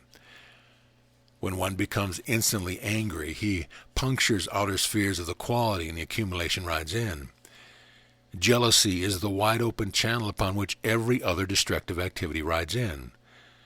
When things are done consciously, they have much more power. When the energy is released, it acts because the individual has set it into motion, and it makes no difference whether he be king or a chimney sweep. When the feelings are excited, they are accepting that instant. You can sit and listen to destructive conversation unaffected, so long as you control the feeling at the solar plex. There cannot a thing enter your world unless it be invited. No good ever came of gambling. At one time had a most wonderful power and influence about her. She began to play the market and not only lost the power but her money as well. Is it not better to stand with your I am presence than with a gambling channel? Anything that gets your attention is a subtle activity of the outer to pull you away from your freedom. For financial freedom, I am the riches of God flowing into my hands and use that nothing can stop. Say often, the presence I am, governs every existing channel and manifestation. It governs all. A student's experience. The student had heard and seen an explosion of light while the physical body was asleep. If she had consciously said when she heard the explosion, "I draw into my mind and body the strength of the light explosion," she would have received its benefit. The light was the liberating of certain powers for her use. In such experiences, the important thing for the student to do is to be alert, and in every manifestation, be conscious of the indrawing of its power. Rejoice that it is the mighty power of the I Am Presence acting, giving its strength and power to you. Command the outer memory to retain and bring into the outer conscious everything you desire to know. When you use the I Am Presence, you have set the law into motion, and it cannot fail. God does not act except through the consciousness of individuals, else he would not have them here. God can only act in the physical world through his individualizations, and even all nature is governed by individual intelligence, the ground, the plants, and all. There is omnipresent all the force and energy needed for a given purpose when loosed by the I Am Presence. Thus, through the use of the I Am Presence, you can release power of which as yet you have no conception. During the war, when folk said, "Thou shalt not pass," he loosed the power by which the decree was fulfilled. He had been in prayer for more than an hour, and when he came out he was so charged with God's energy that as he uttered the command, it became the governing presence in the atmospheric condition about him, and God acted. The words, "Thou shalt not pass," form a decree. It is dynamic, powerful, real, and looses tremendous power. There is only one power that acts. Give it full freedom.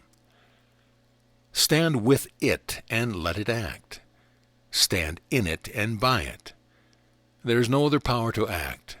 This makes steady progress, like a glacier coming down the mountain. You are steadily moving forward and gaining a momentum against which nothing else can stand. It is an infallible momentum, power, and means of achievement of all good things. There is no permanent dominion except in this. For cleanliness, use frequently. I am the presence here, keeping my clothes and home perfectly spotless. After a time, the force becomes so powerful that it instantly consumes or repels anything not wanted. The more you consciously act upon a thing, the more concentrated it becomes. When you say, "The presence that I am, charge this with that," you can charge the water so powerfully that it boils with the power of energy there. Do not let anything question your mind as to whether your command worked or not. Whenever commanding, say, "I know it is acting with full power." Know what the I Am means. Know what it is to you. Know what it can do. Get this and hold fast with unyielding determination. Within these students there is a strength and power to do this, and if they will stand with this mighty I Am Presence, great assistance can and will be given. Benediction. Mighty all-pervading intelligence, we invoke thy mighty wisdom governing our every activity. We invoke thy mighty light illumining each one in the fullness of its dazzling presence. We invoke thy mighty love to enfold all in its mantle of peace. We invoke thy mighty power that love, wisdom, and power may act in perfect unity, that it perfects all things upon which our attention has been fixed. Discourse 16, November 24th, 1932. Thanksgiving Day, the personal ray of Jesus and other created rays. Saint Germain, Invocation. Thou mighty wondrous presence, we give praise and thanks for Jesus Christ's presence today. We rejoice in the fullness of the Christ activity, the active presence of God. Out of the fullness of this presence comes pouring like a mighty stream gushing forth from the mountains the energy of illumination. This great and mighty stream of life, with all its attributes of perfection surging into the hearts of mankind, is anchoring in everyone peace, love, harmony, faith, and charity to all. Thou mighty presence, infinite love, enfolding all mankind, give special notice to these earnest students who have come under this radiation. Give every assistance that is permissible. Strengthen them to stand unwaveringly in the light and face the truth, joyously willing to pluck out their lives in creation of all undesirable things. Fill all official places with mighty messengers of light. Sustain them by thy mighty ascended host, that they may be strong enough to stand unwavering and successful before any sinister force. We give praise and thanks for this day as an uplifting and wonderful memory established in the consciousness of mankind. May that rapidly approaching time come when every day may be a thanksgiving in the hearts of mankind, for thy light ever enfolding all who wish it. I bring you greetings from the ascended host and Jesus himself. The Discourse. The first principle of activity from the Godhead is projection or precipitation. Therefore, its nature is to project or precipitate itself. The first activity is the divided rays going forth into individualization, into visible expression. When I speak of individual or visible expression, I use that term because of the physical activity, not that it is not always visible, because it is, but to those in the physical form, I speak of it as visibility. Thus you will see the nature of your being as rays of light, and who you are as the natural quality of life which you so much desire at this time. The day is rapidly approaching when many students will begin to use the light rays of which they are a part, especially the ray of vision and sound. Even in your physical world today, there are being discovered means of producing and use of these rays. These are strange activities. I say strange to the visible activity, but natural always to the inner presence. The manner of using these rays at present is crude, it is true, but it will require only another step to take them through the veil. The power of the I Am presence and intelligence to use these rays will always remain infinitely more powerful than any mechanical contrivance by which they are used. However, to the student who has not yet found his ability to use these rays, the scientist's experience will be a wondrous encouragement to knowing the amazing truth of the individual's ability to use them. Here it is important to know that there are natural rays penetrating through all the atmosphere, or etheric belt within the Earth's atmosphere. When I say natural, I mean those rays projected from the Godhead, or great central sun, which in recent years, shall I say within a few years, have been made permanent. Then there are the created rays, created and projected by the ascended host, by those who have raised the body. The latter are the most potent of all rays because they are consciously manipulated. The rays the scientists are contacting are the natural rays, having a certain natural potency. The great need, as stated in the Magic Presence, is the preparation of earnest students who can be raised and taught the use of these rays. There are those among you who can do this, and as they are prepared with a determined steadfastness to the light, they will have more and more of the law revealed to them concerning the use of these potent forces. I feel a very great joy in the possibility before you and your students. I trust that they can find within themselves the strength and steadfast determination to hold fast to the outer and inner work that is being done for them, with a joyous feeling of sureness of the limitless power which true freedom brings. I have from time to time endeavored to give a word of encouragement, and through that enfold them in the radiation of strength, which is fearless and dauntless in its light. The joyous stillness in the attitude of the student is wonderfully encouraging, for the expectant attitude is the right attitude to be maintained. I would suggest that those who have been having unpleasant experiences would consciously withdraw from these conditions all power that they have been giving him, most unknowingly. When it is necessary to discuss some condition to understand it, immediately following by withdrawing any power that has been given to it, and then know, I am the harmonious presence, ever pervading whatever the condition may be. As I have intimated before, and it is only particularly reached through, I will repeat it again. Anyone, especially the student, who has experienced inharmony or limitation in his mind, home, or world, can, with persistent, tensionless effort, by holding with determination to the following statement, keep his home clear of anything undesirable. I am the governing presence, governing in perfect divine order, commanding harmony, happiness in the presence of God, opulence in my mind, my home, and my world. When I say, I am the governing presence, I am fully, consciously aware that I have set in motion the full power and intelligence of God producing the desired condition, and that they are thus self-sustained. It seems to me that it has not been clearly understood that when you use the expression, I am the presence in my mind, home, and world, you are not only commanding the conquering presence of this activity through your own consciousness, but you are calling forth the assistance of the I am or God presence into your home and world or whomever contacts it. This is so vital for the student to understand. Do not be discouraged if you do not see immediate manifestation of this harmony which you desire, but go right on feeling the conquering I am presence. Do you not see that in this consciousness there is no other presence to act except what you are conscious of? All other activity of the outer which is undesirable is but a distorted activity and use of this mighty energy. Therefore, when you say, I am the conquering presence, I command this I am presence to govern perfectly my mind, home, affairs, and world. You have sent forth the greatest decree possible to be given, and you have but to feel the sustaining power of this in the face of every appearance until you find perfection manifest in your mind, home, and world. I wish the students would read this particular part every day to keep before them the mighty truth underlying these statements. Now we come to a vital point, and that is the personal ray or rays sent forth by Jesus direct. Many will ask, why especially Jesus?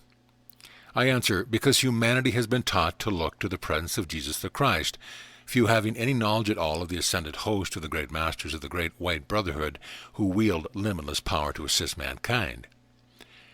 You and your students will have, for the next 7 weeks, the personal ray of Jesus the Christ. Those who can put aside any thought of any other personalities with open arms, mentally speaking, welcome these rays into each one's mind, home, and world, and will find almost anything possible.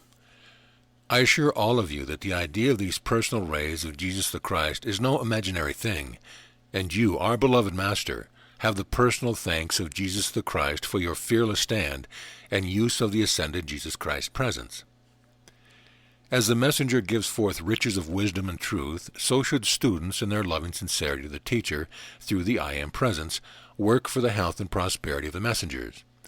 This would open doors to the students not otherwise possible. There are indications at this time that during the next 7 weeks, revelations may be given to some of a certain use of liquid light. I wish the students' attention to be fixed on this, so that those who are ready may receive. Here let me say that the right attitude of the student is always to rejoice at the advancement of his or her brother or sister, for each individual receives that which is most needed at the time. And if one receives one thing, another may receive something else. So the student should at no time feel that he should have the same thing that someone else receives, in regard to revelation. As no two are alike, or the same state of advancement, you can see how they could not each receive the same thing at the same time. The most wonderful attitude of the student is to continually bless and rejoice at any revelation that comes to his fellow student, thus keeping the door wide open to that glorious inner presence at all times. For the encouragement of those interested in aerial transport, I wish to say there is nearing that approach of planes that will be proof against accident. These will make transportation quick, sure, and easy anywhere one wishes to go. The obstructive mental attitude of those interested in aerial navigation, which has been opposing the coming forth of this much-needed knowledge, is rapidly being broken down, until there will come forth a flood, so to speak, of wonderful ideas in perfection, which can and will be used in these wonderful means of transportation. Many of you will not need them, but there are always those who do, for one's own aerial equipment within him will always far excel any outward convenience. For the higher body is the most wonderful vehicle of aerial transportation there is. Some of my argumentative friends may suggest that this vehicle is not able to carry great loads, but I say to them, how shall ye judge until ye are able to use this means? It is most amusing to watch the activity of so-called practical minds who feel that there is nothing real except what they can feel and handle. But unless one believes in the limitless power and laws of intelligence of God individualized, he can in no wise receive to any great extent from this mighty inner presence. The practical mind that forever doubts a thing it cannot see is a long way to go unless, as you lop off the undesirable limb of a tree, this limb of doubt be cut off. You know, it is a good idea, after it has been cut off, for you to consume it in the consuming flame, that it does not come back again. It seems so difficult for the student to realize what a tremendous power the consciousness of this consuming presence is. To some, it is difficult to get away from the thought that it is imaginary, but could you see from the inner standpoint, you would see that it has a mighty presence and power and is very real. I wish you for about 2 minutes to feel this dazzling ray of light penetrating every atom of your being. There should be splendid accomplishment during the next 7 weeks. The reaching out of humanity as Christmas time draws near, with the already added impetus of the Christ force, enables accomplishments to take place at this time which have not before been possible. There are certain activities which must be contacted by the inner presence before the outer attention can be drawn to them. This is hard for the student to understand. The student must first reach out, and he can only reach out through this inner presence. A simple but very wonderful thing is but for one to give praise every night and morning for that magnificent presence of light which animates the mind and body. It is a tremendous thing to feel deeply this thanksgiving for the presence of light which holds within itself all things. Just be grateful to life for all it is and contains. The very presence of life enables us to do the things we are conscious of and desire to do, because we cannot move without this presence. We cannot even think without it. If one would take this statement, I am the presence, thinking through this mind and body, he would receive some very remarkable ideas. The brain is the first point where obstruction begins to register, because that is the point of contact with wrong ideas. Wrong ideas register most quickly and intensely in the brain structure, because that is the field of atomic activity.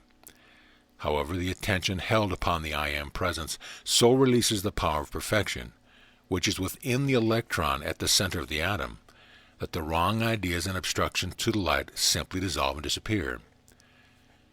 Question: where are you going? Answer: to the Golden City.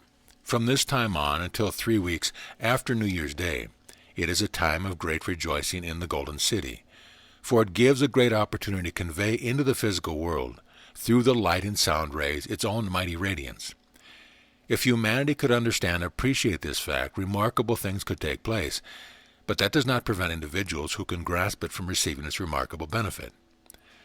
The very simple thing, if students could only understand and apply it, is to absolutely keep the mind off every personality and know only, I am the only presence there. It would open the doors, and oh, so wide.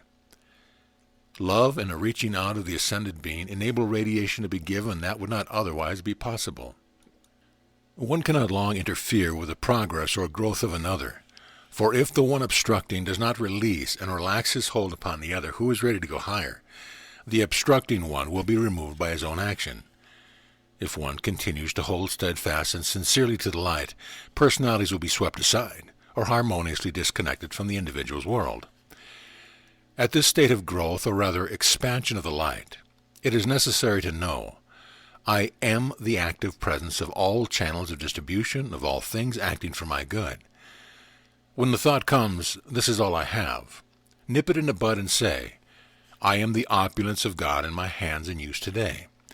This is the time to stamp it right out of your mind and feeling. This must be held as a sacred silence within each individual. Take this as a sacred, reverent knowledge to be used. When you take from the I am self, it is impossible for you to take anything from any personality which rightfully belongs to that one. You are decreeing for your world, so you cannot take from anyone when knowing your own law. I am the presence acting everywhere. There is no possibility of division of the I am presence. If you need money, say, I am the active presence, bringing this money into my hands and use instantly. It is so important to get away from the importance of money. It is but a means of exchange. Do not give it power. Put all your power back with God, and then when you command, no matter what it is you want, you have all power instantly on hand to bring forth the fulfillment of your decree. The vibration within any element is always the breath of God, eternally self-sustained. All pulsation is the breath of God. The simple consciousness that, I am the presence of perfect health, is this breath of God acting. I am the presence of forgiveness in the mind and heart of every one of God's children. This releases enormous vibratory action after its kind. Hold the following with vividness. I am the pure mind of God. Benediction. Thou infinite, mighty personal presence, Jesus Christ, we give praise and thanks for thy radiance, for thy intelligent rays, for thy qualifying presence. We give praise and thanks that we are conscious of that special radiance at this time, and that we may, through the lovingly open door of our consciousness, receive its mighty presence. Discourse 17, November 28, 1932. Saint Germain, Invocation. Thou mighty infinite presence, all-pervading intelligence, all-pervading substance of light, thou mighty presence, thou ascended Jesus Christ, now manifest through his mighty radiance. We give praise and thanks unto the light, unto thee, O mighty brother. We give praise unto the central sun, to the one from whose rays we receive today. Out of the fullness of thy radiant life, O God, we bow in adoration before thy mighty presence. I bring you greetings from the great Master, or God Meru, whose messenger is Nada. He is to one great mountain of this earth, whose mystery shall one day be explained, as the Master Himalaya is to the Himalayan range. Nada is with me in the golden city, upon whose twin rays we come forth today. During these next 7 weeks, as designated and as you have felt, our joint rays shall come to you each time from the golden city. The Discourse. When the students are strong enough to bear it, we will bring forth in descriptive expression one of the most stupendous expressions of the right use and wrong use of this mighty I Am presence. This actual experience took place in what is now the Andes Mountains in South America, at a remote period when the children of God first began to forget their source, and to claim the mighty energy of which they were aware as their own. Only through that authority could such an experience take place. Students in mankind have but a small conception, even in the distress they have created for themselves, of how mightily this force was used at one time for selfish purpose. A similar condition has never before been known. There still remains today the subterranean city, which will be described, in which this activity took place. Oh, that the children of God would awaken to the stupendous activity that the powers of light use for the good of humanity when their attention is sincerely focused on that light. If the many students of the various angles of truth in the earth today could put away the ignorance of the outer mind and believe in the seeming miracles all down the ages, how it would break the shell of the outer self and let in the light. The faith to believe in the things not seen is one of the greatest means to open the door to the conscious activity of the light of the I Am presence. As you use the automobile and airplane to cover distance quickly, so does the great I Am presence use the body. The body represents the airplane, and the mind is the mighty motor through which the I Am presence propels it. Students, I am sure, have not understood how subtle a form doubt takes at times, where there is a questioning in the mind, knowing or unknowingly, concerning the all-power of the I Am presence. It is a subtle form of doubt. Those who want or attempt to argue the question of the reality of the great truth of life, whether they believe it or not, are attempting doubt into their lives. In this day, no sincere reasoning mind, once turning its attention and keeping it firmly fixed on the I Am presence, can argue, doubt, or question the omnipotence of that I Am presence. The scarcely recognizable form of doubt that lets into the mind argument concerning the source of its being is but a lack of strength to stand up against the law of resistance, by which growth in the outer can be measured. There is a vast difference between sincere questioning to know the truth and the human propensity to argue against the very reality they want to believe. We always welcome most earnestly sincere questions for truth, but we will not have anything to do with that nature whose dominating propensity is to argue against the reality of truth. The more the argument of truth is admitted into the life of the individual, the greater the barrier that one sets up to surmount before the distant day when he does surmount it. The students who criticize, condemn, or sit in judgment upon this channel of the truth expression will surely find themselves standing upon the edge of a precipice into which they may plunge at any time, for no reason, into the world except their own creation. I wish all to understand, this radiance of the light has been established for a certain definite purpose, and it will go forth doing its work regardless of any personality, or of all personalities in existence.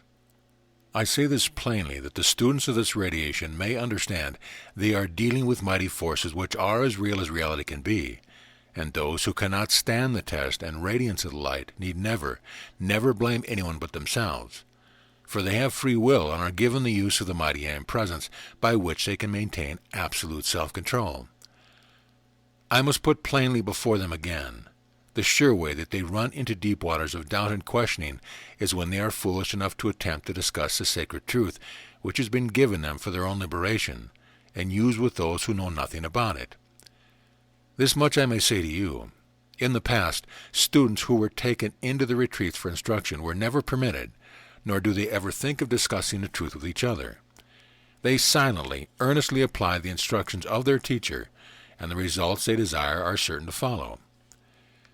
Better were the students stoned in the streets than to condemn, criticize, or judge the light that is given them, for if they will enter into the I Am Presence as directed, every question, every problem in their lives will disappear as the mist before the radiance of the morning sunlight.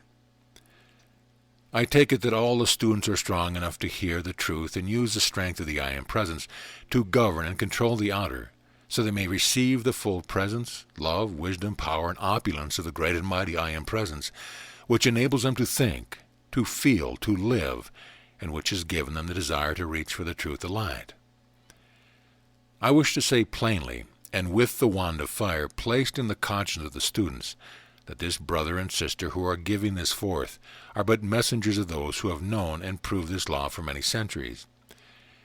These great beings to whom your attention has been drawn are no myth nor figment of the imagination of the outer, but living, wise, loving beings, possessing such power which they may wield or use at their own discretion, that it is not possible for the human mind to conceive it. Always before there has been great, almost limitless time in which the student could wander about making his decision, whether he wished to act in the light or wander on in ignorance of its mighty presence and power. The cosmic cycles have turned again and again and again, until the time has come when the children of God must make their decision final, whom they will serve. Never in the history of the world has there been such opportunity or assistance given to the children of earth to face the sunshine of God's eternal light, and walk steadfastly and fearlessly into its radiant splendor, free, forever free, from all limitation, living in the abundance of that light enfolding them like a mantle of peace and rest. Again I say to the beloved students, if you cannot feel in your hearts the truth of these instructions brought to you on a golden platter, then don't ever, in the name of your I Am Presence, say or do that which would discourage another from the light he might receive. The plain, unadulterated truth I give to you in the fullness of the great love of my being, that its radiance may cause you to understand and know what it means to dare, to do, and to be silent. Any feeling of questioning in your mind of the reality or genuineness of the source of your instruction but hampers your progress, and causes you to require months or years to accomplish what you might easily do in a few weeks with a free, peaceful mind. As one who has chosen you, I know and feel your every thought. It is very easy at times for the student to think that his acts or thoughts are under cover and not known, but to the ascended host there is no act or thought that can be hidden from them, because everything you think or feel is registered in the etheric world about you, as plain as the nose on your face. So do not ever make the mistake of feeling that you may think or act in secret.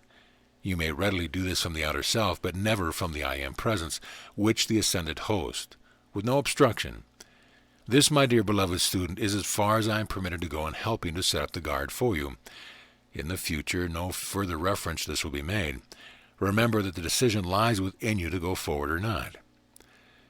Now I shall say something very encouraging. The only possible reason why the personal ray of Jesus could be given forth to those under this radiation at this time was because 7 of this group of students were witness to the ascension of Jesus the Christ 2,000 years ago.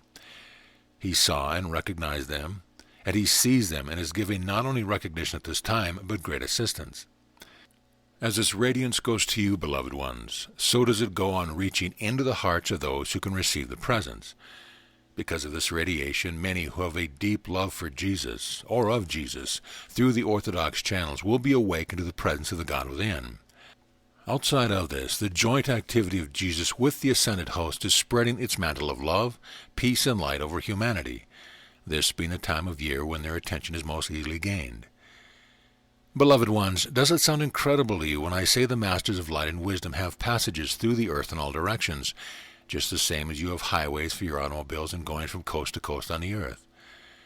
Did you understand the atomic structure of the earth, you would not feel as such an incredible thing, for those great ones who have assisted the progress of humanity from the beginning have but to use certain rays, and they walk through the earth as easily as you would walk through the water, different, however, in that they leave the opening behind them, while in your walking through the water it closes behind you and the path is not apparent.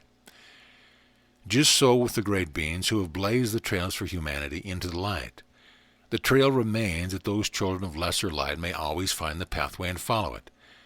If at times they should make a mistake and turn on the byway, they have the I Am presence to call them back to the main power and carry them forward, until they too may be torch-bearers or trailblazers to those still following on. I am the mighty presence who never becomes impatient nor discouraged at the long period in which the children of earth turns aside from the light, enjoying the sense activities until they become so repellent to them that with almost their last breath they cry aloud, "O God, save me." I cannot help but smile to myself as I wonder how some of you may think me a very crabby old fellow, but if so, one who has the courage to tell you the truth of your needs, that you may profit by it. When you come to know me better, you will not think of me such as an old crab after all, so long as a student has a question in the mind. He does not open himself to the truth of instruction fully. If it is seen that it is worthwhile, determined entirely by the unpreaching of humanity to the light, then the natural rays are made permanent to the earth and placed within the center. The earth is composed of earth, water, and air, the rays of the cosmic fire interpenetrating all the three other elements. The rays pass through the earth, and where they interlock, they soften and form this luminous substance or radiance, the concentrated activity of the light. One ray enters the crust of the earth at a point just south of the center of the Gobi Desert, and the other one enters just east of Lake Titicaca in the Andes Mountains. It is the largest lake in South America and the highest in the world. It was a point of very great importance centuries ago. These are the two most intense points of light in the earth. There is always a cosmic activity taking place at certain cycles which may not be interfered with. The great cosmic laws are exact to the minutest detail, and there is no such thing as failure nor accident connected with them. A great change which takes great quantities of people out of the body only takes them where they cannot fight for a while. In the World War, both sides hated the men they were sent against, and also the government that sent them because of being sent. Never consider anything in the world but the great I Am presence. Watch and govern your feeling, for if you do not, it will lead to a point where it will catch you unaware. Many times, the student who knows the law, when something comes up and he is disappointed, should turn to the I Am presence immediately and ask what is to be done. But instead, he so often holds the attention on the disappointment, and then it sometimes almost takes an earthquake to shake him loose from it. Take the statement, "This resistance must give way, and the sight and hearing must come through." Take the firm stand, "I am the presence of your perfect sight and hearing." To heal those conditions, each should take the statement, "I am my perfect sight and hearing." The Arabian Nights tales, they originally came from the masters who gave them out as veiled truth to help humanity, and those who believed them through faith received marvelous manifestations. In the beginning of those marvelous experiences, there must be faith to tide over until we can manifest the reality, for faith is a sustaining power, and if we can keep it generated, it becomes reality. There are always the two activities of the law when you get deep enough into the action of it. They are first, condensation, and second, etherealization. Go serenely along, and do not let time, place, nor things interfere. The outer mind must be calm and steady, and the outer and inner must become one. As the attention is fixed on, or with firm determination, more and more of the inner operation is revealed, until you can consciously manipulate it. Benediction. Presence of Meru, Nada, and the great ascended host, we give praise and thanks for thy radiant splendor, for thy wisdom, for thy substance which thou art generating to make visible. We give praise and thanks that thy great wisdom and intelligence are one with the great I Am, which I Am, ever bringing more of itself forward into conscious action. We give praise and thanks that in the acknowledgement of the I Am presence, we have the key to all things visible and invisible. Discourse 18, December 1st, 1932. Saint Germain, Invocation. Thou mighty, illumining presence which I am, in gratitude and praise, we enter into the fullness of thy presence today, and forever receive thy limitless blessing, thy strength and courage, thy joyous enthusiasm, all of which is self-sustained. We know there is but one presence. I am that presence of all activity, all wisdom and power, and in the freedom of that mighty presence we stand serene, unmoved among all outer things which seem to point to the contrary. I stand serene in thy great forever. I claim thy great dominion in my place. I stand in the radiance of God eternal, ever looking thee full in the face. I bring you greetings from the great host, and also their blessing for the happy enthusiasm which has been entered into. We shall endeavor to sustain you in that joyous enthusiasm, as the hub of this radiation, because all the students will feel enacted. Far more has been accomplished this week than was anticipated, and we enter with you into the great rejoicing. The loving blessing of each student under the other most commendable, and this simple thing will open the door oh so wide to receive the fullness intended for them. The Discourse. I would be so pleased to have every one of the students, just at this time especially, use this statement with all the enthusiasm they can command. I am. I am, I know I am the use of God's limitless opulence. Here I wish to explain that when there is a group of students in accord, working the same principle, and they use this statement, they not only bring into their world and use this great opulence, but they bless their associate students with the same thing, because I am the presence in each one. This is the mighty power of cooperative action which everyone should use. The students who maintain a loving blessing to each other are really held in the embrace of the great I Am presence, and when they acknowledge its action, they are commanding the same blessing and action for the other students as they are for themselves. This is the correct attitude to be sustained, and if maintained sincerely in the heart of each one, no one within this embrace will want for any good thing. But the student who allows any feeling to remain of unkindness to the others will shut himself away from this great radiance and blessing. Now let us enter into the keynote of what you touched this morning, the simple understanding of God's will and free will. God's will is the opulence of goodwill, the birthright of every one of God's children. When you are reaching to the light in the use of the mighty I Am presence with sincerity, it is not possible for you to do otherwise than call it for God's will to be done. As children of God the Father, who has given his children free will that they may choose, they must understand that it is for them alone to decree what shall act in their lives and world. Having free will, the student must understand that God can only act in his life and world according to his conscious direction. God is the principle of all life, and each child of God is an individualized, conscious, active part of that one great principle of life and love and power. God has given into the keeping of every one of his children this marvelous consciousness, which is omnipresent, eternally elastic as it were, which can be drawn into a focal point to write with a pen of light or expand to encompass the earth. Consciousness is always subject to direction through the use of the free will. The most unfortunate understanding established by the orthodox idea that God acts of his own free will in the life of the individual or a nation is positively not true.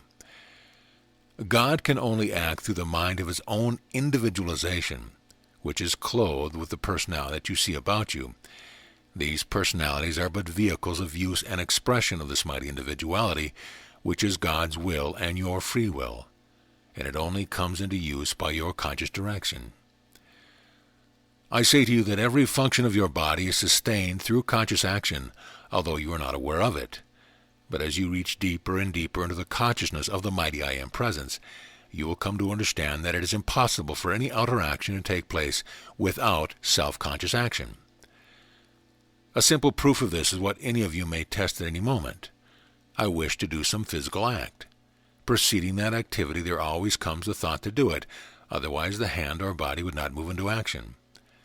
That which people have chosen to call involuntary action is the thing that has mystified their understanding of their own being.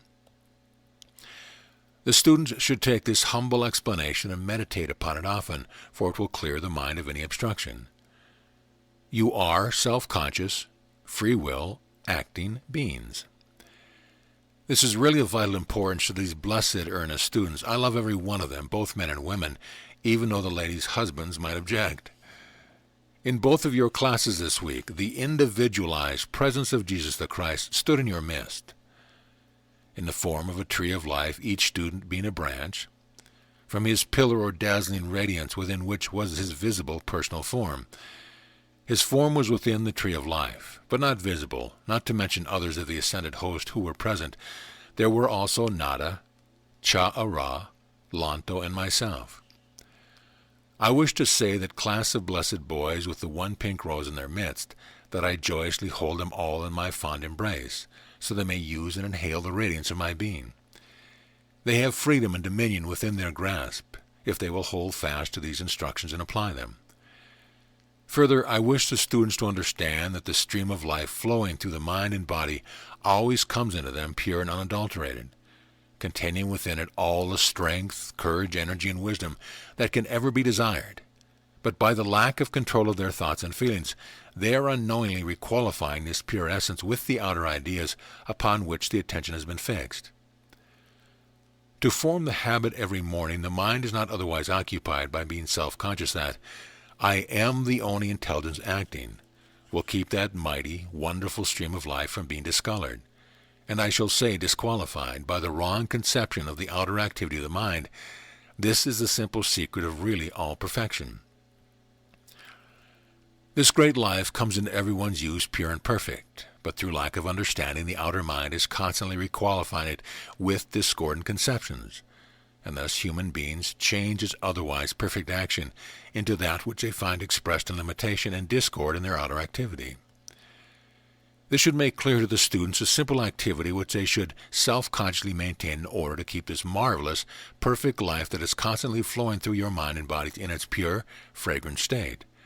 For I tell you truly that those who will follow and maintain this idea will find the emanations from their own bodies becoming rarer than the lily or the rose. Further, in the consciousness of this perfection, which is constantly flowing into their use, they can know it as a perfect health and beauty of face and form, until its radiance shines forth like the sun. O beloved students, when it is so simple, requiring so little consciously sustained effort, is it not worth all it requires on your part to enter into the fullness of this life stream and receive its fullness and blessing?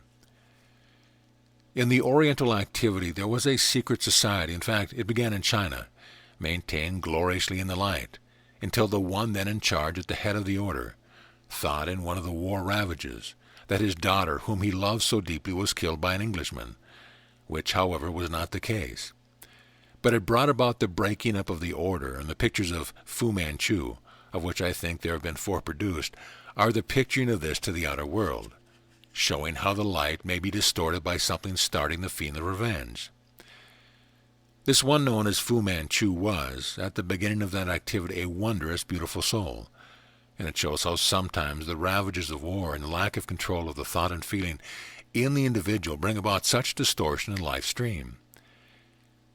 In connection with the South American activity, which the present work has drawn joyously to their attention until this focus of radiation began, it was doubted by most, except Nada and myself, the possibility of establishing such a focus in this busy Western world. But they did not know what I did, the fact of our long association not having been revealed to them, so I said on my own responsibility, I shall try this out. Now I have the full cooperation of all who might have questioned. The master from Venus and Lanto also stood with us. I said to them, the time has come when there are those outside of the retreats who can be made true messengers of the light. Thanks to you, I have been proven right. Now, of course, I ask you all to stand with me in the sustaining of this. It proves that it is possible to establish this mighty active presence in the midst of a hailstorm. I have always maintained this, and most of the time I have stood alone, but the ability of the students to grasp the use of the I Am Presence is making tremendous things possible. And I say sincerely for your encouragement, that with this marvelous condition maintained, which has come to this point, it is not impossible to have various ones of these ascended beings sit in your midst, as visible as your own physical bodies, and speak to you. This is not just a matter of the desire of the students for it, but rather the preparation of the students for it. Until recently, of course, this good brother has not known it, but for 30 years he has been being prepared for it. Half of that time your Mrs. Ballard's preparation was going on in the invisible, and it has been a remarkably beautiful thing to all who observed it. Question. The other night, while in deep meditation, I heard the words, "into the city of Delhi." Answer.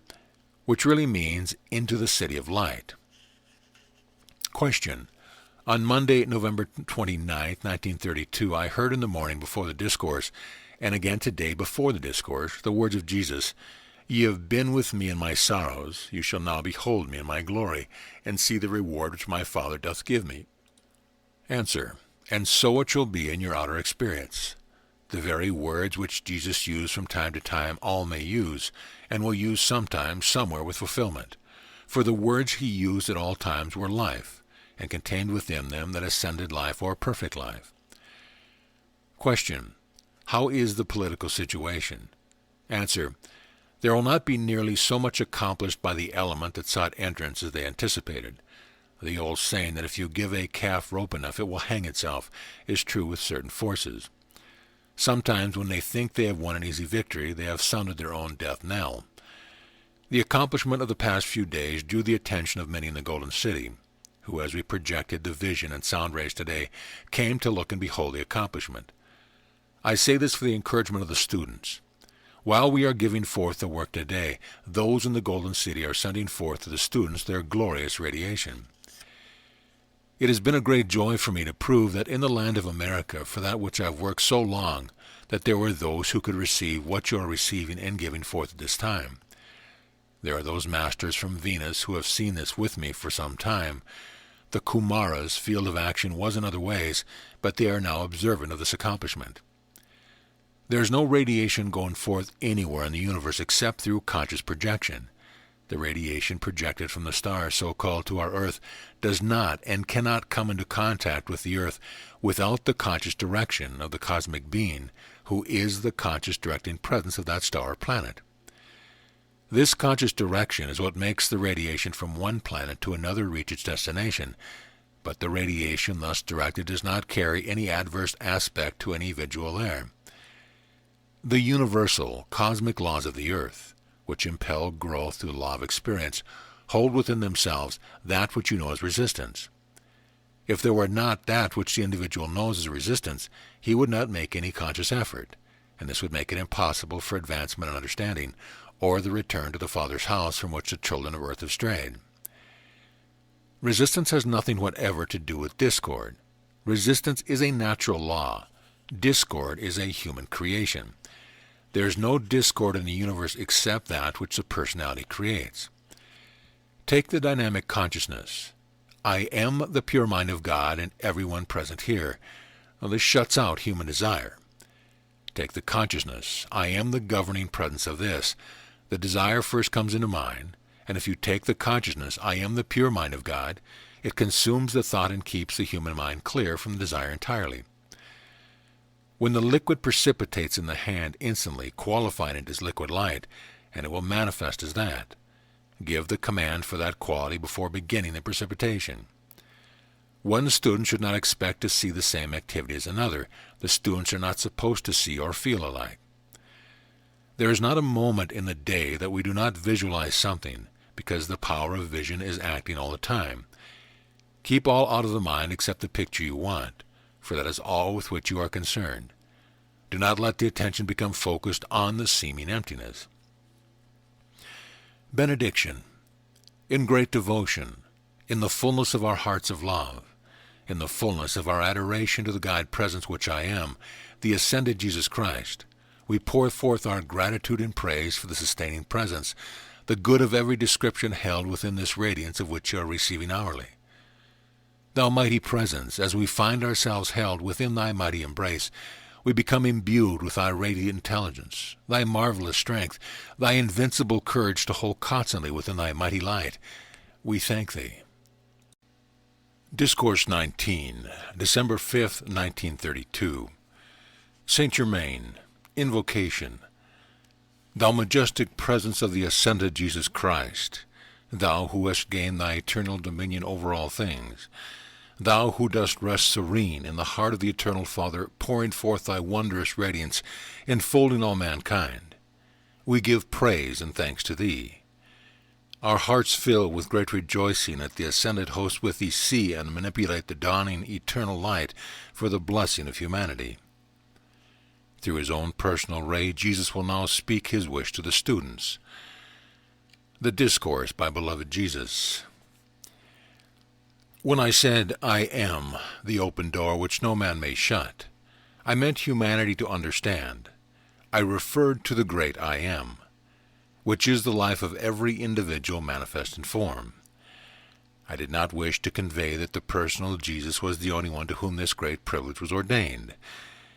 Each one of you, beloved children of the one Father, has the same mighty presence within you, the great I am, that I have, and that I had at that time by which I achieved the final and eternal victory. Here I wish you to understand for encouragement, strength, and certainty in your minds that the consciousness I used for this great victory was the use of the I Am presence which you are now being taught. I had made search through all the avenues available at the time, and at last a determination, desire for the truth led me to the great Master whom you shall one day know.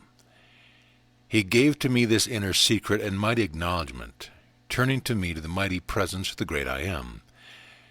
Through his radiation I was able to comprehend and at once began using it.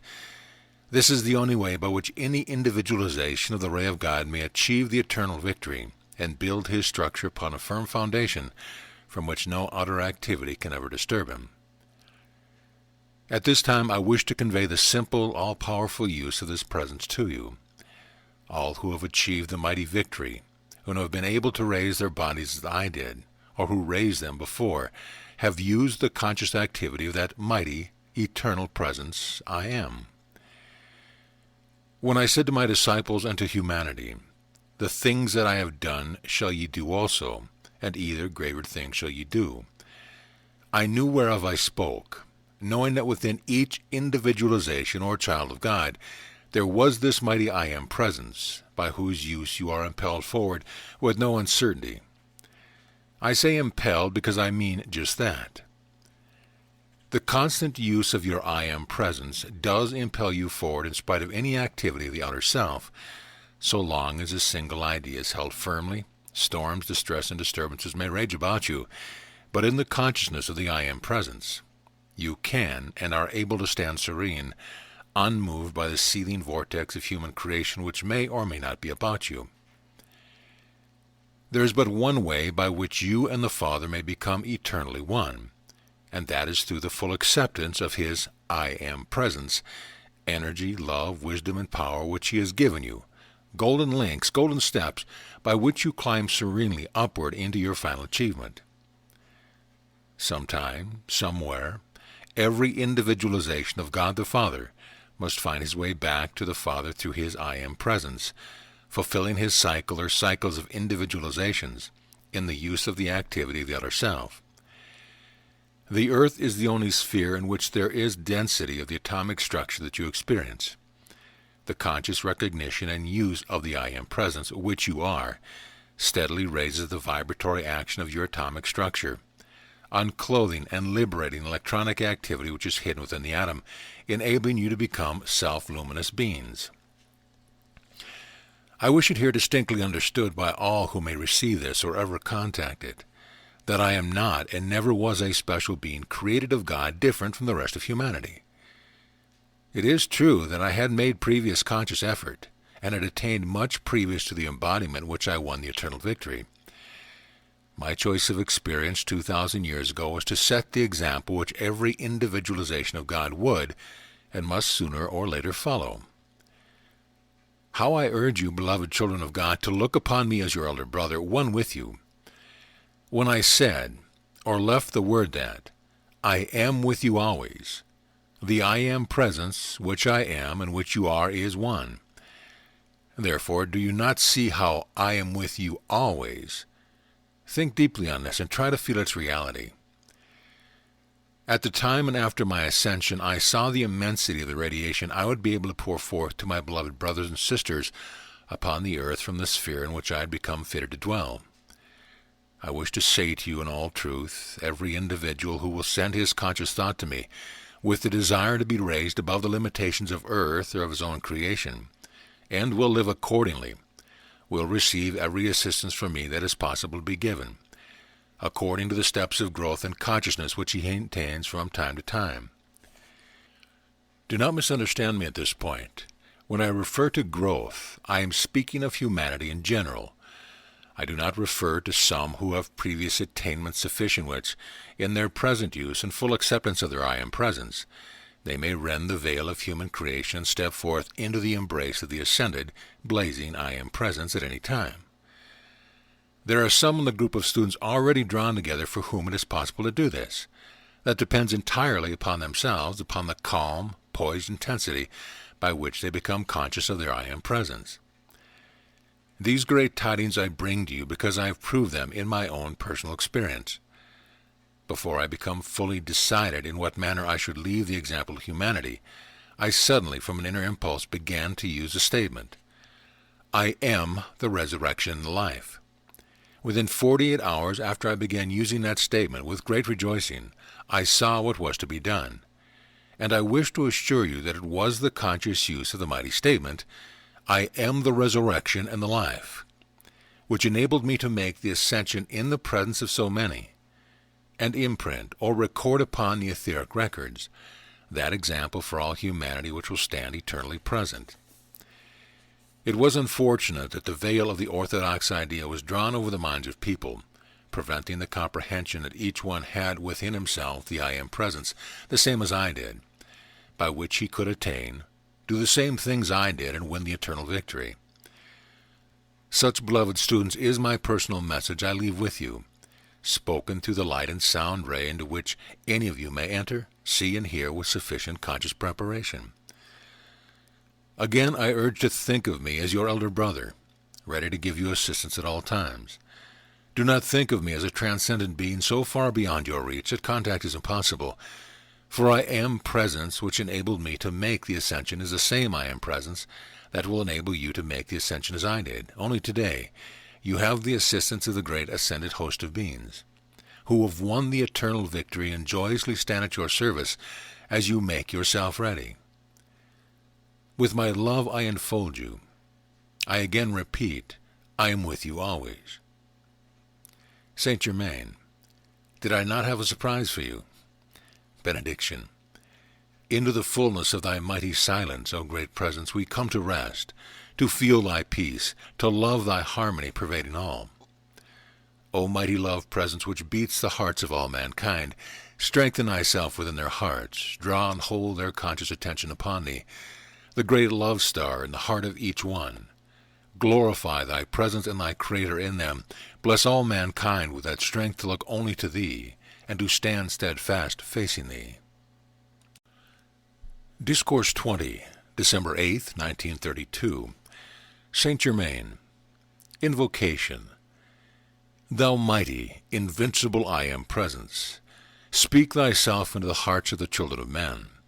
Fill their hearts and minds to overflowing with the magnificence of thy presence, with the conscious strength to look to thee and know thee as the one, the mighty, eternal source of all things, by which the consciousness of mankind is sustained. Make them to know thy great ownership, that it is thee alone who art the owner and giver of all things, that they may thus manifest unselfishly one to the other. We thank thee.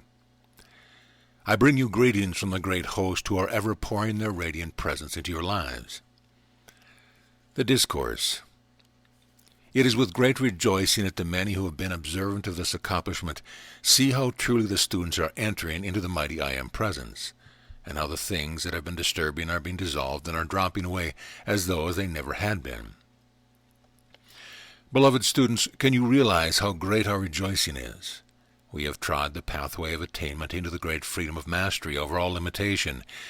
We rejoice to see you entering into this presence which, if maintained, will bring you certainly and surely to the same freedom. It is only when the outer becomes sufficiently obedient, giving all power to the great inner presence, that one finds peace and rest in this mighty acknowledgement. In that peace and rest flows a mighty river of energy, like a mountain stream flowing through a fertile land, lined with flowers and perfect vegetation. So in the peace that passes understanding do you move more and more, finding that eternal river of energy flowing into and through your being, spreading its blessing and opulence into your life and experience everywhere you go.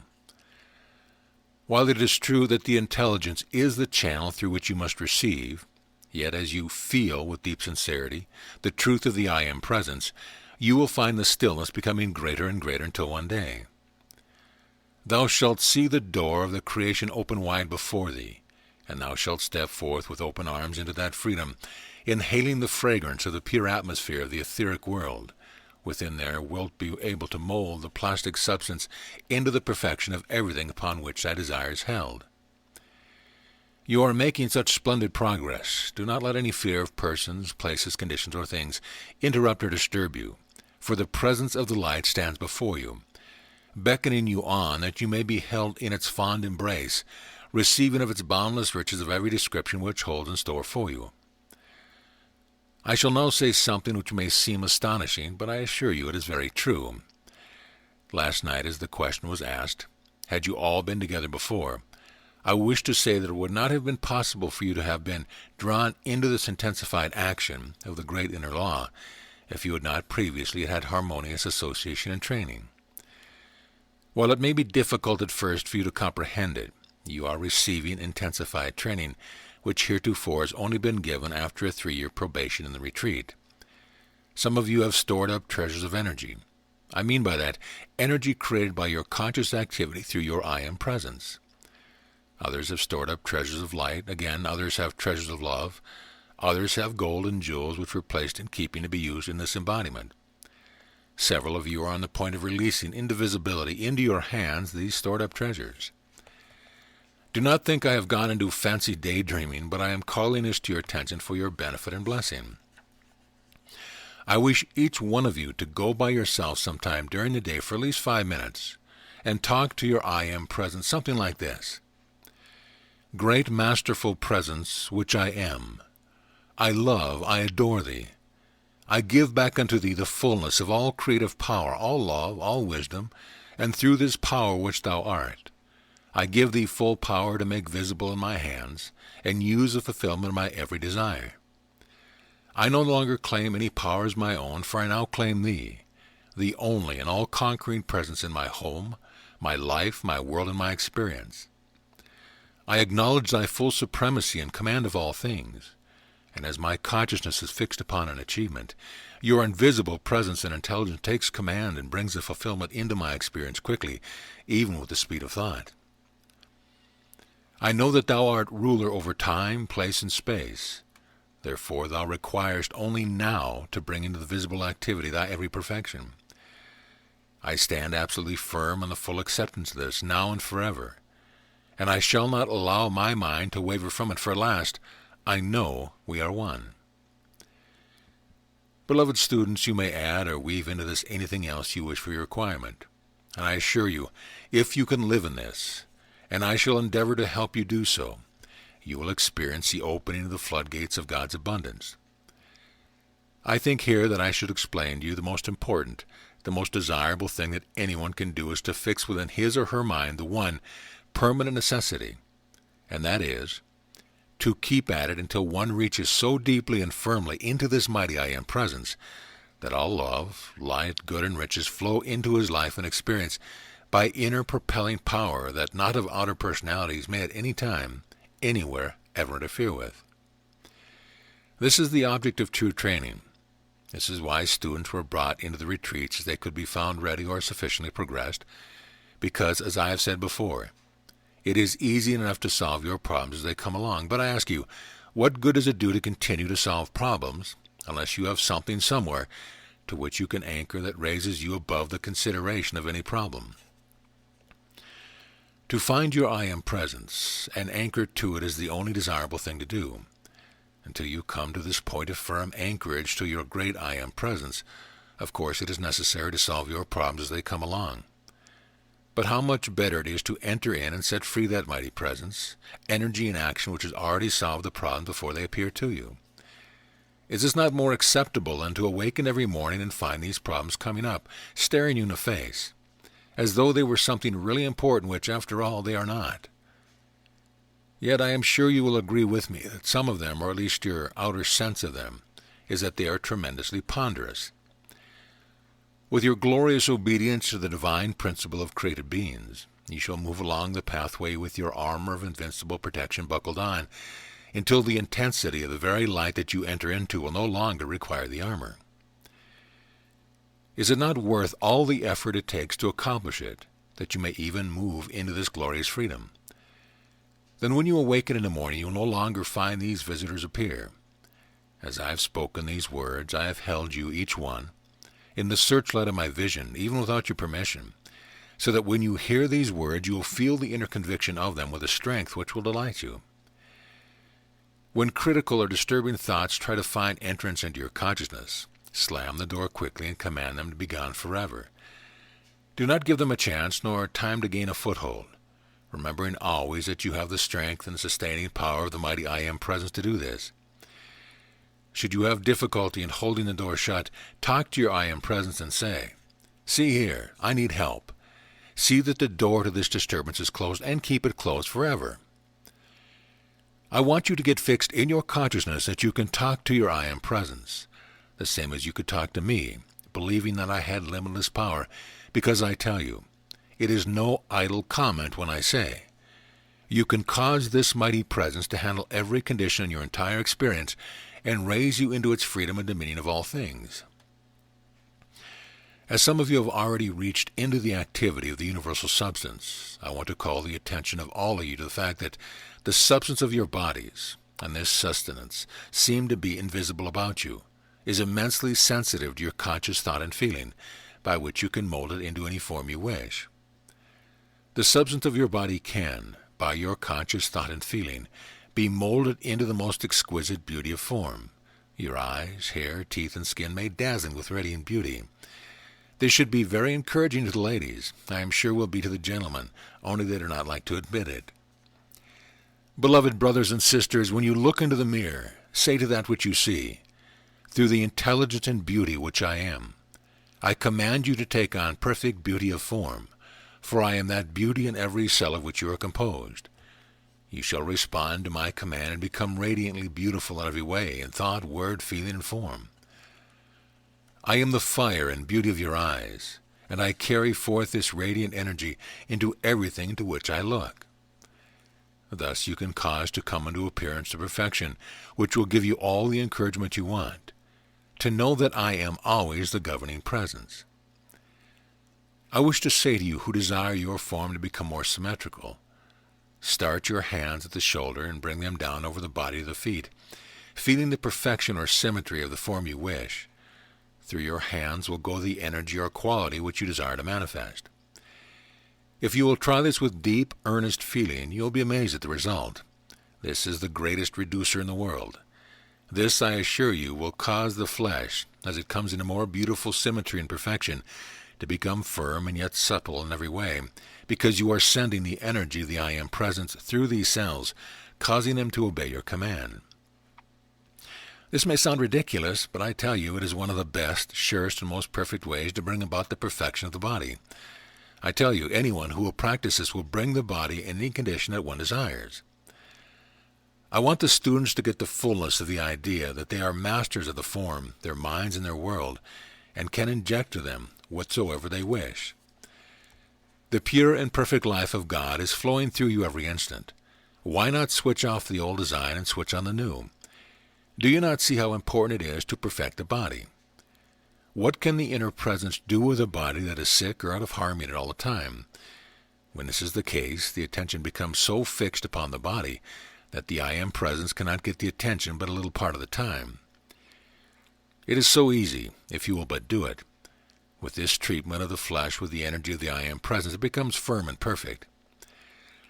The reason I speak of this with such deep, earnest feeling today is because I see the change and improvement in almost everyone, and by special conscious attention directed to this, how much more quickly will each be brought into the perfection which he desires.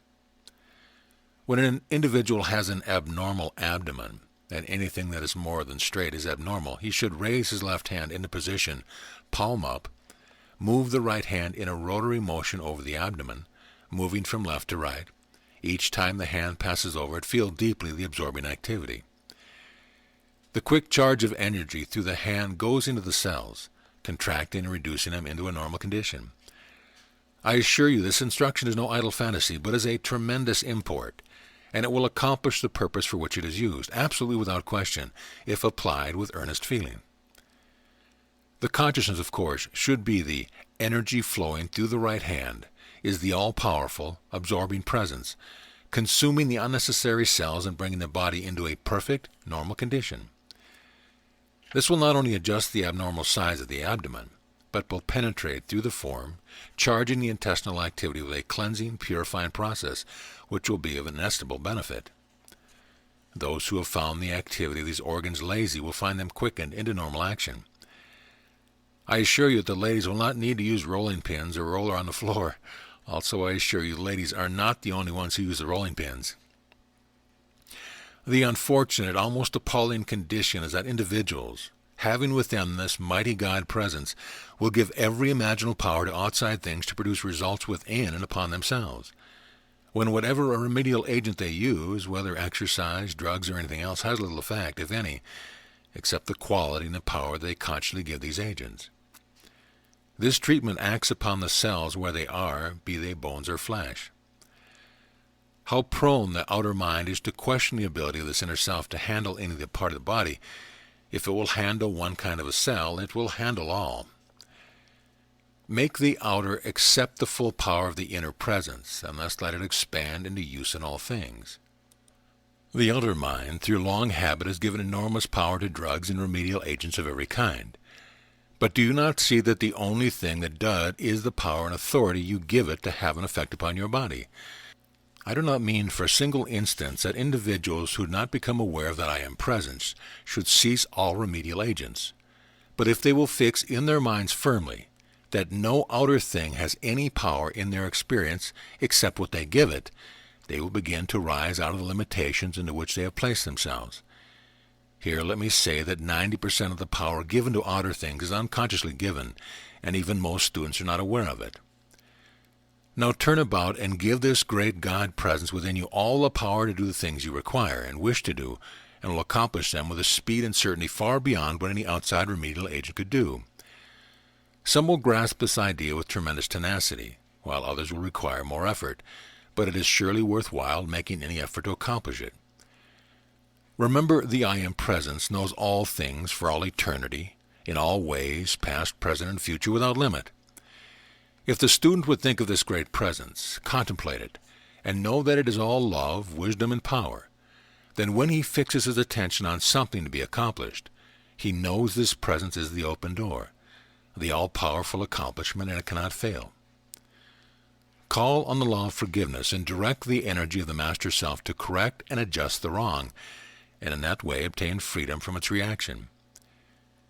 You see, my dear people, that there is so much unnecessary power given to the outer activity and stress of things, which the I Am Presence cares absolutely nothing about. It is at no time concerned with the mistakes of the outer self. If the individual but understands that he could turn away from all these discordant activities and give the Master I Am Presence within all authority and power to dissolve and dissipate the wrong condition, he could never in any way feel the reaction from his wrongdoing. When the individual allows himself or herself to continue to criticize, condemn, or judge another of his fellow beings, he is not only injuring the other person, but is unknowingly admitting into his own experience the very element that he has seen wrong in the other person. The true understanding of this will make it easy for individuals to forever cease such undesirable activity when they know that it is for their own protection.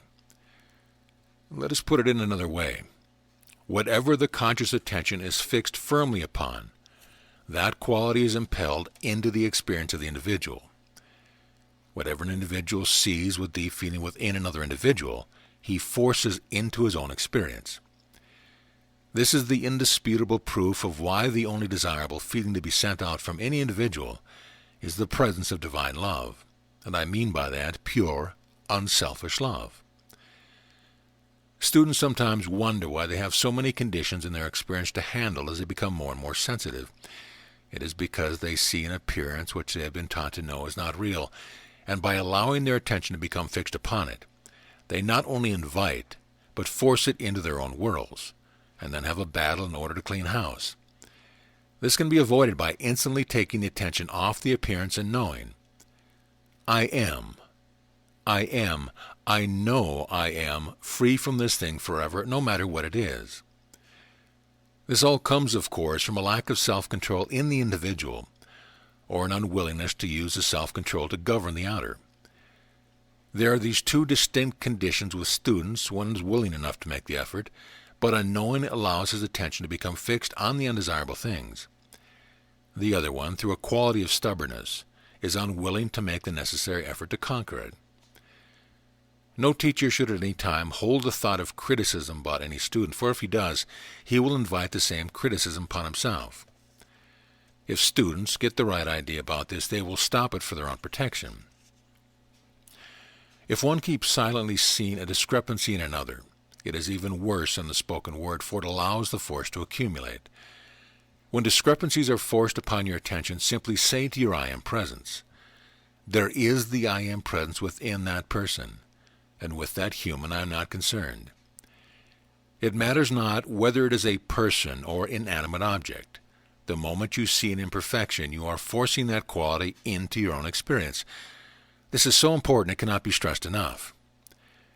Your first consideration should always be to your own divine self, adoration to it always.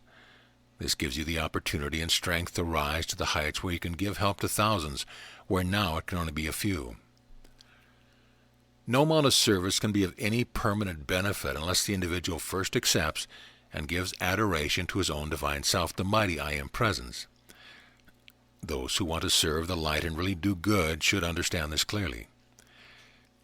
When students say, if I only had the money, what good I could do, it is exactly the reverse thing that they ought to do.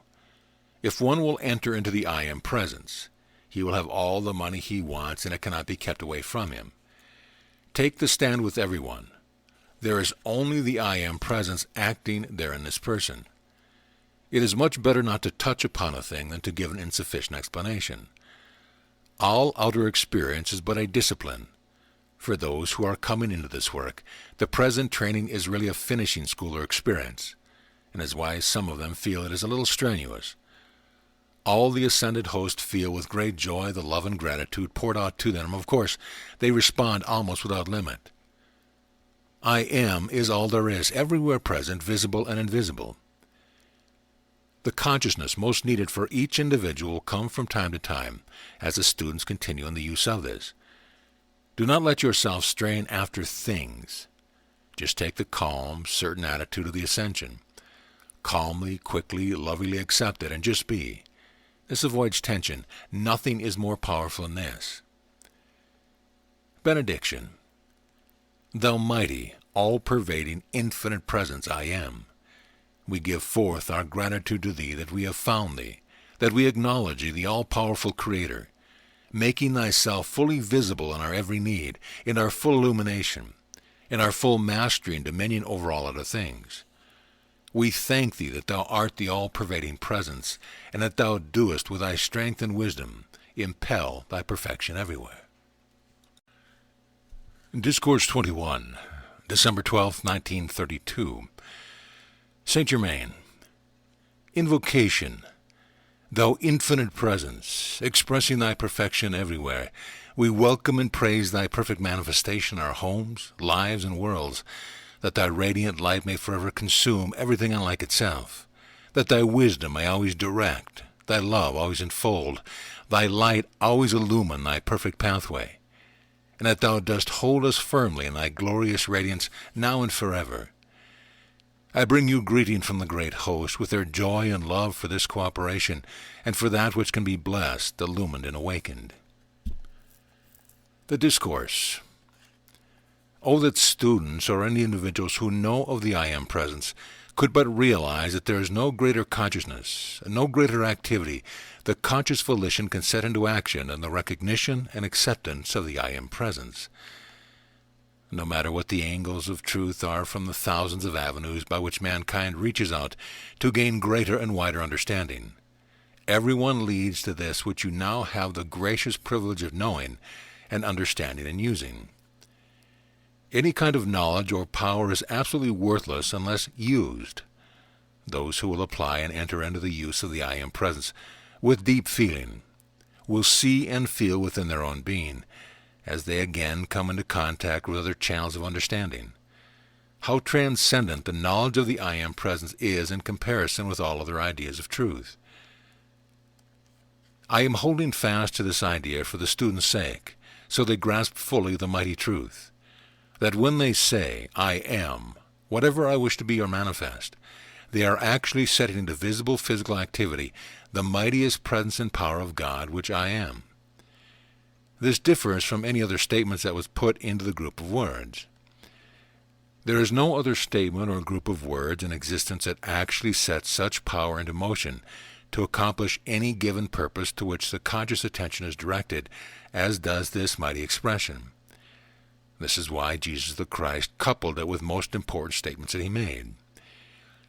If the students of this radiation will meditate or contemplate the statements that Jesus made upon his own ray to them, it will help them to grasp the fullness, the stupendous of this reality. I wish every student of this radiation to fix firmly in his mind that, concerning these instructions, there may at no time be a charge ever made for them. The student is always free to make love gifts as his heart directs, but to make a definite charge, under the law by which these instructions are given, would close the door immediately. Just the reason for this I may not explain to you at this time. It is not that the laborer is not worthy of his hire, but this work comes under an entirely different activity of the divine law, which I will one day explain to the students. Feeling as I do the earnest, most worthy desire of some of the students to come physically within this inner circle, or radiance, so to speak, I shall endeavor to explain how it is not possible to be done. Beautiful and loving are the desire and radiation of the beloved students are. This beloved sister and brother have gone through 30 years of strenuous, conscious preparation for this work. The electronic circle within which this radiation must focus would have to be entirely rearranged and readjusted. It might require some years to again bring it to this point, lovely and beautiful as the radiation of the other is. Each individual has his own distinct radiation and vibratory action. While the invisible mechanism, shall I call it, for this work is in one way very powerful, yet in another way it is as delicate as a gossamer veil. I assure you, beloved students, that either my personal presence or my consciously directed ray is always present whenever either this beloved sister or brother is giving forth his instructions. Here let me urge you that at no time is it wise for any student under this radiation to give forth verbatim these instructions to one who is not yet under this radiation. Extracts, verbal or otherwise, may be given forth for the help of others, but we do not wish anyone to be so unfortunate as to say he is authorized to give this forth when he has not had permission to do so.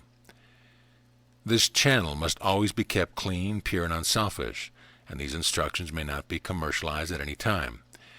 The application within the instruction which is given from time to time, if used sincerely, with true feelings and confidence in the instruction, will cause the student or the teacher using it to become such an invincible magnet for the opulence and riches of God that there will be no need to commercialize the instruction for the sake of his livelihood. For any individual, whether at first he has the full understanding of its meaning or not, who will be conscious that I am the omnipresent, limitless supply of God's riches and opulence in my use, will sooner or later come into the full conviction of this mighty truth. I understand fully how important the financial support of the individual seems to him, but I say to you, beloved students, that financial support is always as the shifting sands until you begin to consciously apply the use of the I Am presence as your omnipresent, limitless supply of either money, love, understanding, light, or illumination. So try to receive the full conviction of the radiation of this which I give to you, that you may use it with a certain unwavering consciousness which will give you forever your freedom from all financial strain. Knowing that the I Am presence which you have set or are setting into motion is the same in every other individual on earth as it is in you, and as it is in the universe, giving you the power and intelligence to make this declaration, then you know that whatever your conscious application implies, it is acting everywhere, just the same as within the present application that you make. Heretofore I have hesitated to give you this very definite application or explanation of this application, but your earnest demand has impelled it forth. I send with this certain specific radiation which will enable you to use it with almost certain confidence. The student should always remember, it is only by conscious effort that he can keep his mind at peace, so this inner power may flow through unhampered to the accomplishment of his desire. As a child in school, you were given certain problems to solve, for instance, we will say in mathematics. At the same time, you were given the means by which to accomplish it. If you did not make your application as directed, you of course would not receive your correct answer. Consequently, you kept at it, kept trying and trying until your answer was proved. If you did not understand how to go about it, you went back to your teacher for instruction and found what was required. So it is in the instruction which is now given you. This application never has and never can fail in the accomplishment of anything to which your attention is directed, if you will but continue to apply it with determination, and stick to it until results are in your hands or presence. Now here let me call your attention to a most powerful explanation which Jesus the Christ gave you in his own words, that in all the teaching he received through the various avenues, and I assure you, some of them were very great, it was only his instruction, conscientiously applied, that finally brought to him or revealed to him from within the many amazing magical statements, one of which was, I am the resurrection and the life. It was this statement which he used that enabled him to give the example to humanity, which will last throughout the centuries. Whatever demand you make of the universal, all-knowing presence wherein you use the words I am, it must bring the same definite, certain results that his statements brought him when he declared, I am the resurrection and the life. Try earnestly to feel the mighty importance of this. Here let me caution and assure you with great emphasis that no matter who or what you are, what place you may be in from the growth standpoint, when you make application with the words I am, you positively cannot fail to accomplish that to which you apply them, if you will hold fast with unwavering determination. Beloved students, I feel the great love sent to me and never fail to respond to it. Always, first, give your great love and adoration to your own I Am presence, the Master Self, then to those who may be able to assist you. Many of you are making wonderful strides. Go forth with certainty in your hearts, always being aware, I am the conquering, victorious present in any achievement I desire. That I am now the full dominion of every application that I make. That I am the presence always within every demand, supplying and fulfilling it. There is no mental state that shuts the door against the very thing you are striving for like a feeling of distress about it. On the other hand, the proper attitude is to joyously take the stand that I am the presence, which enables me to see or hear with the inner sight and hearing, and at no time to let one's self become disturbed because another is using a faculty different from one's own, but rather rejoice in it. The teacher or student should be quick to realize that no ignorance of the outer activity of the mind should have any power at any time to disturb him, even though directed at him personally. At all times, turn to your own I Am presence, and demand to know and see clearly the plan that you should follow.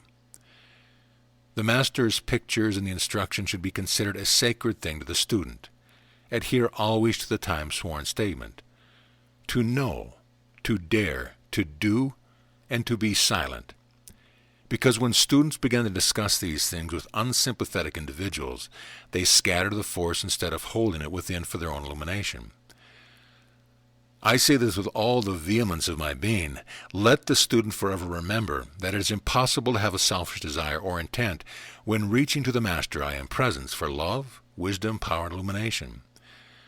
As an illustration, I might say, and I am sure he will not object, that this good brother is the only student I have ever known who has completely governed that impelling force to become a teacher, which always asserts itself somewhere along the pathway of the student. It is not that the desire is an unworthy one, but in so many instances, the students attempting it too soon, before they are sufficiently fortified mentally, meet with obstruction which they are not able to stand against, and they become permanently discouraged from further effort, defeating the wonderful work that they might have accomplished later. The most important thing in any student's life is the love and adoration to his own mighty I Am presence, with patience to the extent that he becomes so anchored in his mighty presence that he is always fortified by it. An individual who is a stirring stick can do more damage in 1 hour than you realize. Anyone whom you can once get to apply the I Am presence earnestly will never backslide. I am determined to keep the I Am presence before the students so they realize they are using a mighty intelligent power and love, and that they are setting it into action. Jesus came of his own volition and gave to the students the way he accomplished the overcoming of the last enemy. It takes enormous strength to stand your ground. There is nothing that can give you permanent success in the outer activity except the conscious use of the I Am presence. Stand adamant against a thing that would sway you off. Take the stand often. I know what I am doing, and I am doing it. You may sometimes have to say very strong things in order to shut off interference, but do not be susceptible to it. Decide what you want to do and then say, I am the presence doing it. The use of the I Am prevents the development of anything out of balance. I Am is the all balance, because it is the power and governing intelligence for all perfection. Its very activity compels the balance. The I Am command is the activity of the thing that is already there, impelling it into the outer activity. There are several in America now who, if they would take Jesus' stand that I am the resurrection and life, and live it day after day, would raise the body as sure as the world. You cannot use the words I am with anything and not couple it with the power to do the thing. There are two things retarding to a student's spiritual growth. One is when the husband or wife does not agree with one's effort, and the other is outside suggestion. You have your I Am presence, which is all intelligence, so make yourself adamant against suggestion of any kind, good or bad. Sometime we will devote an entire discourse to the wide handling of the psychic. This is not 1 out of 10,000 who understands that the awakening of the sight into the psychic plane is not a spiritual thing. When people begin to see on the psychic plane, they are but using the physical sight a little expanded and do not know it. In the psychic realm, the suggestions given offer just enough truth to anchor interest and hold the attention until psychic forces get a good hold on the person. This always comes through the fascination of the phenomena. When one focuses the attention upon the I Am presence, it will draw him into the fullness of the I Am presence. The inhabitants of the elements are used for all activities of nature, but they do not prevent other forces acting, and they are not the only activities in nature. There are times when these great cosmic beings direct their attention to nature. Every thought sent forth by an ascended or cosmic being contains within it a perfected form. If that being's idea is on the manifestation of snow or whatever it is, it would take on the perfection which was within his thought, because all thought carries form. Say, I am the presence, entering into and revealing to my outer consciousness this activity. Then the outer mind would get the fuller inner activity and bring it into your outer activity. When people enter into the psychic plane, everything is distorted, and they have no definite proof of the truth. Those beings in the psychic plane who seek to get others under their control begin to prophesize, and it is one of the first things they do. No one can take a stand against a messenger of the light and not receive the reaction into themselves, because the light repels that is all unlike itself. Benediction. Out of the fullness of thy mighty opulence, O mighty I Am, we feel thy flowing energy, we feel thy enfolding love. We feel thy qualifying presence, hastening all who turn to thee into thy perfection. We feel thy glorious presence unfolding them in thy mighty mantle of peace, enabling them to maintain perfect self-control, sustaining them in thy mighty perfection, that they may manifest thy mighty presence now. Discourse 22. December 15th, 1932. Saint Germain, Invocation. Thou infinite abiding presence, thy all-pervading light, thy opulence of substance is omnipresent and all-pervading. We open the activity of the outer consciousness into the conscious direction, and molding into form of every good thing we desire. We give praise and thanks for thy intelligent action in these minds, with thy love, thy wisdom, and thy power to guide them, to raise them into all perfection. I bring you greetings from those ascended ones who have ministered to the messengers of light, wrapping their mantles of light, illumination, and protection about them. The Discourse. I had not intended to explain quite yet the undesirability of any thought or condition of the psychic plane, but the demand compels it to come forth. In the first place, the student must understand that what is called the psychic plane has nothing whatever to do with spirituality. It is a faculty of the human consciousness which can be brought into play by human beings who will give sufficient attention to it. But the individual who wishes to reach into the psychic plane alone, either consciously or unconsciously, had better never been born into that embodiment. The fascination of the phenomena of the psychic plane, I assure you, is most alluring, for those whose attention becomes firmly anchored in the psychic plane do not loosen themselves from it in the embodiment, and it may take several embodiments to free them. In all strata of consciousness there is a fragment of truth unrecognized. Otherwise it would not be possible for it to be sustained, because you must understand that in all things and in all activities there is some, more or less, of the God energy acting, misused truly but nevertheless active. The sincere student will give no attention to the phenomena of psychic seeing or hearing, but understands that he must push directly through, by the power of the inner will through his outer determination, and enter within the electronic belt where only the truth is expressed. Beloved students, while it is necessary to explain this, I want you to make up your minds not to have any fear. Within the psychic stratum of thought and feeling is the principal activity of what we know as the sinister force in this world. Sometimes souls with splendid inner attainment, not understanding the true reality of this of which I speak, have allowed their attention to become drawn to this stratum because of the premature awakening of this physical faculty by a semblance of truth being presented to them in some phenomena enough to hold their attention. After the attention becomes fixed, everyone, without exception, will find that semblance of truth disappearing. One of these attributes, which is perhaps most fascinating, is the false prophecies which are made, causing the individual to make wild prophecies, and once in a while, one being fulfilled in order to bind the attention more strongly. With this, there is also a certain substance which is drawn into the brain. I may not yet fully explain to you. This makes it impossible for the master to interfere with the help of the individual, because of his own free will by which he has accepted it. There are a few cases, however, in which the individual realized the mistake before he had gone too far, and by intense calling to be liberated, one of the brothers was sent to release the individual completely. There is occasionally a rare nature who, because of its great purity, passes through this psychic stratum without ever knowing it or contacting it. This kind of individual is very fortunate indeed. The forces within this stratum will work most directly upon the feeling nature, and this means upon the passion of the individual, because it is most easily reached. Men and women who have lost the controlling power over their passion, which may be either sex or anger, have knowingly or unknowingly become entangled in the psychic stratum of thought and feeling, thereby opening the doors of their beautiful and wonderful temples of God. Through the open door, the forces within the psychic stratum fasten upon them, intensifying their own passion into an uncontrolled condition, which otherwise might be controlled. Far better had such individuals walked into a den of rattlesnakes, for then they would have but thrown off the physical body and been free. But once enmeshed in this psychic sphere, they are often bound for many embodiments. Why is this? Because they make records within their mental worlds from which they do not know how to extricate themselves.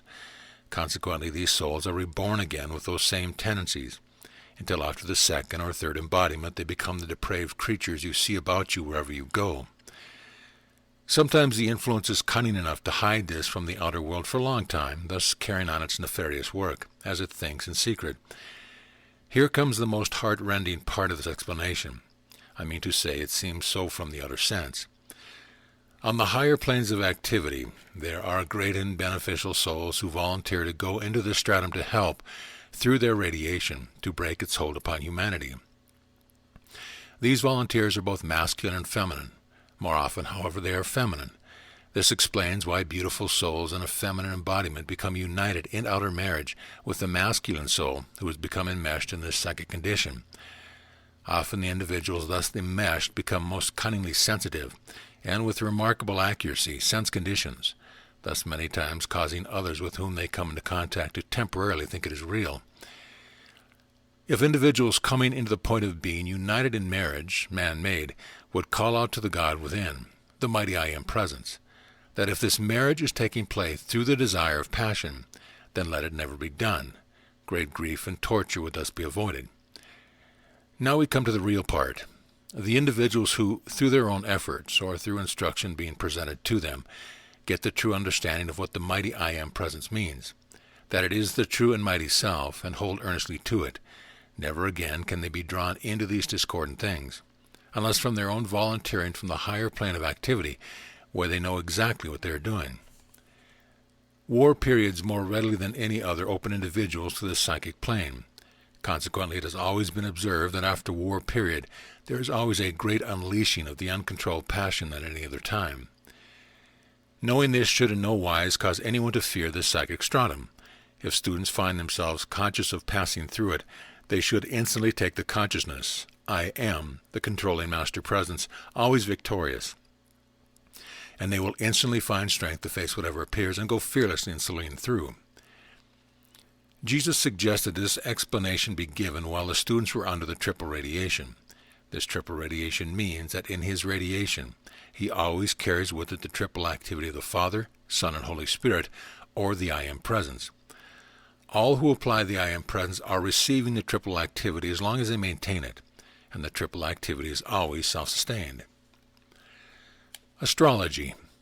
One of the saddest things I have to say to you is that many of these attempting to cast horoscopes are unknowingly drawing themselves into the psychic net, and are becoming sensitized and voicing the adverse conditions which exist only in this stratum. This is one of the most unfortunate activities because the individual is so entirely unaware that he has opened his door, until he has become so enmeshed that no amount of argument or reasoning will change his belief in astrology. In the past 20 years, the avenue of astrology has been used for this purpose more than any other. Many times through this, the thought or radiation from this stratum says that certain conditions will manifest for the individual which he cannot avoid. If it is not said in so many words, it is felt through the radiation. This is one of the principal reasons why the last cataclysm of Atlantis occurred, and why the people of Atlantis, in the great majority, refused to listen to the wisdom of the masters, who prophesied from reality the destruction of Atlantis. I understand, beloved students, that some of you have been so interested in your horoscopes may think I'm being severe. However, such is not the case. But my love for you is great enough that I may speak to you the unadulterated truth. If you cannot believe the truth I speak to you, then you must go on your way, for you are individuals of free will, which I have no desire to interfere with except that I am privileged to point the way. Individuals who will cling tenaciously to the I Am Presence need never, anytime, anywhere, ever fear any of these things, because it will correct them and hold them steady on the true pathway of light, up whose golden stairway they may climb with definite precision into their full dominion and perfection.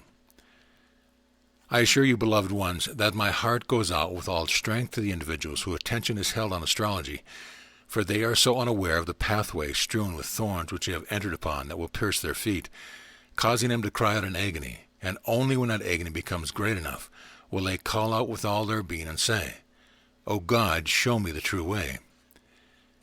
Beloved students, you who so earnestly seek the light, know there is but the one presence that is your invincible protection, and that is the great I Am Presence, God in you. Do not let your attention ever be held by these many outer manifestations, astrology, the power of numbers, spiritualism, or any of the many things that would take your attention away from the mighty I Am Presence, which is your real self. If you turn to it all times, it will lead you in the pathway of light, strewn with the rarest flowers whose very fragrance will enfold you with that strength and peace that passes understanding, with that stillness of the outer which will enable you to enter into the great silence, wherein you will find the greatest invincible activity of God, the I Am Presence. Beloved ones, surely you must understand that you cannot serve two masters and gain any victory ahead. Having free will, you must choose. If you choose the outer, forgetting your invincible I Am presence, then my love goes with you, enfolding you in its mighty mantle of protection until such a time as you choose to return to the one God. If you choose your I Am presence and adhere to it, then your struggles are soon over, and you will find yourself moving in that sphere of peace, harmony, perfection, wherein you look upon the outer world with great compassion, but never with that human sympathy which would stifle your own growth. This reminds us of the old time-worn statement, "Seek ye first the kingdom of heaven, and all the outer things are added or given into your use under your command." That kingdom of heaven is the great I Am presence, the only reality of you, who is the owner and giver of all created and manifested things. Is it not strange, beloved students, that one will so long wander about in discord and limitation, when the Master Presence of Light, the I Am presence, walks by one's side at all times, waiting one's decision to turn to it and receive its radiance, glorious blessing and perfection in all outer manifestation? Such is your privilege, O beloved ones. In spite of all outer activity, the atmosphere of the class is true divine. When I'm sorry that some have not felt the true importance of their I Am presence, and that they still reach out to other things, I but wait, enfolding them in my love, for they have free will. Perhaps I'm a little too old-fashioned, but when I see individuals that are so good and so fine, I would just like to pick them up and hold them in my embrace until they could realize the full importance of their own mighty I Am presence.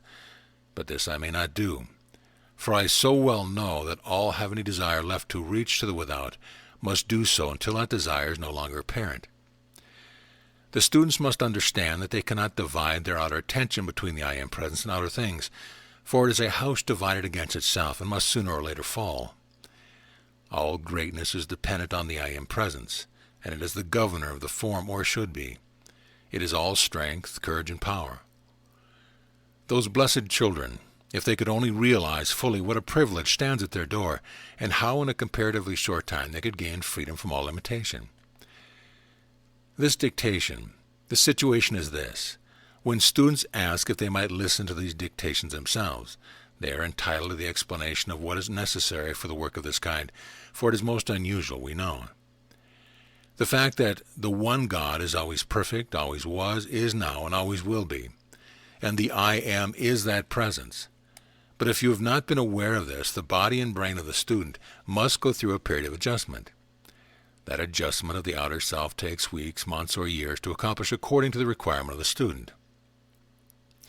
Never in the history of the preparation of students has the Master ever allowed them to come within his own inner electronic circle.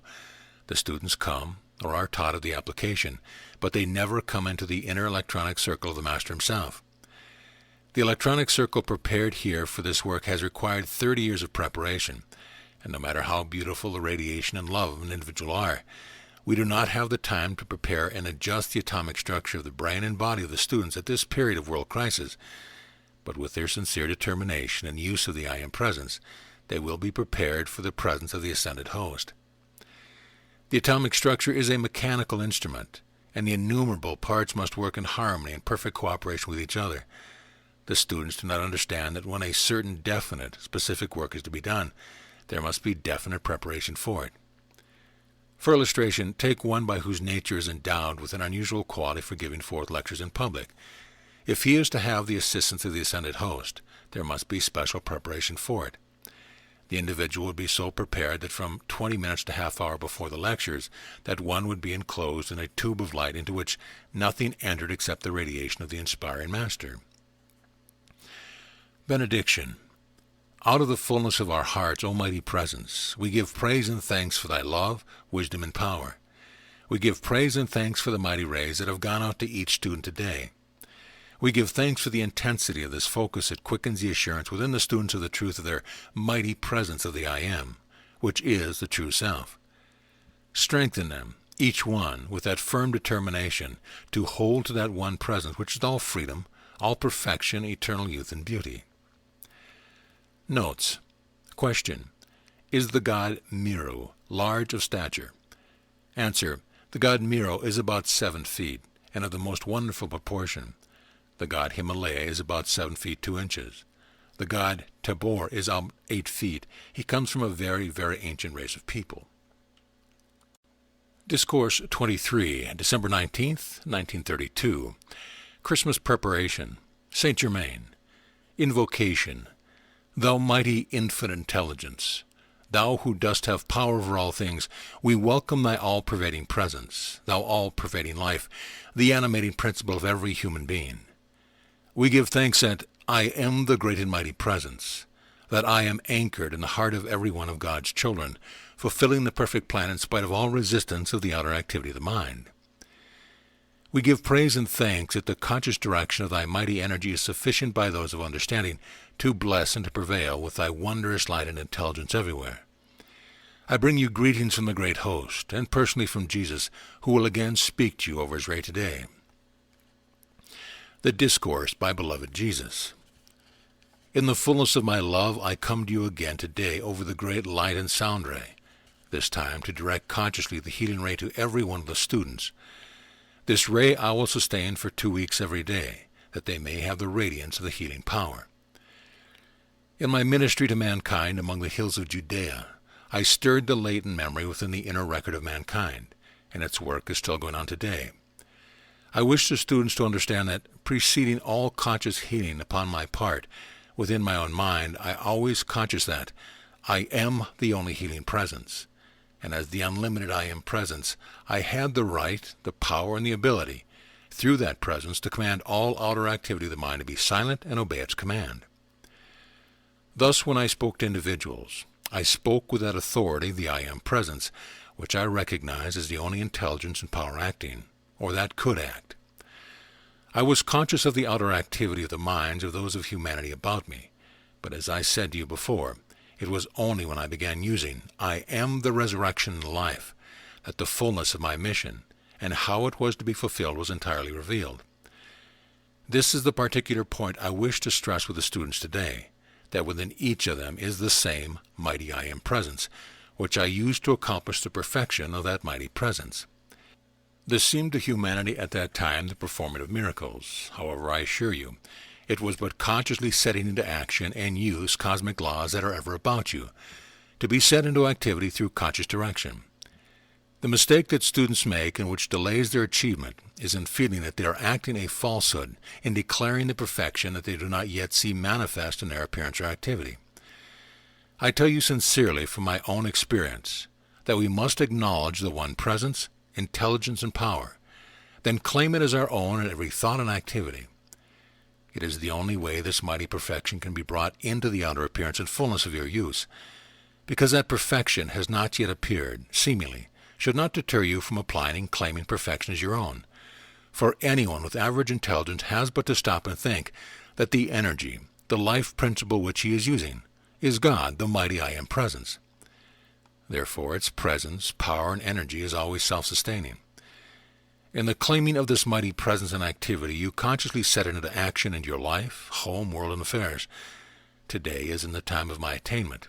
The financial struggles seem to be most wane, and yet within the reach of your consciousness, manipulation, and direction of the mighty energy, substance, and opulence about you, you have everything with which to draw to you that wondrous, omnipresent opulence of God. When you say I am, you are stirring that into action to fulfill your conscious demand. One of the first and mightiest things that become clear in my consciousness was my ability, everyone's ability, to qualify this energy, consciously directed with whatever the seeming need demanded. Thus the energy may produce for your use gold, silver, money, food, clothing, means of conveyance, or whatever the conscious demand is. All this you must claim with determined conscious effort which knows that in the conscious demand is the I am presence speaking and acting. Therefore it has all power and authority to clothe whatever the demand is with its kind. In the consciousness that you are the I am presence acting at all times, you then must know that you are, that moment of recognition, an invincible magnet of attraction, which causes every activity of the universe to rush to you to fulfill the demand. The only reason it does not seem to be so is because somewhere in your consciousness there is a feeling of uncertainty, either of your ability, of your authority, or the omnipresence of it to act. But I assure you, as one having attained and having gone through the complete process of attaining, that it is a pleasure, the privilege of myself and others, to place before you these simple laws, yet mighty and invincible in their activity, which will give you freedom and dominion over all things that seem to be such a mountain of obstruction in your way. As you continue to accept and use these laws in your activity, you will find that you are attaining dominion, not only over the one element, but all four elements, earth, water, air, and fire. When you have become conscious of the flame of your divinity, you are acting from the highest of the four elements, which is fire, and the true activity of spirit. As the conscious activity is to the unconscious, so is the conscious use of the flame to the recognition of the light. The natural element of your soul is the flame, accounting for the ancient fire and sun worship. When one becomes conscious that he can use and direct this consuming flame, he has entered into mighty power. When one becomes conscious that he has dominion over the four elements, he is but to practice its use to become conscious that he may direct the lightning, master the storm, control the water, and walk in the midst of the fire unharmed. Will you kindly tell me how any being can have the use of anything until he acknowledges it, and knows that he has the ability to make it his servant and use? Then, by the practice of its use, he becomes absolutely invincible in its direction. I wish so earnestly to make clear to you that you are being given and taught the exact laws which I used, and which everyone who has attained the ascended state must use. It is all a matter of use once you know of these laws, and that the I Am presence which you are has all intelligence, power, and authority to consciously direct the energy through the outer activity of your mind. Then do not fear to use it to heal, to prosper, to bless, and to enlighten your fellow man. Erase from your mind forever that there can be any selfishness in your conscious recognition that the I Am presence is directing. It matters not what you require for your attainment, wherein it makes you more able or of a greater ability and power to bless. Then do you not see that there can be no selfishness in the desire for this greater attainment and perfection? For any individual to feel that he must wait upon the attainment of another is a great mistake. Individuals may attain only through their own conscious effort in this wonderful recognition. No one can grow for another or attain for another, but each may be of immense help to the other by knowing with intensity, I am the only presence and intelligence acting within that individual. For the one you wish to help, this may be qualified with whatever the person seems to need most. Every individual's first duty is adoration and love to the one mighty I Am presence, which is everywhere present. Do you not see how in this it is a joyous privilege to love your so-called enemy? Because I am the only real presence and activity anywhere. If the ignorance of the outer activity of the mind seems to have created disorder, pain, and limitation, then you know that the miscreation has no power of its own. There is nothing but the wrong belief of the individual to sustain it. Consequently, it has no self-sustaining power.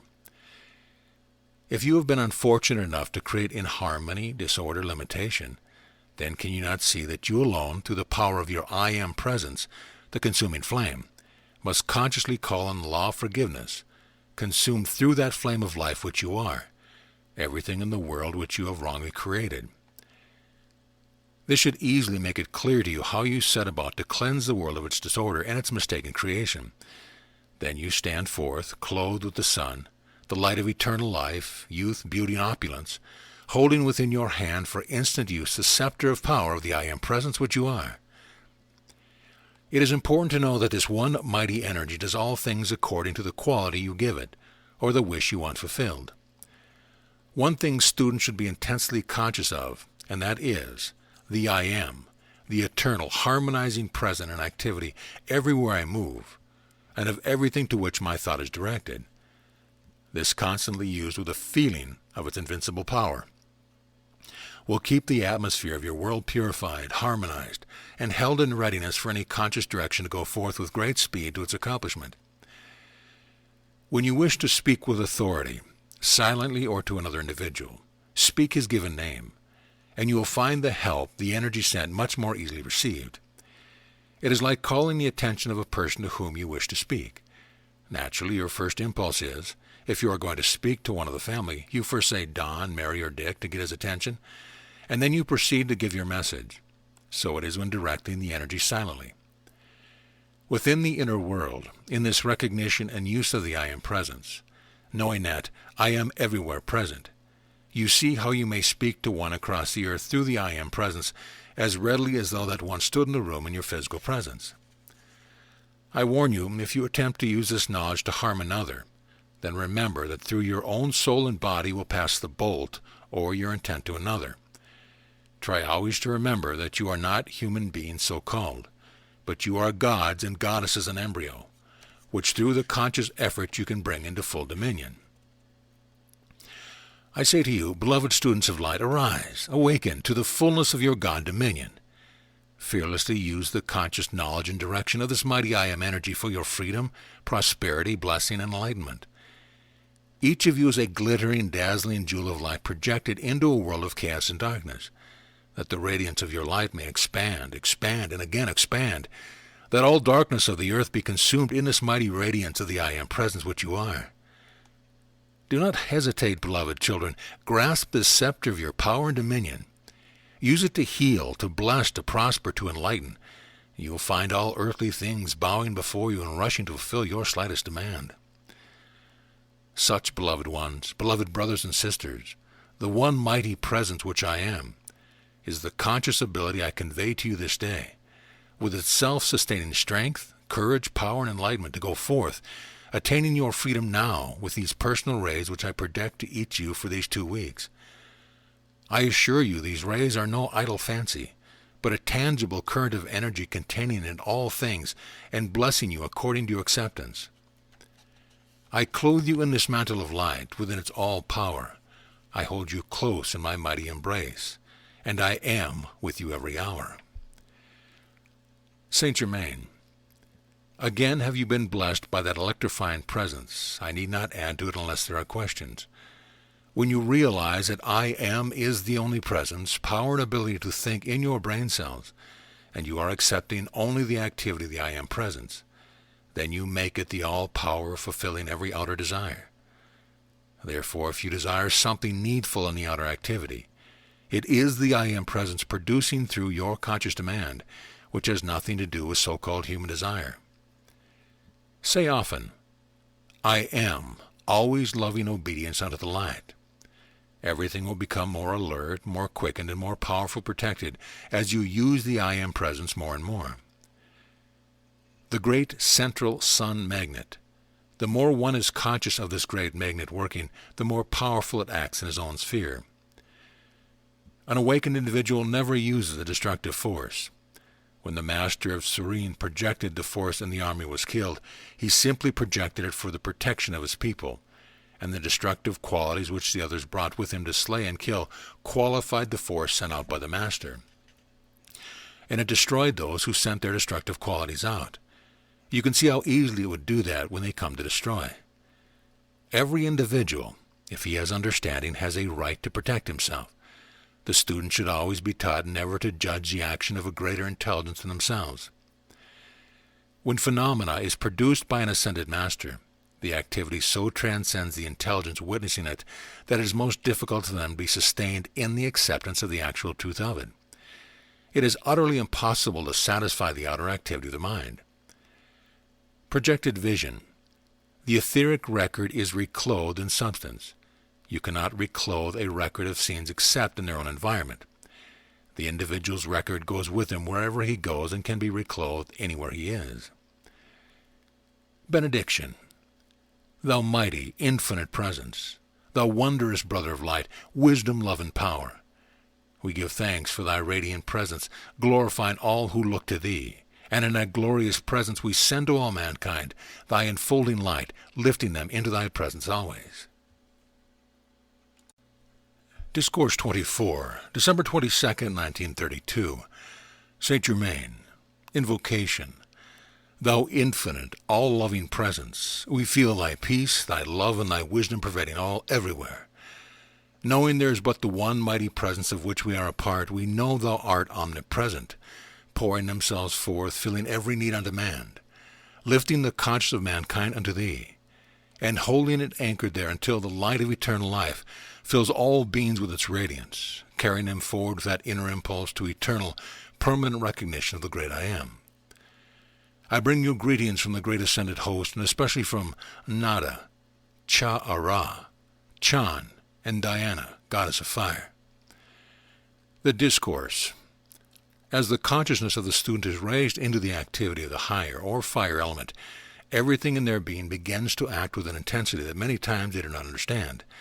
And as they begin to work more from the fire element standpoint, the more necessary is it to keep up the guard.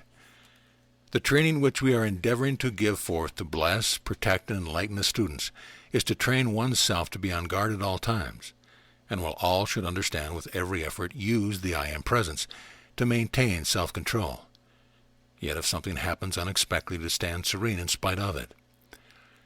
Use the statement frequently, I am the presence, on guard.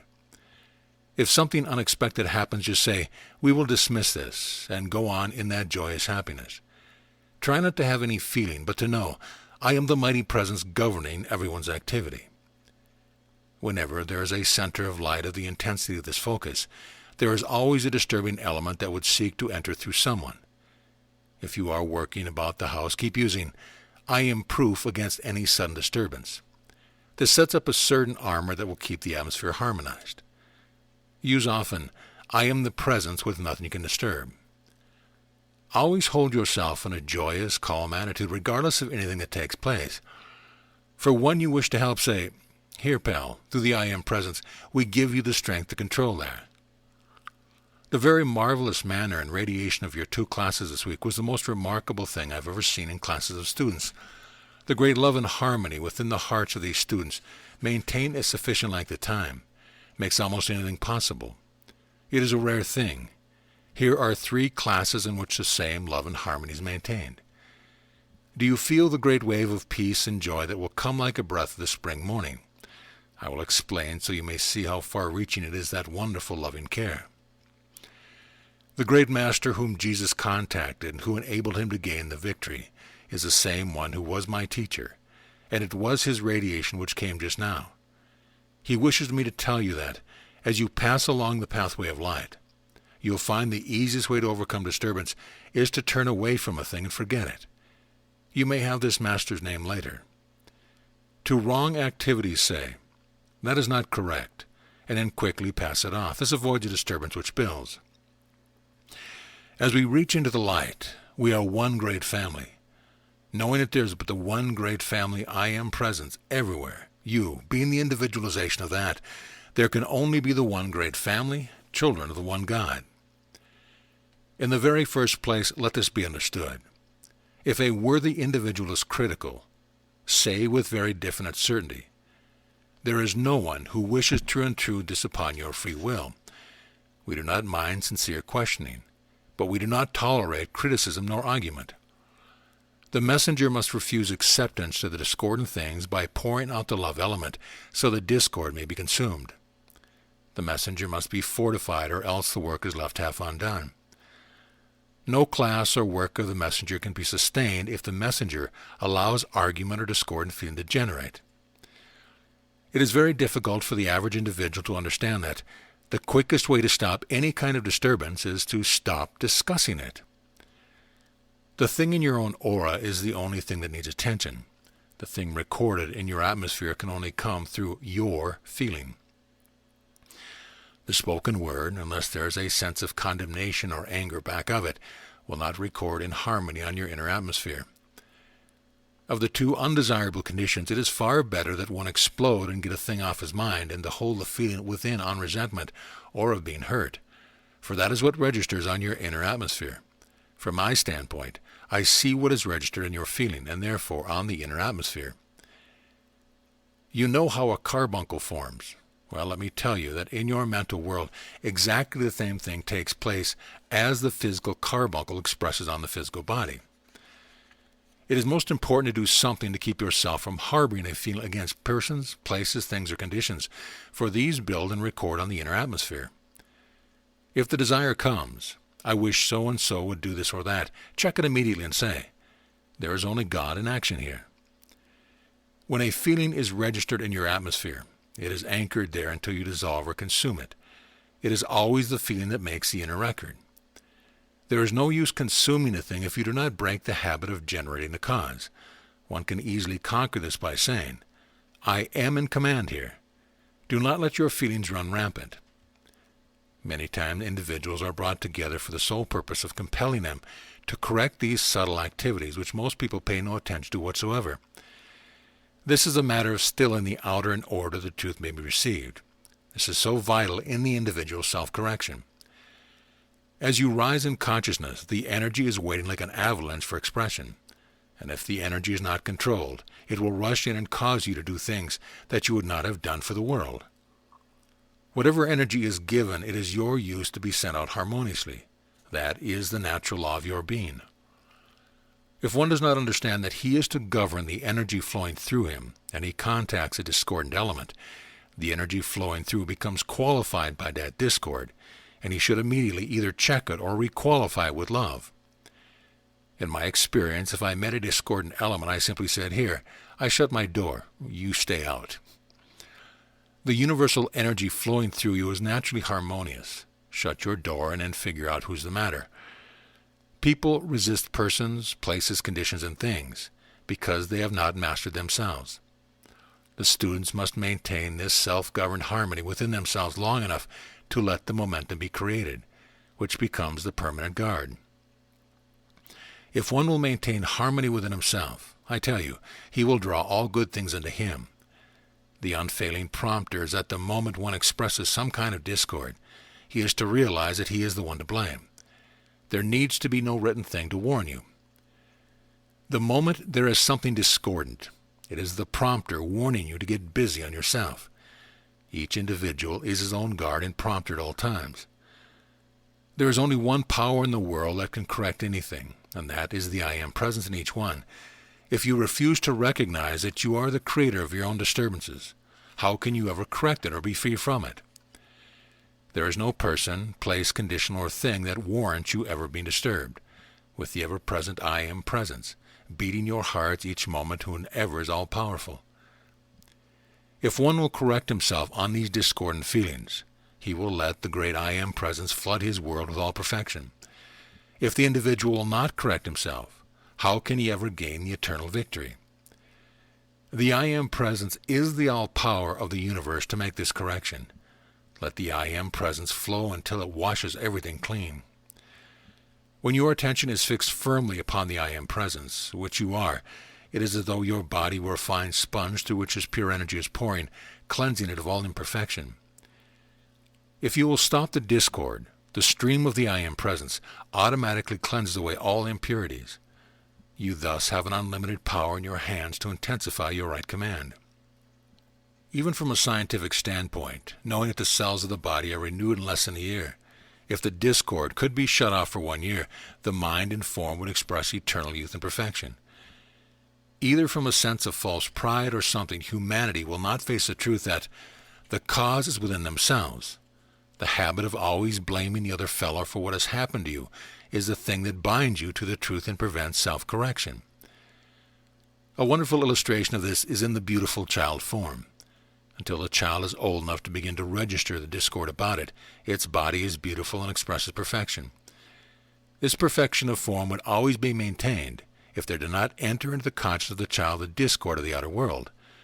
There are those who would say to me, What about the child that is born sickly and disturbed? In most cases, that is a condition brought over from the preceding embodiment, or in rare cases, where there is intense discord between the parents. This may be intense enough to register upon the child. But if you will notice in cases of that kind, as the child begins to grow and develop, it will show less and less of that disturbance. That is absolute proof that discord was not of its own creation, but was imposed upon it by the parents because the soul was strong enough to rise out of it.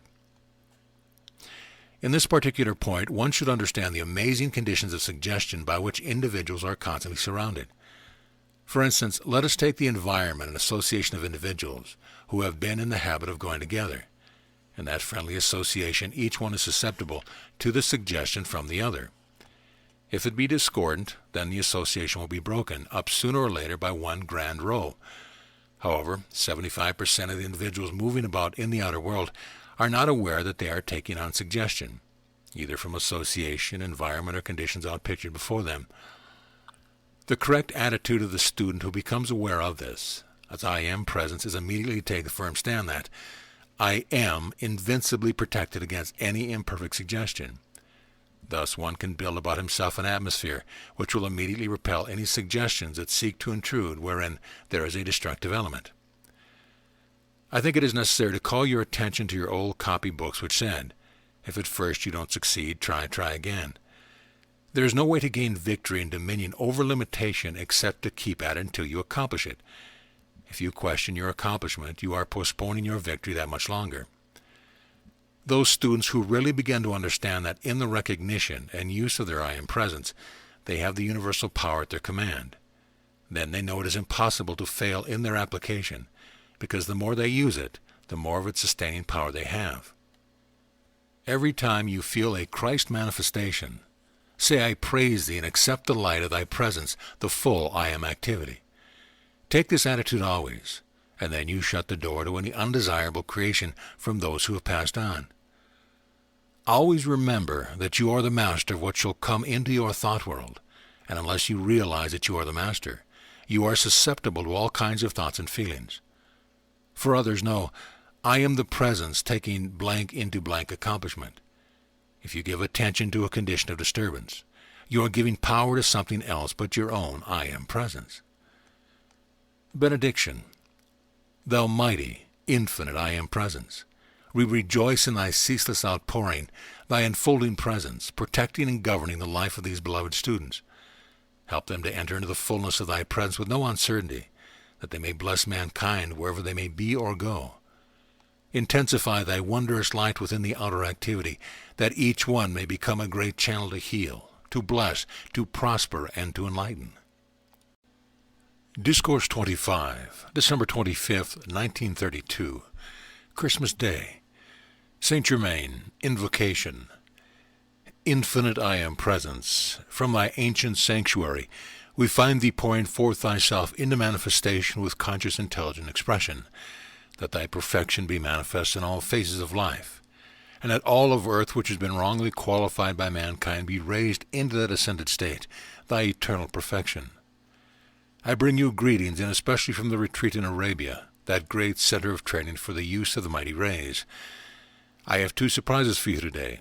I say I because we are all one. I trust that I need no introduction as I speak to you over the light and sound ray. Nada speaks. The Discourse. How beautiful this day always seems to us in the consciousness conveyed to humanity, representing that birth of the Christ activity in all mankind, and to the students who have become aware of what the use of the I am presence means to them in setting into motion love and intelligence to do their bidding according to the direction of that limitless power. So long individuals have wondered how to attain the Christ consciousness. The first mighty step is in the recognition of the great I am presence, God dwelling in you. The second step is in the use of that I am presence, for when you say I am, with the understanding of what it means, you have then and there entered into the Christ consciousness. It does not mean you immediately express the fullness of that Christ consciousness, for you must first know where you are going and what you wish to do before you can accomplish it. All the ascended ones have gone the same path and use identically the same application, because all roads lead to the great central Son, the Godhead. Our beloved brother Jesus performed one of the greatest blessings to mankind, in not only setting the example from his birth and achieving the ascension, but in making the eternal record that stands radiant, pouring itself into humanity. Little can the unascended realize what this means to mankind. It is an eternal beacon, beckoning them on into the light, and in the example of the ascension, Jesus stated definitely not only what could be done, but what must eventually be done. Great as were the wonders he was able to perform, he gave the marvelous promise that, even greater things than these shall ye do. Many times students wonder what greater things could be performed than what Jesus did, but he tells us that he only performed a few of the universal services which can be rendered to our fellow man. To us this day always symbolizes the conscious beginning of that most marvelous of all achievements, the ascension. The moment the individual becomes conscious of this fact, the process of his own ascension is started.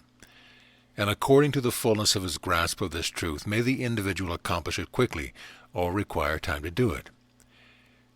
My personal experience has been that when I became aware of what it meant and began the use of the I Am Presence, I found that shortly I was entirely unaware of time or place, and that each day, as I entered more fully into this expansion of consciousness, I found that all things of my desire were right within reach, mark you, right within my individual governing power. And with it came the consciousness that divine love was the mighty cohesive power holding all things together and in place. That this divine love within me, of which I had begun to learn, made me an invincible magnet for everything upon which my desire rested.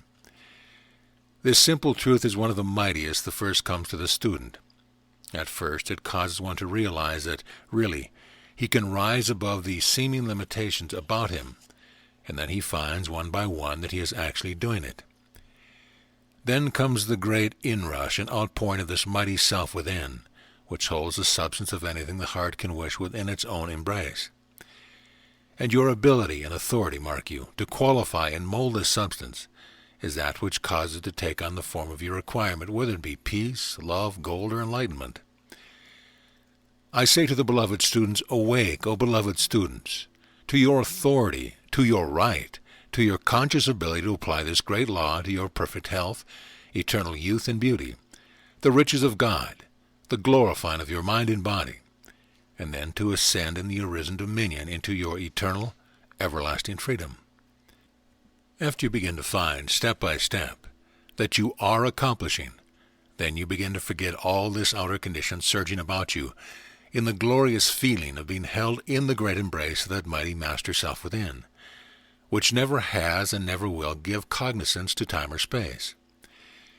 You are the master and have dominion in your life and over your world the moment you recognize that the energy, power, and intelligence which you are using is the mighty I Am Presence. How fortunate indeed are those individualizations upon earth who become aware, really aware of this truth. Jesus said, "Know the truth, and the truth shall make you free." This is one of the mightiest phases of that truth. Apply it, O beloved ones, with full determination, shutting out all uncertainty from your minds, and you will climb steadily that jeweled ladder of achievement. And as you look back upon each step gained, more and more will that blazing radiance shine forth, and you will wonder, how could I have gone so long in the shadow, when above me stood this mighty flame of life, ready to consume instantly all my unfortunate, ignorant creation? I tell you, beloved ones, that you do not have to wait indefinitely in the recognition of this mighty presence. Fold your arms about it in all the adoration you can command, and it will raise you quickly out of all these seeming limitations, clothing you in that seamless crystal garment, blazing with radiant light, and held with a jeweled girdle that is your right to wear.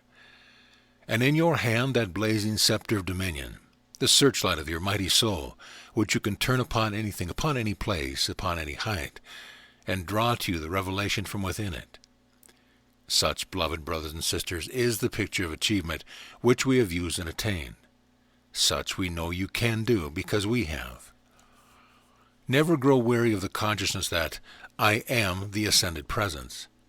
And when you say that, know, it is the self-sustaining, emanating strength by which I reach my full dominion. It makes me very happy to be home again, for the happiness in your hearts, to see the many rungs of the ladder you are past, and that you have the consciousness that you can achieve the greatest of God's gift, the fullness of Himself. Cha-ara. It is with much joy that I too may say a few words over the light and sound rays to you, and to answer in person the many calls of the hearts to Cha-ara. I do have many a good laugh in moving about among the students who have so much longing that I make myself visible to them, and yet some of them, upon the slightest movement unusual, catching their breath lest I do. You know, it is almost comical, the outer activity of the self wants a thing so much, and at the same time experiences all kind of prickly sensations about it. But, beloved ones, I say this, I may not appear nearly so frightful as you might think, so trust me at least to have a pleasing form or appearance, and at the same time, for the benefit of the dear sisters, I shall endeavor to bring along some altar of roses. Question. From Kashmir? Answer. That would be quite appropriate. Question. Why not your own brand? Answer. You are very alert. I do not need to purchase it as you do, for I am privileged to brew my own.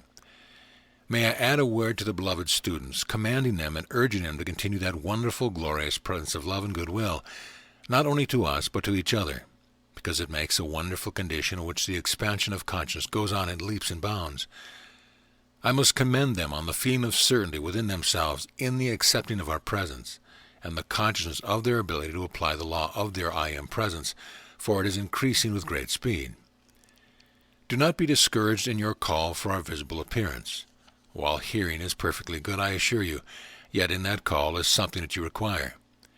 In the call for a thing is a certain vibratory action that the student needs, which cannot be explained except as you see it from the inner action. America. O America, precious jewel in the crown, the diadem of earth, that flower of ancient wisdom and light. Again you shall come into the power of your full bloom, in spite of all the seeming obstructions and appearances to the contrary at present. Within thy soul, O mighty America, is the strength to shake thyself free from the barnacles that have attached themselves to thee, the barnacles of selfishness, and the creation of the outer activity of the mind of unawakened human beings. So shall you again come into the fullness of that light which is your birthright. Beloved students of his radiation, no matter what the appearance seems to be in the outer activity, do not allow that appearance to find anchorage in your consciousness or the suggestion from others concerning America. Stand serene in your God-given dominion, knowing the truth, seeing America free, governed by divine love and justice. The net that the sinister force of earth has seemed to draw America into will yet find the sword of truth and light, sever the net each way, making of it the open-ended cross of freedom, of light and justice. The most valuable thing in the individual's life and the things which he cannot help is to shut his eyes to the appearance of them, acknowledge and set forth into action the mighty power of the I Am presence. Do you not see, beloved students, how very, very foolish it is to keep accepting the appearance, through suggestion or otherwise, which you do not want, whether it is national, state, or personal, when you have such an extraordinary privilege of setting into activity the mighty I Am presence to correct whatever has the appearance of less imperfection? The habit of mankind has been to see imperfection where we see perfection. Now, in the recognition of the mighty I Am presence, fully accept its perfection every hour of the day. This does not mean that you have to dwell on this by the hour, but you can at least assert once every hour of the waking state, I do accept the full activity of my mighty I Am presence. Each time you assert this, you are building its perfection more powerful into your outer activity, for you are already using this energy. And why not acknowledge at all times who and what it is you are using, thus giving it the dominion it wishes to convey to you? In this way you set into motion for the freedom, protection, and blessing of America, your beloved country and invincible power. You do as yet little dream of the mighty power of adjustment. It can cause you to take place when consciously set into motion by one or more who recognize its invincible universal power. Now let me suggest that instead of listening to the constant lamentation and suggestion of all kinds of destructive activities, that you know the I Am presence consumes them and requalifies all this energy with freedom, protection, and perfection for America and the world.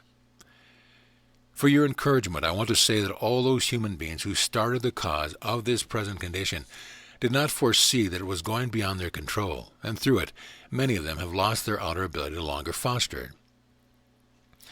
So those who are attempting to bring back prosperity by the unlimited use of beer will find things going beyond their control. Instead of temporary prosperity, things will sweep into actual prosperity. So now, as at all times of seeming chaos, will come peace on earth, goodwill to man, and the light of the expanding Christ in the hearts of individuals, permeating the earth, will draw to itself its own. Again, for the benefit of the beloved students, I urge them not to discuss discordant things any more than is enough to understand the situation. Then turn completely from it, and never let it hold your attention again. For I assure you, what you entertain in your consciousness will find expression in your life and world. So fill it with the great I Am presence, holding in its embrace the mighty fulfillment of your every desire. See that perfection, the full perfection of its activity everywhere in your life and world. Do not be affected or disturbed by the creation of others where you cannot help, except to see perfection, knowing that back of the seeming shadow is the blazing white light of the I Am presence. This, beloved ones, is my greeting of the season I leave with you. In closing, my mother and others of the ascended host, some of whom you do not know, but who know you, send their greetings of love, peace, opulence, and strength to each of you, to bless you on your way to your final victory and achievement. Saint Germain. Well, very fortunately, the radio corporation can't charge us for overtime on our station. I suppose if they knew of it, they would want to charge us. I want to say a word or two in conclusion, and it is to urge the students to recognize that when they say I am, for whatever they want to be accomplished, they not only set the great I am presence into action for the accomplishment, but they should be deeply aware that it holds within it the self-expanding, self-sustaining, self-emanating power. While repetition is good and oftentimes required to produce a deeper conviction, yet in the present advancement of the students, they should become more conscious of its innate, inherent self-sustaining power. This would give the outer consciousness a fuller comprehension of the sustaining power, so that the outer activity of the mind is occupied with other duties. It can send forth the charge of the I am into any achievement once an hour without any way interfering with the student's work. It is such a mistake for the student to let register in his mind the absurd idea that he hasn't time for these things, when it only takes a moment to powerfully realize the mighty, invincible activity of his I am presence in whatever his attention is required to be used. However, this application might be very helpful. I am the mighty presence, commanding the time, all the time I require for the realization and application of this mighty truth. On the other hand, if many times during a day, one will for a few moments take the consciousness that I am the only intelligence and presence acting, it will naturally adjust things according to the requirement. It is so easy to set the consciousness into motion, knowing one is not restricted by any sense of limitation.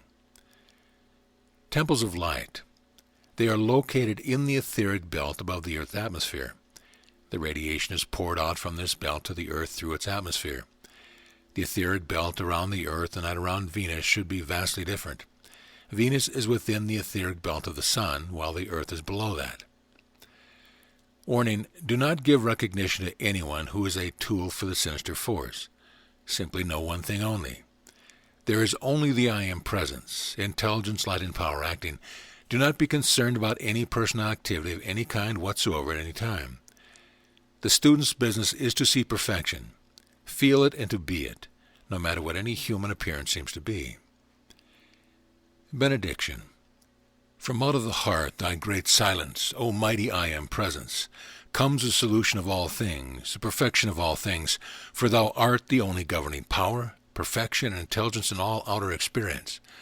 For thou art the presence governing all human expression. Only as we see thy perfect manifestation in all things, do we cause perfection to manifest in all things. Discourse 26, December 29, 1932. Saint Germain. Invocation. Thou mighty, infinite presence, all-enfolding love, infinite in thy activity, gracious in thy loving power, we salute thee heart to heart, face to face, pouring forth eternal gratitude for the outpouring of thy mighty energy, for the use of thy directing wisdom, for the presence of thy opulence in our home and use. We acclaim ourselves that active part of thee, self-conscious of thy divinity, maintaining every hour thy supreme command. I bring you greetings from the great host who minister and who watch all activity. The Discourse. We all rejoice exceedingly in the wondrous loving presence of the students, for the great harmony, joy, and accomplishment that has been attained. How mighty that miracle-working presence I am can and will manifest its dominion if such a wonderful state is maintained. And I tell you with no uncertainty it can be maintained, ever growing greater and greater in the comprehension of that God presence and its supreme power of divine love. Every student should remember with definite certainty that in this quickening power of the I Am presence, within his being, everything good or otherwise is stirred into action.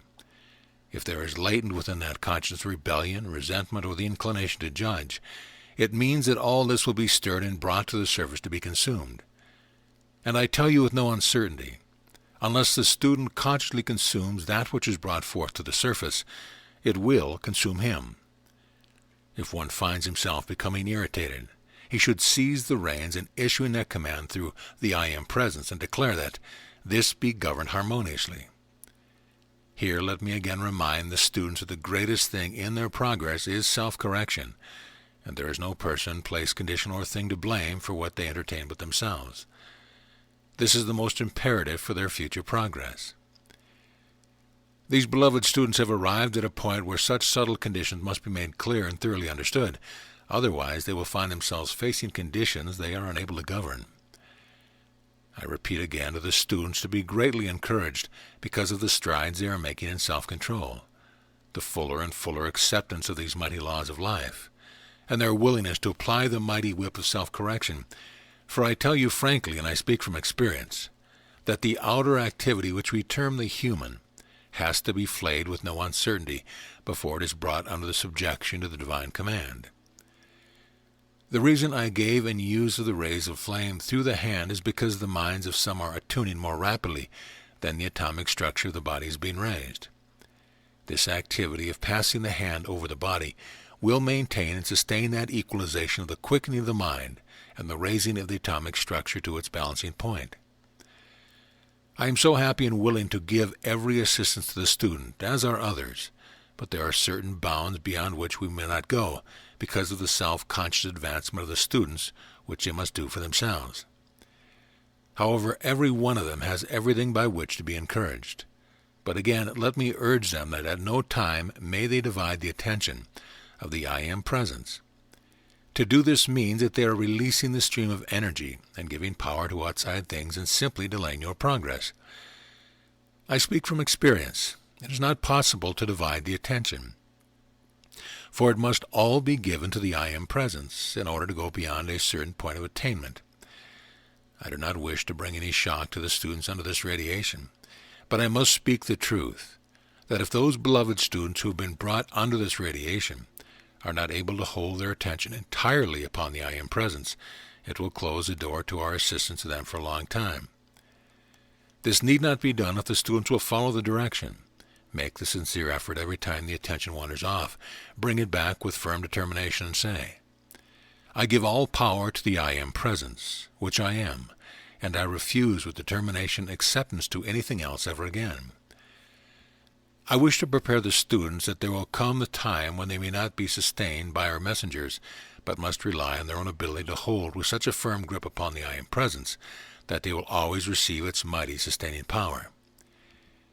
It is useless and a mistake for any student after months of instruction to each day, or even a few days, allow himself to be thrown into a sense of depression or doubt of the inner power or his abilities to apply it. This childish attitude of mind will in time shut the door if it is not discontinued. Each student should take his positive stand the moment discord of any kind attempts to enter into the mind and assert his dominion by declaring, I am the almighty governing presence of my life and my world, and I am the peace, harmony, and courage, self-sustained, which carries me serenely through everything that confronts me. It is so important that the students have the benefit of the manuscripts that we must discontinue the instruction until they are completed, for according to their ability to accept that which is illustrated in the manuscripts, will the great judge determine what shall next be given. We may not under any circumstance take the student beyond the point where he is well fortified. I must say, for the protection of the students, that certain phenomena manifest about them to be calm, poised, and unmoved by it at all times, and to go serenely through, not allowing their attention to be held by it. For it is not unlikely in this number of students that some may have sufficiently generated energy from past understanding at a certain point to produce certain phenomena. In such a case, they should always take the firm stand. I am the governing presence of this, utilizing it in its highest expression and use. You see, in all this amount of instruction that has been given, it is but a fragment upon which the student must build. The student must always watch for ideas from within himself upon which to build his expansion. The first premise for every student on earth who wishes to attain permanent achievement is to first remind himself that I am the presence and intelligent activity. This is the first principle, and in it he can never go astray. I assure the beloved students that they need not crave nor desire phenomena, for the natural law of their being is their sustained progress will produce abundant phenomenal proof as they are ready for it. In this, mark you, I do not in any wise refer to the appearance of any of the ascended ones, for that is an entirely different thing, and is really not to be taken as phenomena of any kind. I watched with great interest the inner activity of the students Tuesday and Wednesday, and it was very gratifying to see the expansion of that inner light within them as the power of love grew more intense.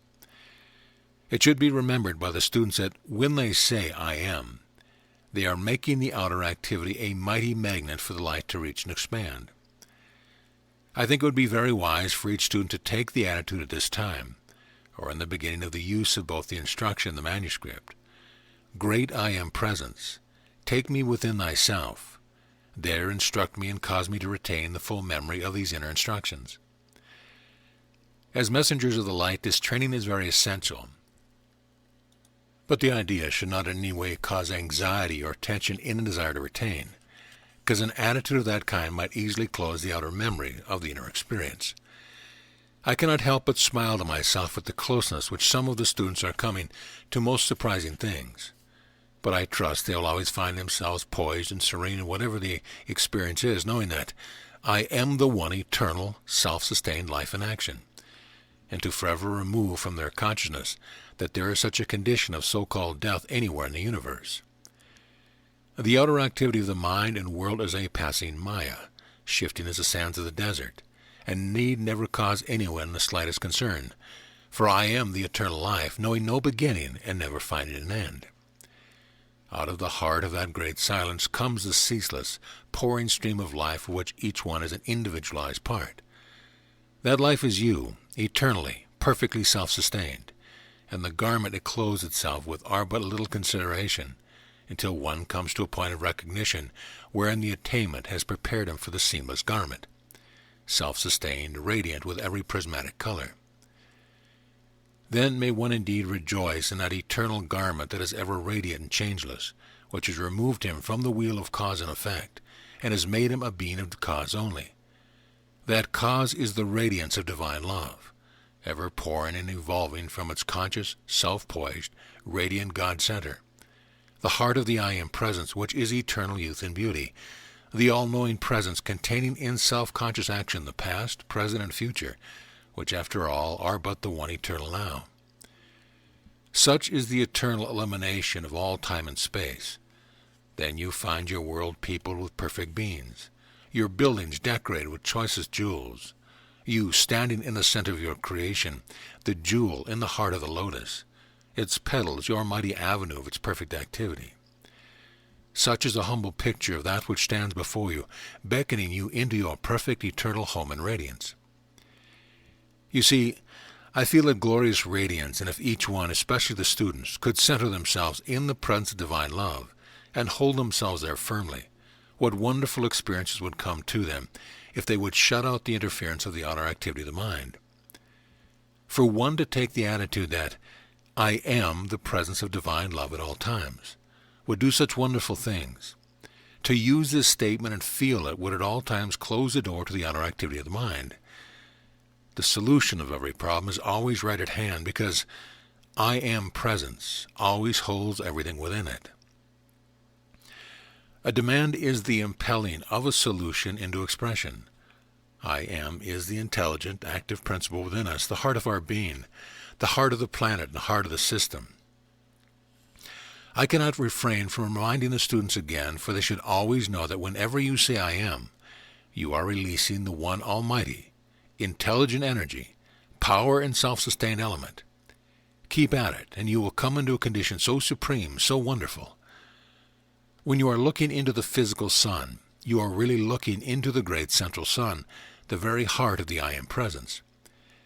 You must take the unconditional stand with your body that the I Am Presence governs this physical body completely and compels it into obedience. The more attention you give your body, the more it is the master, and the more it will demand and keep demanding from you. When the physical body is either chronically ill or continually showing disturbance, it proves that it has been given attention over a period of years to one disturbance or another, and it will never improve until one takes the positive attitude and whips it into obedience. You can positively produce whatever you want in your body if you will fix your attention upon the perfection of it, but do not let your attention rest on its imperfection. For the ascension, I am the commanding presence. Use this often, for it stills the outer activity so you become centered in the activity of love. The instant you feel something discordant, turn away from it. You have the scepter of power in your conscience. Now use it. You are to follow Jesus' command. See no man after the flesh. It means exactly what it says. Recognize no human imperfection in thought, feeling, word, or deed. A very powerful thing to use in problems is to take the simple consciousness. God in me, the I am presence, come forth. Govern and solve this situation harmoniously. It would do wonders. The whole thing is to instantly draw forth the I am presence and set it to work. Jesus said, ask and you shall receive. Seek and you shall find. Knock and it shall be opened unto you. Say to your divine self, see here, God, come forth and take care of this. God wants you to set him to work. This release of the flood of God energy, intelligence, and substance which flows to do the command. Benediction. Thou mighty, commanding I am presence, assert thy dominion within the heart and conscience of each student. Command the life activity to express its fullness. Set thyself a guard at the door of the mind of each one, so he admits only that which is helpful and harmonious. Bless each one with the power to hold fast and go forth to harmonious attainment. We thank thee. Notes. Cha-Ra, his mother, Nada, and Saint Germain were working very intensely on the expanding of the inner light within each one who is here. We wish that the students might see from the inner standpoint. It would be an experience never to be forgotten. Discourse 27, December 24th, 1933, Christmas Eve. Invocation. Thou mighty, majestic Christ power, now grown to full stature, we salute thee by the sign of the heart and head, accepting the fullness of thy mighty power made manifest in the hearts of the students and the people of America. We accept the fullness of the light and its illuminating presence within the heart and mind of each one, surging forward with such intensity that it carries the courage and strength for everyone to make the needed conscious effort which will enable the mighty I Am presence to raise the atomic structure into its full ascension. Now I will step aside and let our beloved brother speak his heart. The Discourse by beloved Jesus. I bring you love and salutations from many of the ascended host, some of whom you know, and others of whom you are yet to know. I am the light, the way, and the truth, is the Christmas bell that is still ringing throughout the field of cosmic activity. In the understanding that has been brought to you in the meaning and power of the words I am, you will find a charmed circle in which you may move untouched by human discordant operation. It is not only a matter of knowing the presence, but in practicing the presence in even the simplest activity. For as you attempt an unfamiliar experience, you may many times feel timid and uncertain. But as you learn to use the I am in the solving of your desire or problem, you find growing a confidence that you can apply with a definite assurance. The student should always understand that it is the great silence or stillness of the outer that the inner power flows in its ever-increasing accomplishment. And soon they will come to know that even as they think of their mighty source, the I am, they will feel an increase of strength, vitality, and wisdom, which will enable them to go forward with a feeling of mastery that will surely one day open wide the door through the limitations of their human creation into the vastness of their true freedom. We so often see in the heart the craving for proof, some remarkable manifestation which will strengthen them on their way.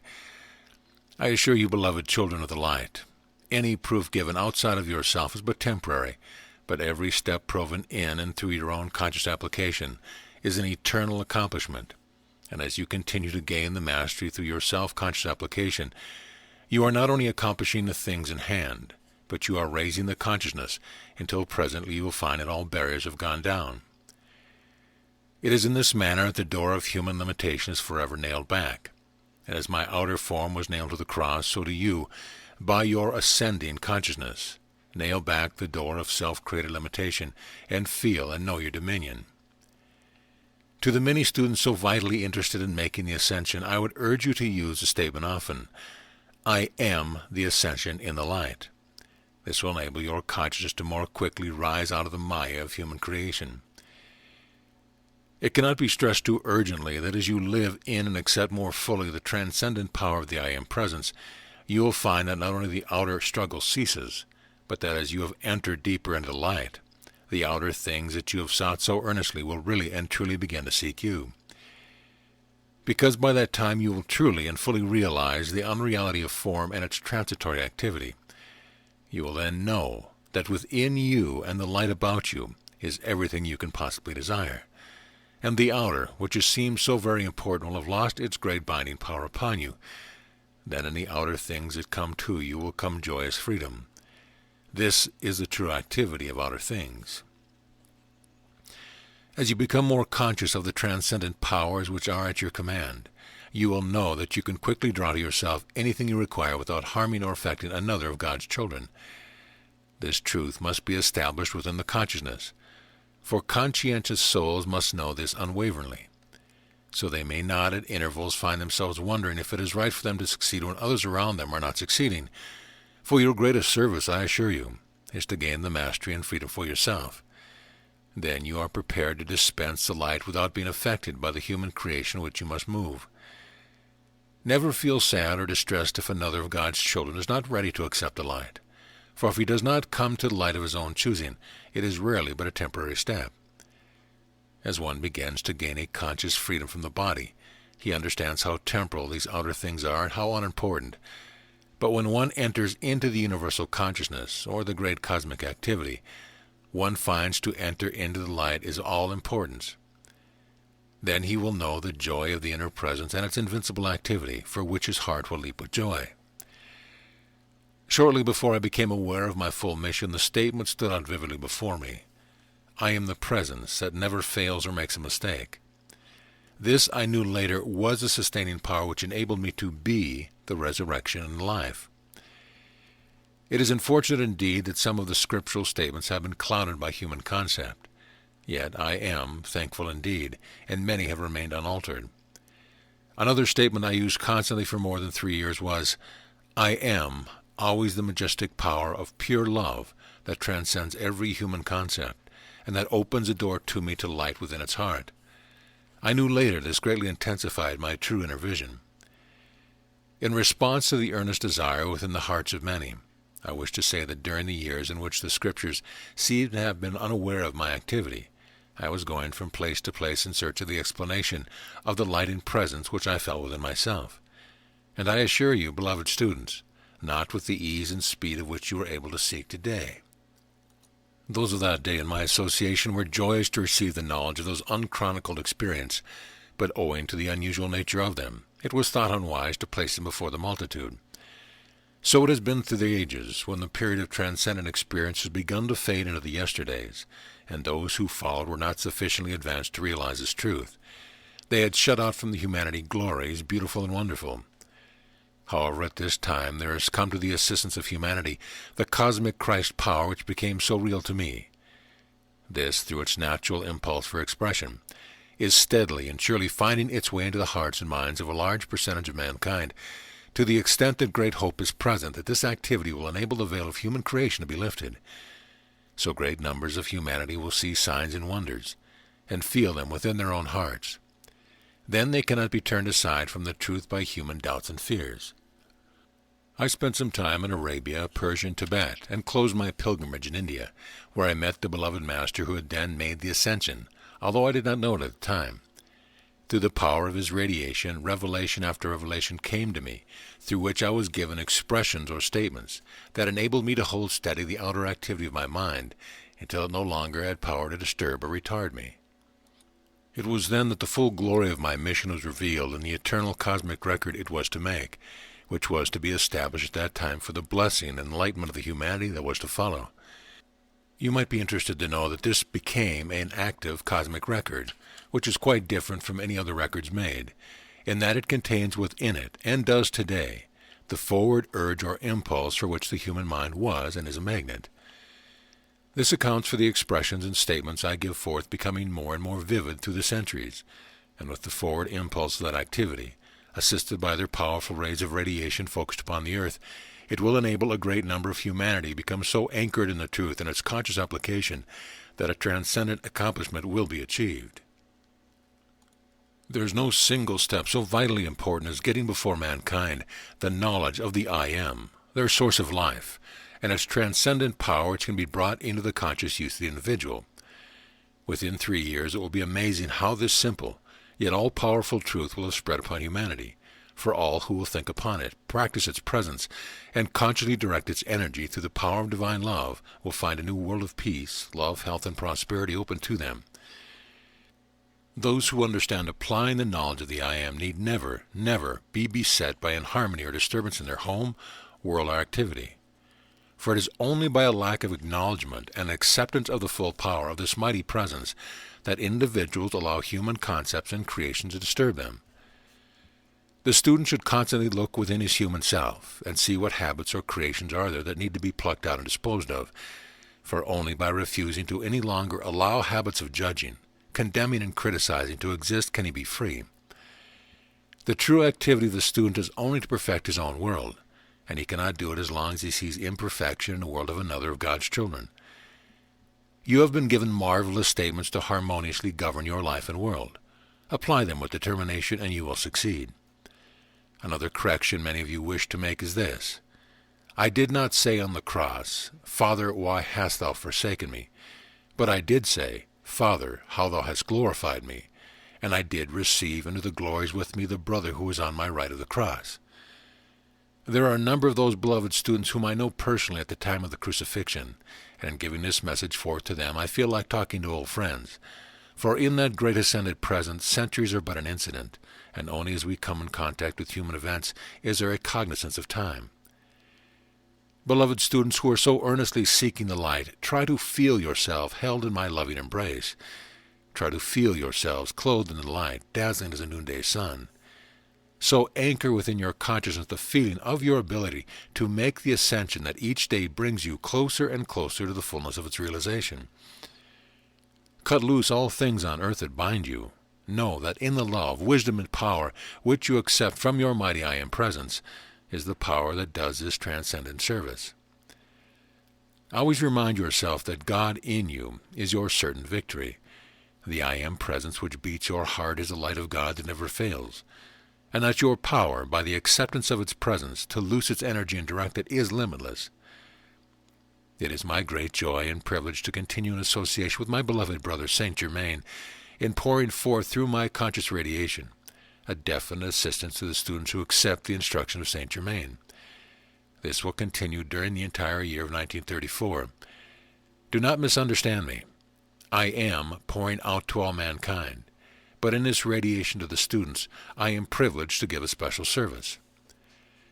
With my love I enfold you, with my light I clothe you, with my energy I sustain you, that you may go forth dauntless in your quest for happiness and the perfecting of yourselves and your world.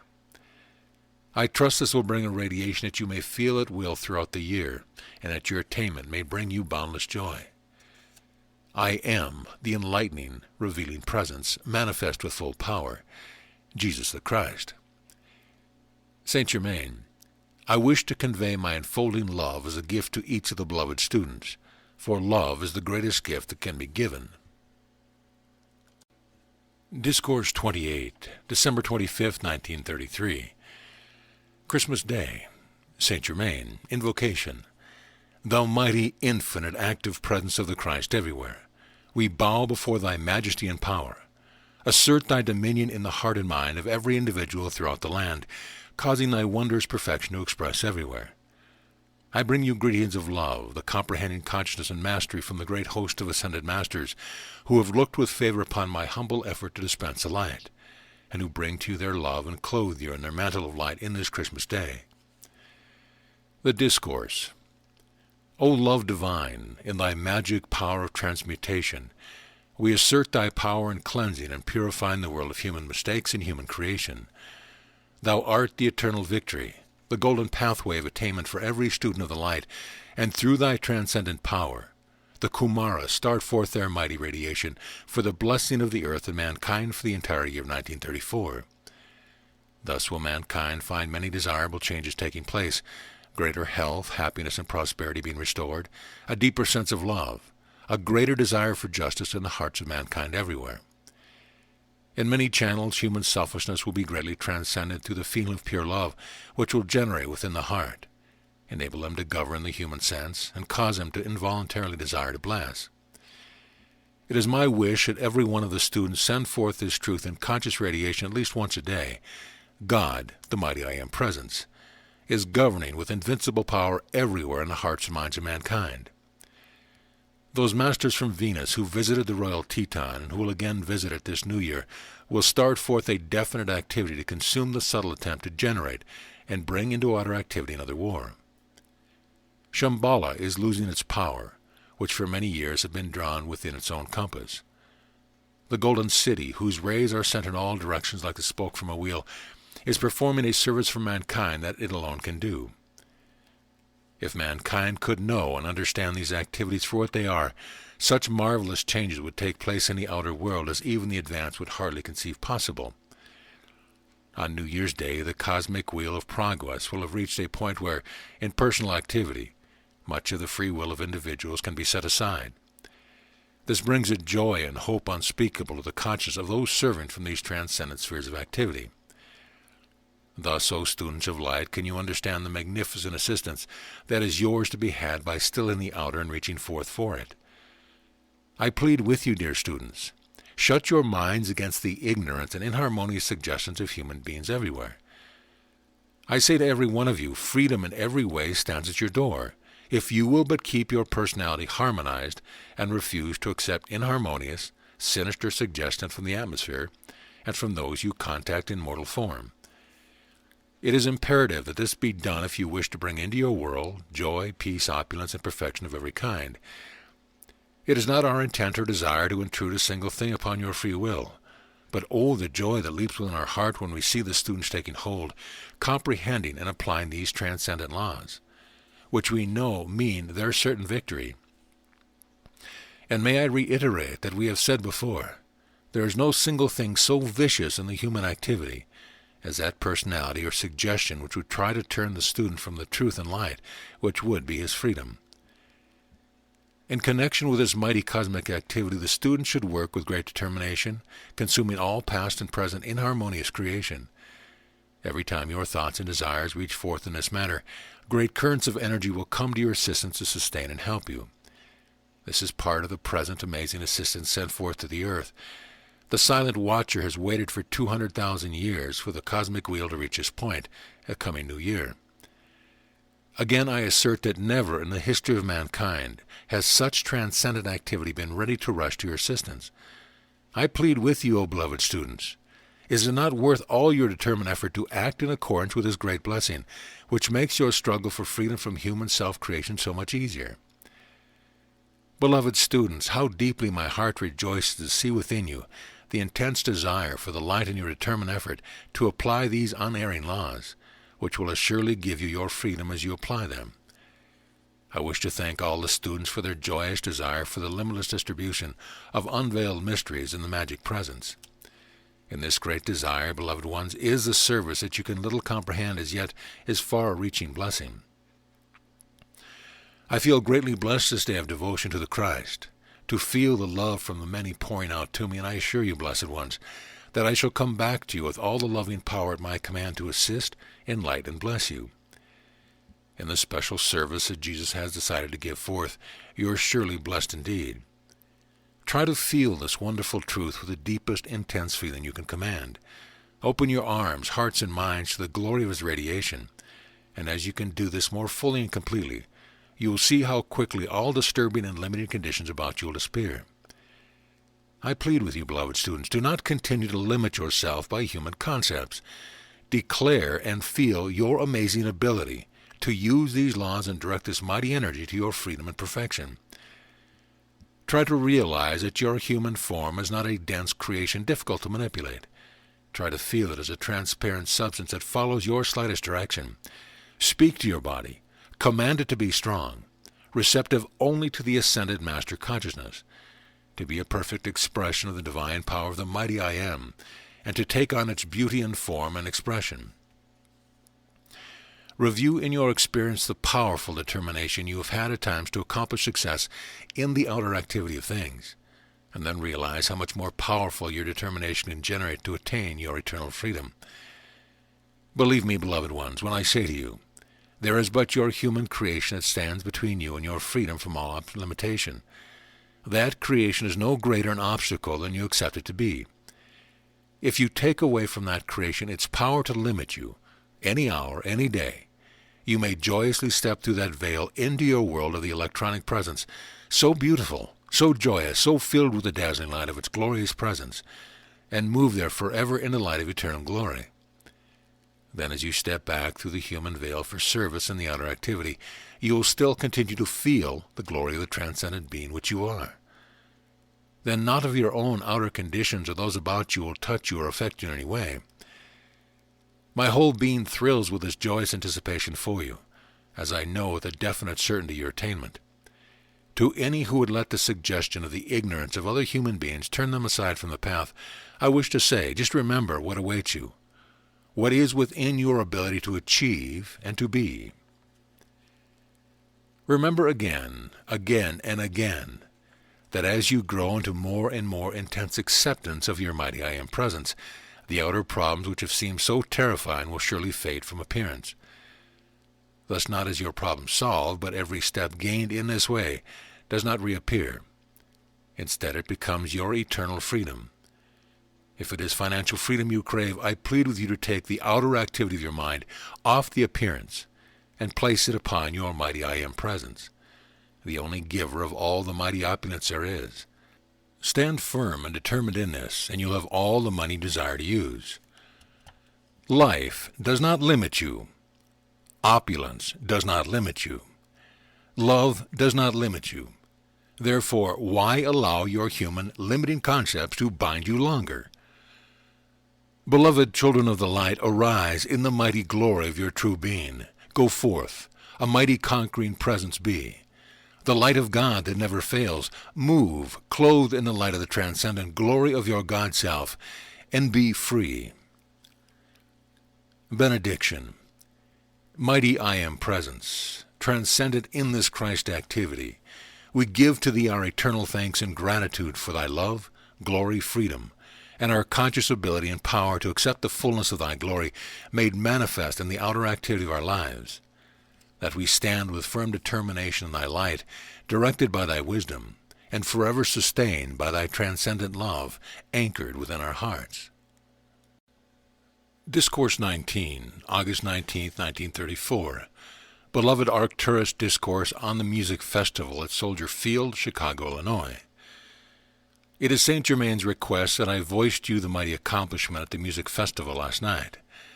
May I first refer to my own humble efforts in conjunction with those at the Royal Teton on New Year's Day 2 years ago. It was then decreed that a Century of Progress exposition should be a focus for a constructive activity which should ever expand and increase in intensity during the next 100 years. The opening and lighting of it was the initiatory step, that is to usher in the beautiful, magnificent golden age which is signalized in that activity. This has made Soldier Field sacred ground, a sacred altar of divine activity in the Western world, and so far as humanity at large is concerned, the hub of the whole of America. A volume could be voiced on all that took place and that which led up last evening, but owing to the human sense of time, this must be greatly condensed and but an outline given. Before proceeding with the description, I wish to call your attention to the unparalleled number of pageants of all kinds, of many nationalities that are being held in Soldier Field this summer. These cover the period from the ascension of Jesus down to the present time. They give acknowledgment of the ascension, which is the most vital thing in the culmination of all human experience. These pageants, from the human standpoint, are a calling forth of the latent memory in humanity at large and are raising the essence of that activity. How easy it is for humanity to pass over transcendent activities because of their unbelief, acknowledgement or acceptance of the true perfection of life, for all life and manifestation is God in action. Unfortunately, however, it is more often colored by human concepts of limitation and destructive qualities which, through the individual's power of free will, everyone is at liberty to do. This ere long, however, will be greatly remedied by the setting aside of the great part of the human free will as is known today. This will enable much of humanity to be awakened and saved from their own destruction. Here may I say that the students who think they can play with the great law, because of their unwillingness to give the necessary self-discipline, will find themselves unfortunate indeed if they attempt it when once having entered upon the conscious path. The great law, which does not discriminate, takes individuals at their words and feelings. Those who think they can escape this are but deceiving themselves. The coming pageant of the celts is really of great importance, for it enters into the vibratory action from the time of Jesus up to the present. The interactivity within and above Soldier Field last night was one of the most divine activities since the advent of the Kumaras into the presence of the earth. Circle upon circle rose above the surface of the earth, and those seated within the field. The first circle was formed by the members of the Great White Brotherhood in their golden robes, being those whose outer forms have not yet made the ascension. Next came the ascended host of masters who have made the ascension. Then came the angel devas and 7 of the cherubim. The circle above them contained 4 of the gods of the mountains, 3 of whom you know, the others you shall know. Around these were the archangels, of whom the archangel Michael was the director. Surrounding the core of light within the center of the field, extending for 200 feet within the earth and to 5,000 feet above, were Saint Germain, Jesus, the tall master from Venus, the great divine director. They were the dispensers of the mighty currents of energy sent to all parts of the earth to do their work with no uncertainty. During the singing of the holy city, the divine pattern of which is to become the holy city upon earth, was lowered into its position, where it shall remain until it becomes a visible, vibrant city of light to the westward. The exact position of this I may not disclose at the present time, but I assure you, it was a mighty activity which will become a mighty reality to the humanity of earth. During Mr. John Charles Thomas' solos, the great vibratory action was taken up and re-echoed by a great, majestic celestial chorus, whose radiance poured forth over America like a glistening shower of light to consume and bless. During the singing of the Hallelujah chorus, the entire activity was turned over to the direct dispensation of Jesus himself. I wish to assure you that the set pieces in color were not just a human idea, but those responsible for their presence were inspired by the Ascended Masters, principally Saint Germain, in order to establish their renewed, powerful activity, which was intensified 1,000-fold or more to again act within the life, the soul, the light from the heart to the periphery of America and the world. The representation of signing the Declaration of Independence was to bring forth the conscious attention of the earth, and especially America, its unparalleled activity upon the earth, and to call it to the attention of the people of America, that they might hold close to and stand by the original Constitution of the United States, which was and is a divine creation, until such a time as the complete Ascended Master Constitution of the United States of America shall come forth, as the advance of the Golden Age proceeds. The golden eagle and the shield represent the height of divine protection for America again reestablished. The bell of liberty and the power color of blue represents the glorious liberty and freedom forever for America and the earth from all human selfishness, the instigator of which in every case is private profit, and the cause has been the same throughout the ages. The 4 powerful blue rays that formed a canopy over the field, thought to be ordinary by the mass of humanity, represented a 4-dimensional activity brought into visibility upon earth. And if it be necessary for the protection of America, the jewel in the heart of God, then that blazing light as of 1,000 suns shall descend upon earth and consume all human inharmony and selfishness from the planet. The fan of pink light at the beginning was qualified to serve in the entire activity, and the great love star stood above all, shedding its rays through the tier above tier of great beings. I congratulate you and this good brother and those many students of our beloved Saint Germain, and I thank you for all your earnest, sincere work in behalf of the freedom of America. May the activity of these beloved students of light ever continue to expand, until from this nucleus the light of its radiance covers America. I also congratulate our beloved Saint Germain for his great accomplishment in establishing this nucleus and focus in America, and for his wonderful love, his light, his work for America for nearly 200 years, which ere long will begin to bear fruit of such perfect kind as is not seen heretofore in any civilization. I bow in acknowledgment of his great love, wisdom, and strength. I congratulate you, my beloved sister and brother, for your love, steadfastness, patience, and activity for the students that have been and those that are to follow. ever know that I am the only acting presence, and you will find that all activity will conform to the perfection of that presence. I bid you adieu, but not goodbye. Arcturus. Discourse 30, November 29, 1934. Beloved Saint Germain's Thanksgiving Day Discourse.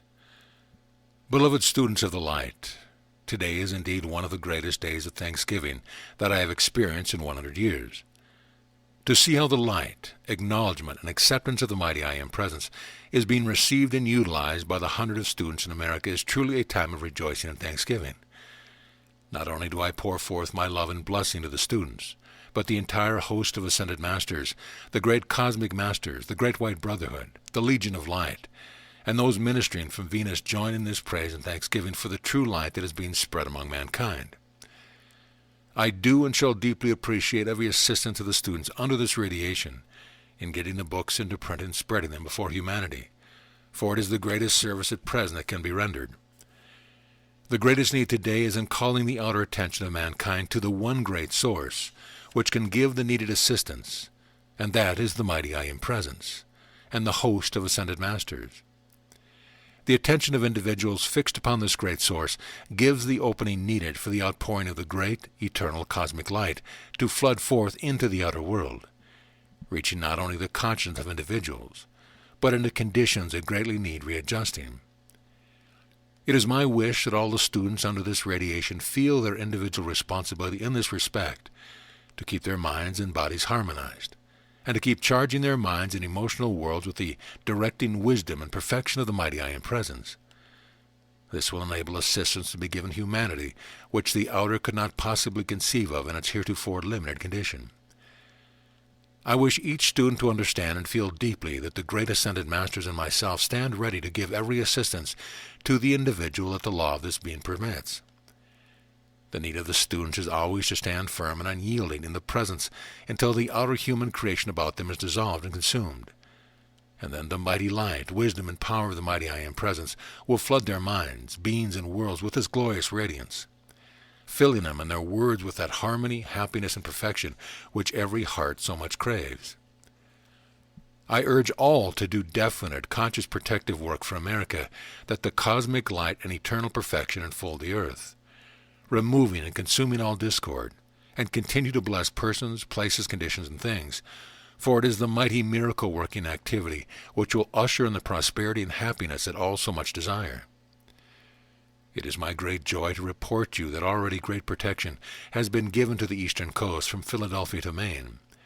If this protection had not been given, some of your cities would have been in ruins today. This, beloved ones, is what it means to bring a mighty focus of the ascended masters into your midst. Only as your inner sight is open to see and know the true reality can you have a small concept of the truth which I have just spoken. May your hearts fill with joy, and may you work earnestly for the health, success, and prosperity of the messengers who have been the channels through whom this focus of protection has been given.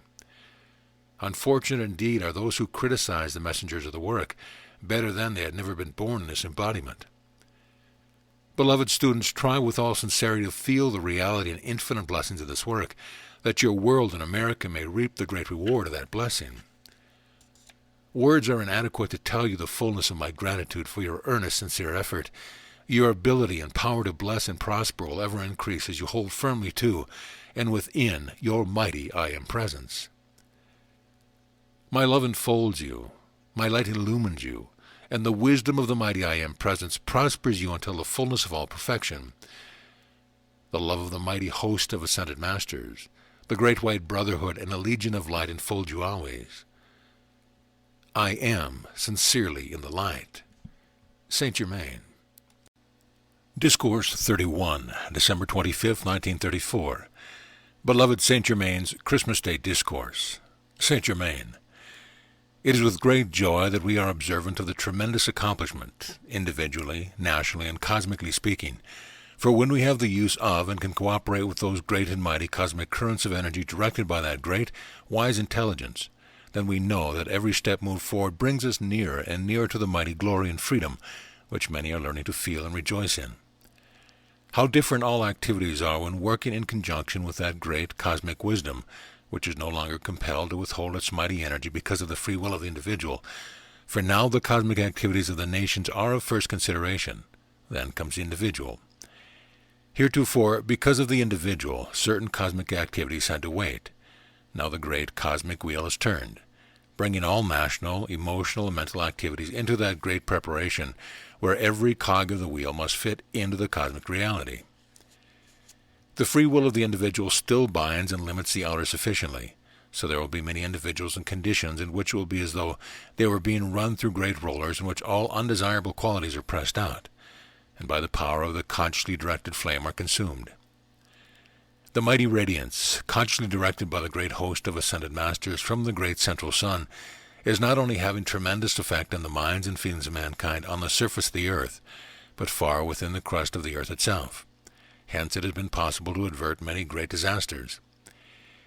Here I want to say in great love, gratitude, and blessing to the hundreds of students who have been projecting the mighty love, wisdom, and power of the mighty I Am Presence into the mental and emotional world, and assure them that a gigantic work has been accomplished.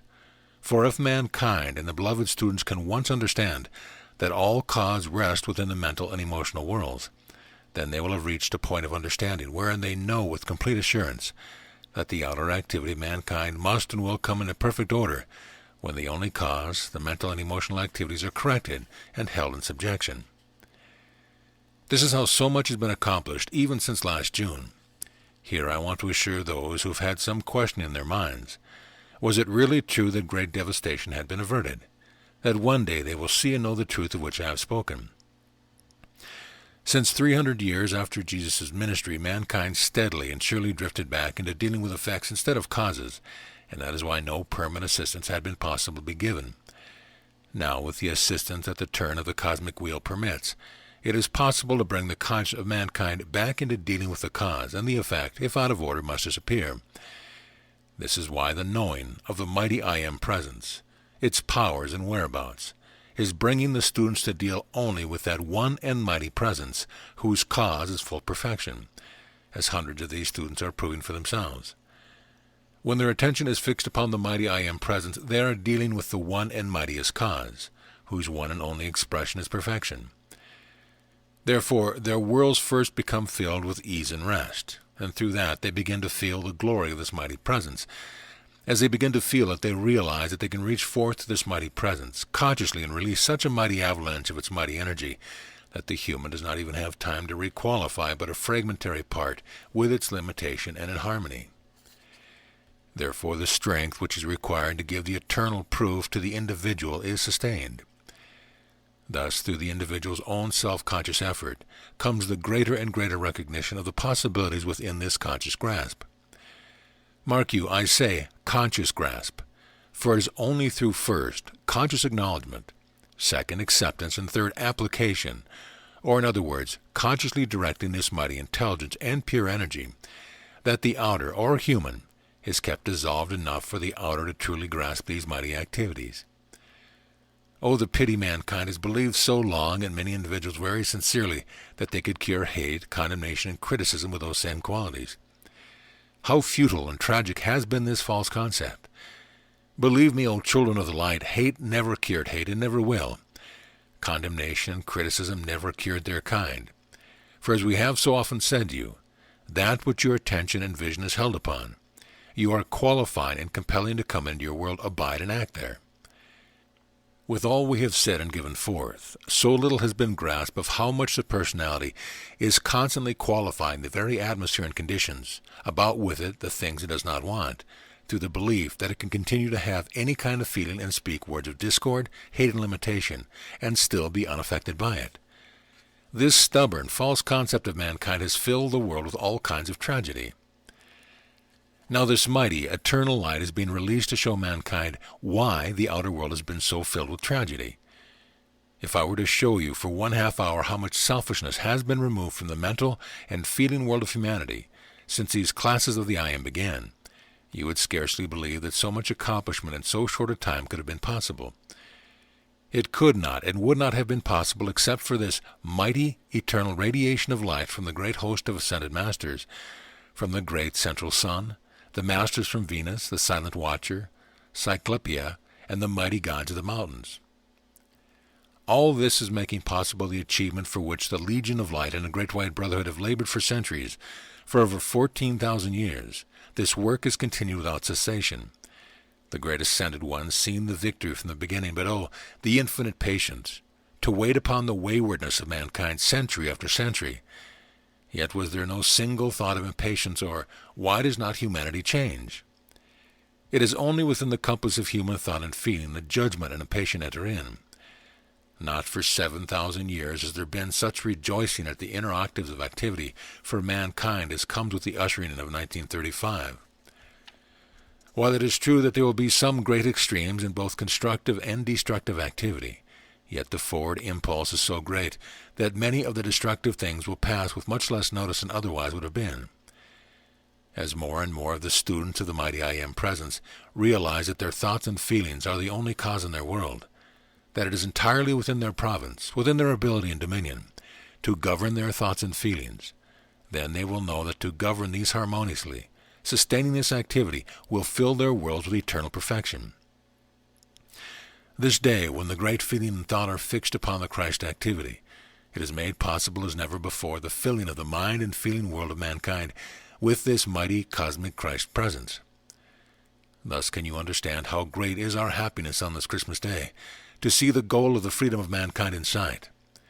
Once they learn to withhold all power they have given the screaming human appearance, then individuals will see how quickly these appearances will disappear. For no kind of discord nor human limitation can be sustained unless by the thought and feeling of individuals. Therefore, O beloved students of light, to every discordant, limiting appearance say, Get thee hence, thou powerless human creation. I know thee not. My world is filled only with the mighty perfection of my mighty I Am Presence. I take away from you, foolish appearance, all power to harm or disturb.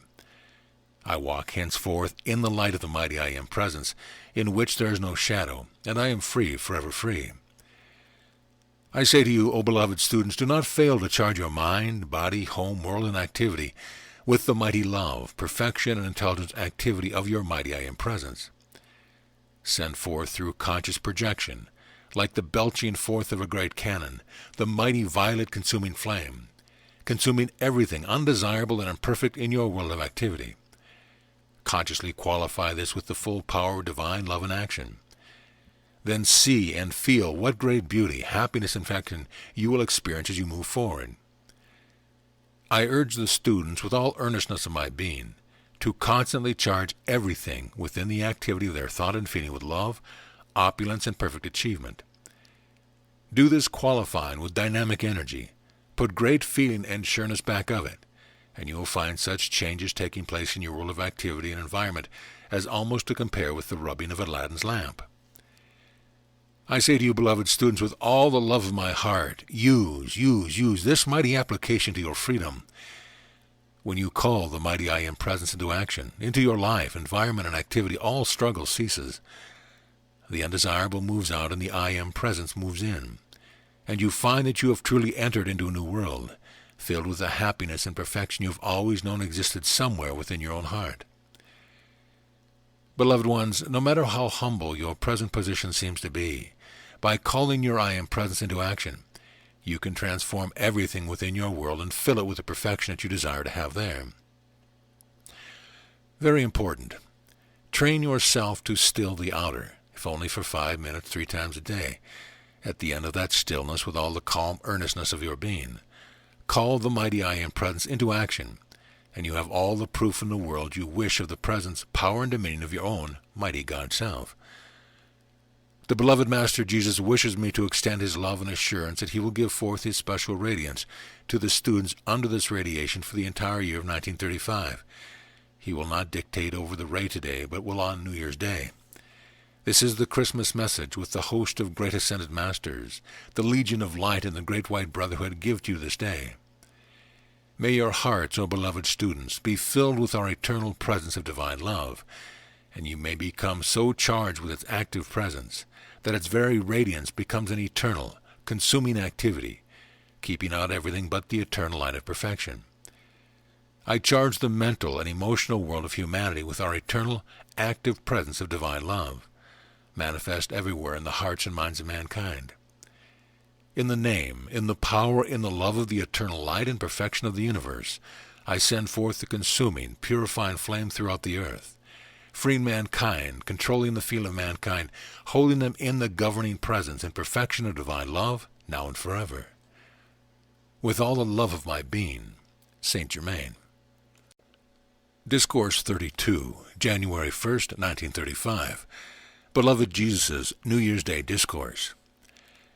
As we look upon the accomplishment of the past year from the higher octaves of light, and then come into your octave of human activity, we see and feel the great change which has taken place even in 1 year. It is truly most encouraging, most assuring of the ultimate goal of victory in the freedom of mankind from the chains and limitation of their own creation. After all, the pity is mankind does not understand that the human activity alone is the only creator of limitation and harmony there is. In other words, through the ungoverned activity of the outer, personalities allow themselves to constantly requalify the perfect energy, the pure essence of their own mighty I Am presence, producing all that is undesirable, when it is within their ability to keep themselves so harmonized that the perfect intelligence and energy flowing through the human form could not, it would not be requalified. Therefore, it would constantly do its perfect work, not only in perfecting the human form, causing it to express divine perfection, but it would allow that purity and perfection to flow out into the individual's world, producing the beauty, harmony, and success each heart so much craves. Question: why does almost everyone desire greater beauty, perfection, and abundance of every good thing? Answer: because it is an inner recognition of each one's own God-given dominion, which everyone can assert at any time. I assure you, beloved children of light, that every individual can assert his dominion at any time, if he only will, by his recognition and acceptance of his own mighty I Am presence, for that enables this mighty, invincible presence to become the mighty, directed intelligence. Therefore, do you not see that this mighty presence there is no obstruction, therefore no struggle, no interference of any kind? This is why the old scriptural statement so long used, "Be still and know that I am God," can be made a dynamic power in one's life. This being still means the harmonizing and quieting of the outer mind. In the past year we have drawn attention to many of the scriptural statements, giving more explanation of their true meaning. This year we hope to bring forth a full and complete explanation of all the I Am statements used through the centuries, that mankind may have the evidence before their own eyes of the freedom and dominion which is within their own grasp. We rejoice and give thanks that this year will release such abundant financial support for this work that boundless light and blessing will be brought to mankind.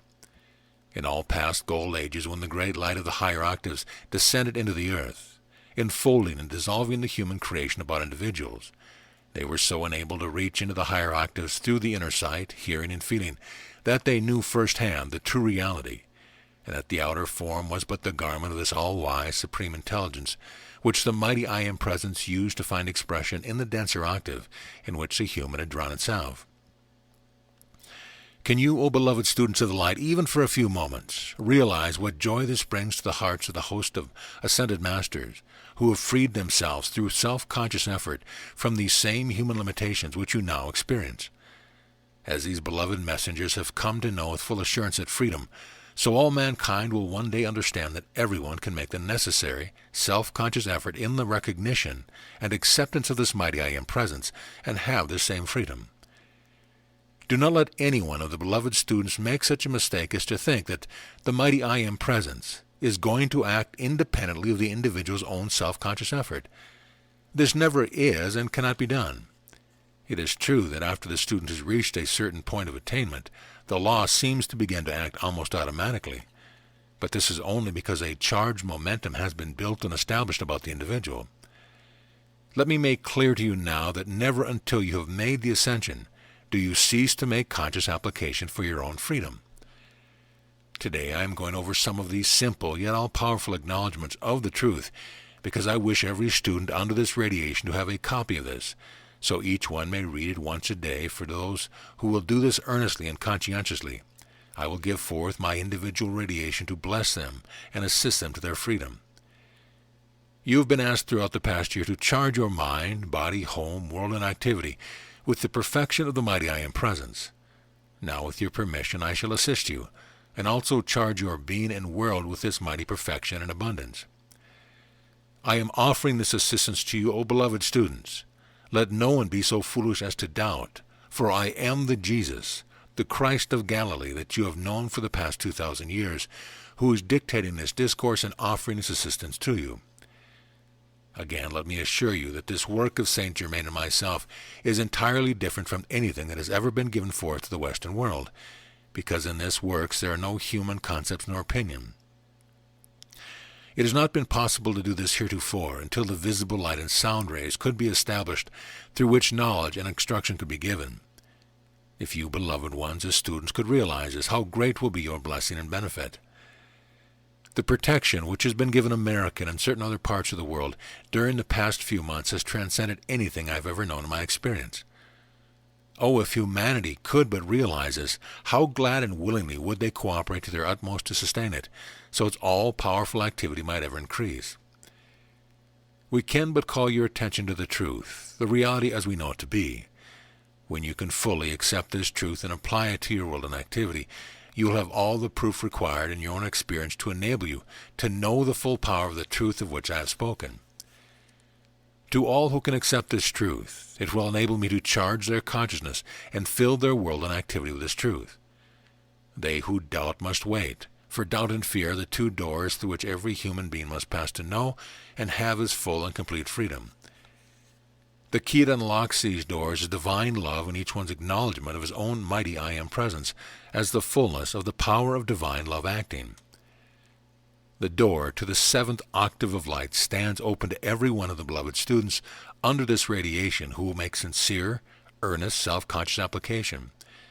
This, my beloved brothers and sisters, means your freedom. Can you, will you grasp this with the full power of your I Am consciousness and be free? As I am dictating these words to the messengers through amplifiers through your outer world is not yet known, these words and this radiation are going forth into the mental and feeling world of humanity, which will immediately start into operation. And as the students and individuals contact these words from time to time, they will find an immediate response which will enable them to feel the truth and the reality of which I speak. Oh, that humanity, who through church service after church service are acknowledging my ascension, oh, when can they not feel the true reality, and know that in my ascended, eternal light body, I can and do reach all who will open their hearts to my reception? O children of earth, learn to couple your feeling of the truth with the acknowledgement of the truth that you wish to have manifest in your life. Then you will be enabled to go forth to any height of achievement in your quest for freedom. I am the open doorway which no man can shut. Your mighty I Am presence is the truth, the way, and the life. Your mighty I Am presence is the light that lighteth every man that cometh into the world. Your mighty I Am presence is your directing intelligence, your exhaustless, sustaining energy. Your mighty I Am presence is the voice of truth speaking within your heart, the light enfolding you in its luminous presence, your eternal belt of protection through which no human creation can pass, your eternal reservoir of exhaustless energy which you can release at will through your conscious charging. Your mighty I Am presence is the fountain of eternal youth and beauty which you can call into action and expression in your human form today. Your mighty I Am presence is your resurrection and the life of your body and of your world of action into the perfection which the heart of every human being so much desires. Listen, O beloved students of light, when you are uttering these decrees for yourself, and I am uttering them for you, do you not see that we are doing it for all the rest of mankind as well as ourselves? That when you issue a decree of and through the I Am, you are issuing that for everyone else as well as yourself. This is how the application and expression of I Am becomes so powerful, exhaustless in its activity, and forever acts beyond the realm of human selfishness. Why? Because you are asking for every one of God's children the same perfection which you are calling into action for yourself. This is not possible except in the use of the I Am statement and application, for acting within the I Am presence takes you instantly out of the activity wherein there is a human selfishness. This is why the earnest, sincere student who will cast out all doubt of fear will find himself or herself acting within a sphere of positive, definite activity which knows no delay or lack of accomplishment in anything. Then, O beloved ones, do you not see how you are then acting in a world of infallibility, wherein your decrees enable the full power of the I Am to move into action, causing all human inharmony and limitation to move out? I now voice a decree that the host of ascended masters and students issued last night at the Royal Teton. Such freedom, health, prosperity, and harmonious action shall come forth for America and the world as has never been before experienced on earth. The students who will join us in this decree will render a service which will bless them throughout the ages. Only because America is the cup, the Holy Grail, do we often speak of America first. All should know without question that what blesses America blesses the world. An activity, a radiance such has not been known since the height of the last golden age of Atlantis, was sent forth from the conclave at the Royal Teton, the description of which Saint Germain will give you later. The fullness of my love, light and blessing, I leave with yourself, all the students of all mankind, that the light within each heart may be so quickened that you and they will no longer know limitation of any kind, and the light becomes so powerful that its very radiance consumes all human creation accumulated through the past or present, setting all forever free. My love enfolds all forever. Jesus the Christ. Discourse 33, July 4th, 1932. Beloved Arcturus, Independence Day Discourse. Saint Germain, Invocation. Mighty, sustaining, enfolding presence, we give praise and thanks for thy life everlasting, thy youth eternal, thy light illumining. The Discourse. O America, we love you, mighty seed of God's eternal manifestation. We give praise and thanks that thou art sustained and governed by God alone.